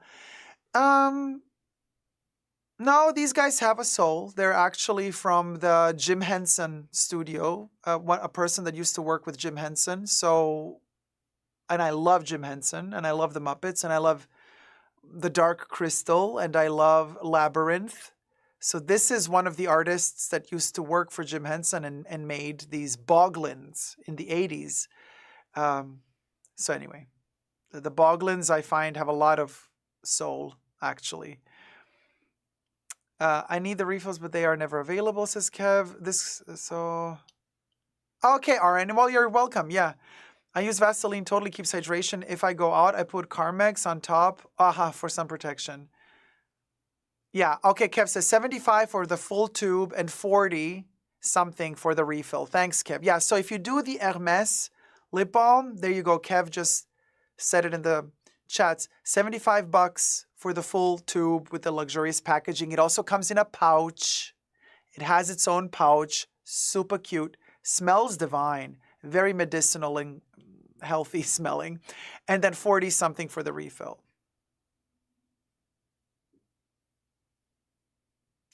Zmeo, possibly. Could be based on a real one, on a real dress. What are your thoughts on the Chanel tweed jackets? Are they worth buying at full price? The ready-to-wear is sometimes cheaper than the handbags. The jackets are not cheaper than the handbags. Tweed jackets at Chanel. I mean, you know, 6,000 and up is the price you're going to be paying for a Chanel tweed jacket.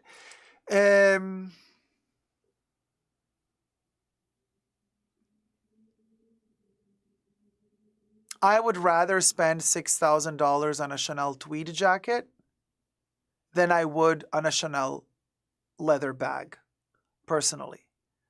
Are they both overpriced? Yes, they're both overpriced.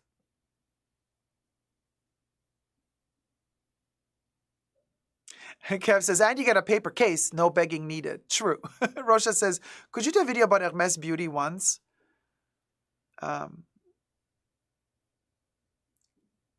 Hermes Beauty. Actually, I did a video about Hermes Beauty when they announced their artistic director. And then I had to redo the video in the live stream because, remember, I was too shady. So I was like, yeah, I got to redo this. I was too mean. So I redid it. And then we posted the clean version of the video. But I have never made a video dedicated to one specific Hermes beauty product. So, and I don't know if I have enough information in order to make a full video on a lip balm, on an Hermes lip balm, you know. Because that's the beauty product that I use from Hermes. I use their perfumes. I've reviewed a ton of their perfumes. So I have made Hermes perfume review videos. But in terms of their cosmetic products, I only use their lip balm.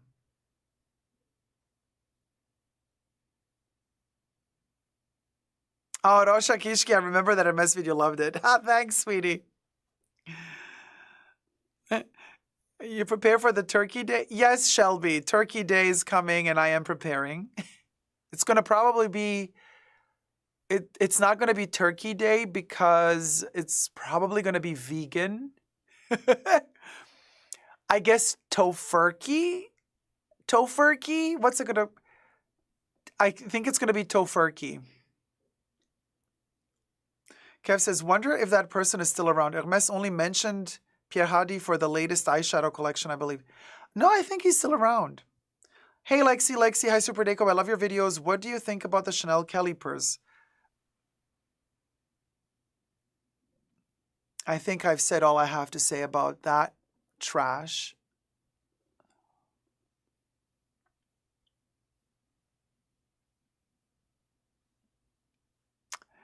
But you could watch people unboxing it if you want more information about them trying to prove to themselves and to you that it was worth the price and that it's good quality. Oh, there is more news. I don't know if it's worth a video. Nicolas Ghesquière, artistic director of Women Louis Vuitton. We all thought he's going to leave. We were kind of hoping. But no, LVMH renewed his contract like today or yesterday. He's in it for another 5 years. I loved Nicolas Ghesquière at Balenciaga way before the shenanigans. But I'm not a fan of his at Louis. So anyway, another 5 years of Nicolas Ghesquière at Louis Vuitton. Who cares? I never cared for their clothes anyway. True emotion engine. Before you know it, it's over. I was just thinking about how time flies. Right before we started filming, I'm like, how the hell did my nails grow so much? I cut them yesterday. A couple of days ago, but it felt like yesterday. So I had to cut them quickly before we started the show. And I thought to myself, how did time go so quickly that my nails grew that I have to cut them again? But here they are. The nails are cut. Let's see how big they're going to be by Saturday. Really, one of my pet peeves, when I see people do videos of their hands, like they're just holding reviewing a toy or whatever object, and they got these nails with like dirt underneath them. I'm like, you know you're filming your hands. Can you at least clean up the dirt if you can't cut the nail? Like, what gives? Hey, good morning, Kari. Madonna. I know, chef's kiss. I don't trust those unboxing videos. I only trust your opinion. Thank you, Lexi. Well, I do not like the Chanel Kelly bag. I think it's atrocious. I think the quality of that thing is disgusting. Just to look at it is terrible with all the wrinkles and how it's like constructed. I find it terrible. Terrible.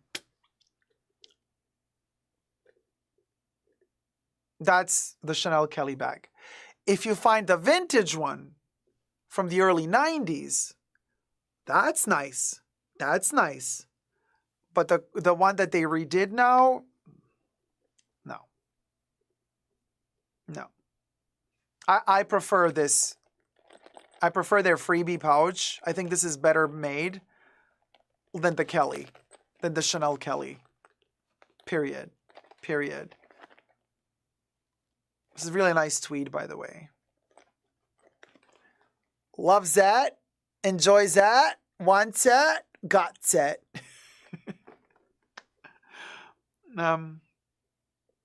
Oh yeah, Blufffinch tea. Most of the Chanel clients I've met are from rich families or they have wealthy spouses. Well, good for them. Somebody sent me a link to a video. What are you doing? You're popping up again. Don't scare Corey. It's like, oh my God, what's it doing? It's running around.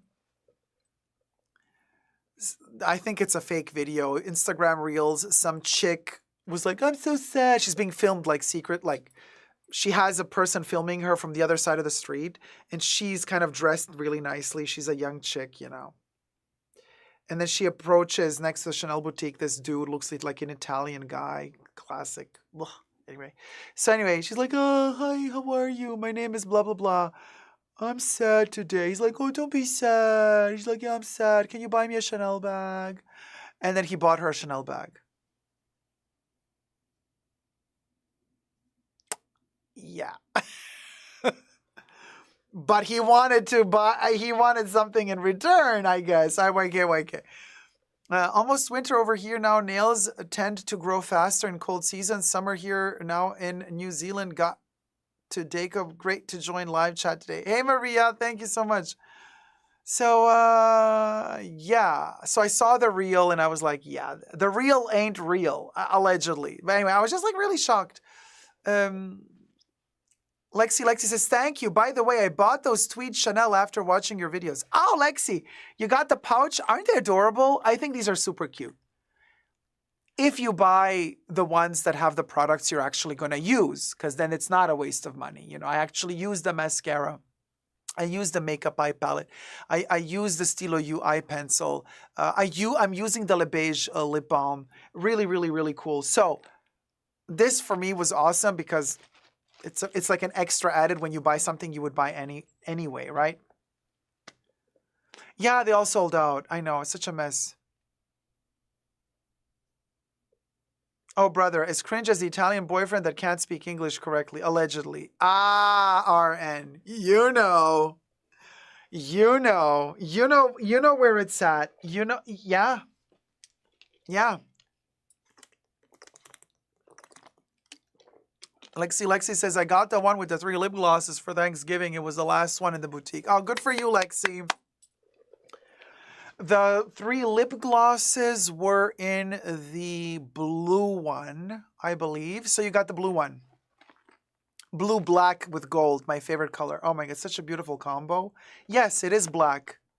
It's black with blue and gold. It's a tweed interwoven black, blue, and gold. Really, really beautiful. I still wish they made a pink one too, but they're going to charge you for the pink one.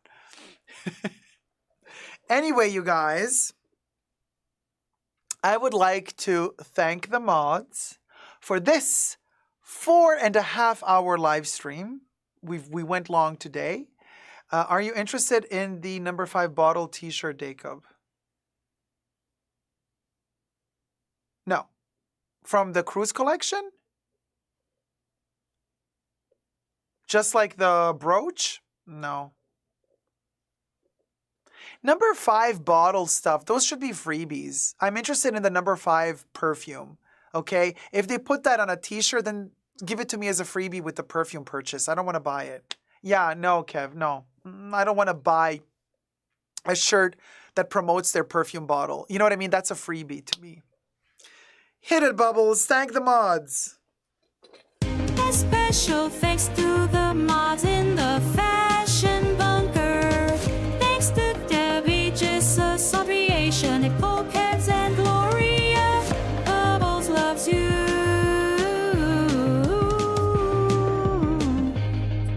Thank you, moderateurs and moderatrices. Thank you very much. And welcome to all the new members who have won a membership or who have purchased the membership today. And so now you have access to the special emojis. So let's see it for the we'll go emoji next as we sing together, we'll go. Hit it, Bubbles.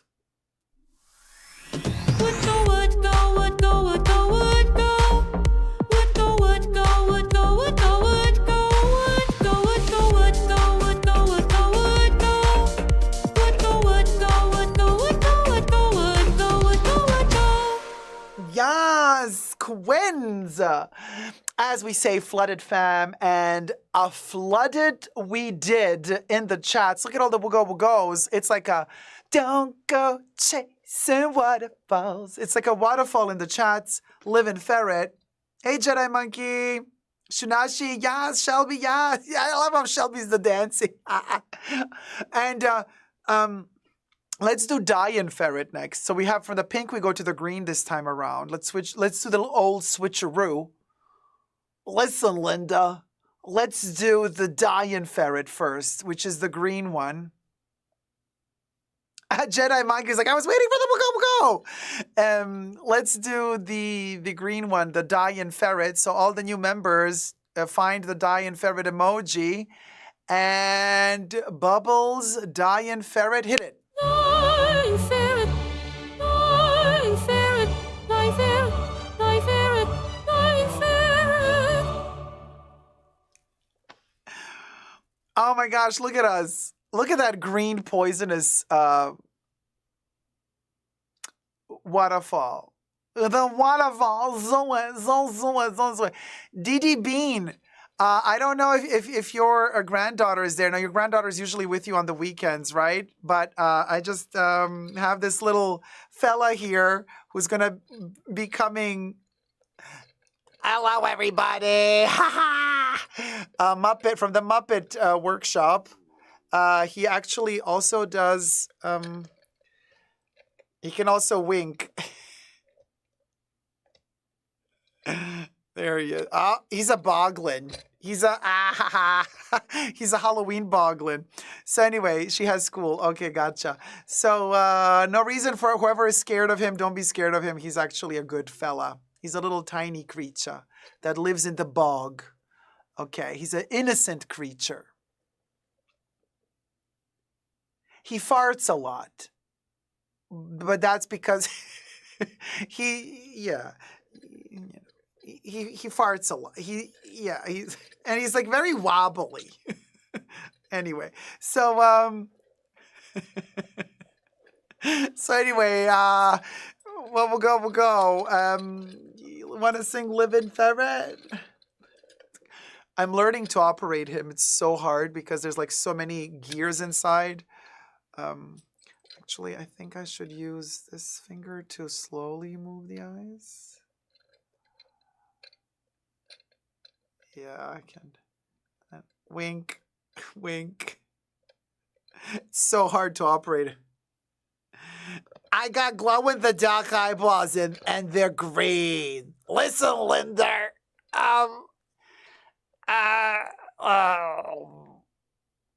Yeah. Anyway, so Livin' Ferret coming next. Livin' for the Boglin. Hit it. I'm living ferret, living ferret, living ferret, living ferret, living ferret, living ferret. We're living ferret. Be gentle with the fingers, Dacob. With my fingers or with the thing inside of it? No, the gears, they have to work the way they work, but it's a whole mechanism inside, and you got to learn to use the fingers in the right way. Yes, you got to use the fingers the right way. Speaking of oh, Predator Baby Yoda, you're less Predator now. So, what you want? It's that time of the day when we do the cha-cha-cha-cha. Why don't you want to do cha-cha?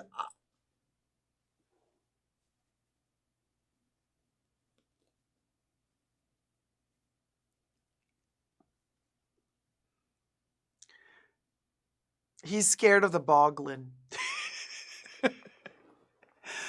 He says he wants to eat the boglin because the boglin reminds him of a pumpkin and he's in the mood for pumpkin.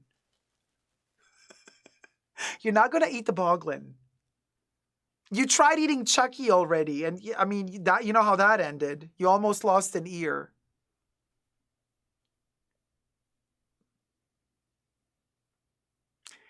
Yeah, you tried eating Chucky. You tried eating little Mikey. Now you want to eat the boglin? No, you're not. No, you got chicken nugget. I'm feeding you everything. You get the blue. Oh my God, you get La Durée. You get the nuggets. You eat frog. You eat cockroaches. You eat everything. I mean, I can't stop you. You eat the cookies. You ate You ate a whole bag of M&Ms just this morning. It wasn't you? Who was it? Chucky? Chucky doesn't eat M&Ms. I know for a fact because he eats other things. No, it wasn't Chucky. You're not going to eat the boglin. Eat the boglin. No. Be a good baby Yoda. Stop eating. Everybody who comes to the fashion bunker, he just wants to eat them. It's just... No. You're literally a cha-cha-cha. You want to sing cha-cha-cha-cha? No? Why not? The people are... everybody's waiting for cha-cha-cha. You don't want... Like, no, no one knew. No one knew. Well, they're gonna sing cha-cha-cha. Yeah, they're all waiting for it. Come on. Sing cha-cha-cha. Okay. Okay, he's gonna do it. He gonna do it. He gonna do it. Get ready with the emojis, y'all. Cha-cha-cha-cha emojis. All right. Hit it, Bubbles. Ciao, ciao, ciao, ciao. Ciao, ciao, ciao, ciao. Ciao, ciao, ciao. Ciao. Way to go, baby Yoda. You did well. You did well. Now, listen. I'm going to put the boglin over there. You're going to go over there. And you're not going to eat. No. Yeah. Okay? Now, we're going to make you lunch. You're going to get some food. We're not going to cook the boglin. All right. Yeet. There you have it, guys. That was our show today. Boy, what a show. It was very Chanel heavy. I hope you've enjoyed it. And until next time, I'll see you on Saturday. If all goes well, we'll see each other on Saturday. And until then, never give up on love. Hi, HA. Chanel, or thumb up this live stream, and hey, Kate Moore. I hope you had fun today. I hope you've enjoyed yourself. Oh, good night, Terry. Good night to you too, sweetie. I hope you've enjoyed yourselves, and more entertaining stuff soon to come. Fingers crossed we're going to have good news, also good fashion news, not just always dramatic stuff. And until then, enjoy the new Chanel collection. Enjoy the cruise collection. Are you going to go to the boutiques to check it out? I might go and give it a little stroll and look at it. Oh, Andy, you've been with us in the chats. I know you were there at the beginning, but look at you. Good night, all. I'm glad Andy was with us. Bakery Muffin says, bye-bye, everyone, and Dacob. Thank you, Dacob. Have a great rest of your week. Go play Cult of the Lamb. It's awesome. Oh, Cult of the Lamb. Video game? Oh, Shelby, Cult of the Lamb. I mustn't forget, because I'm really bad. I forget stuff. Titles. Good night, everybody. Love you loads. Until next time, never forget to never give up on love.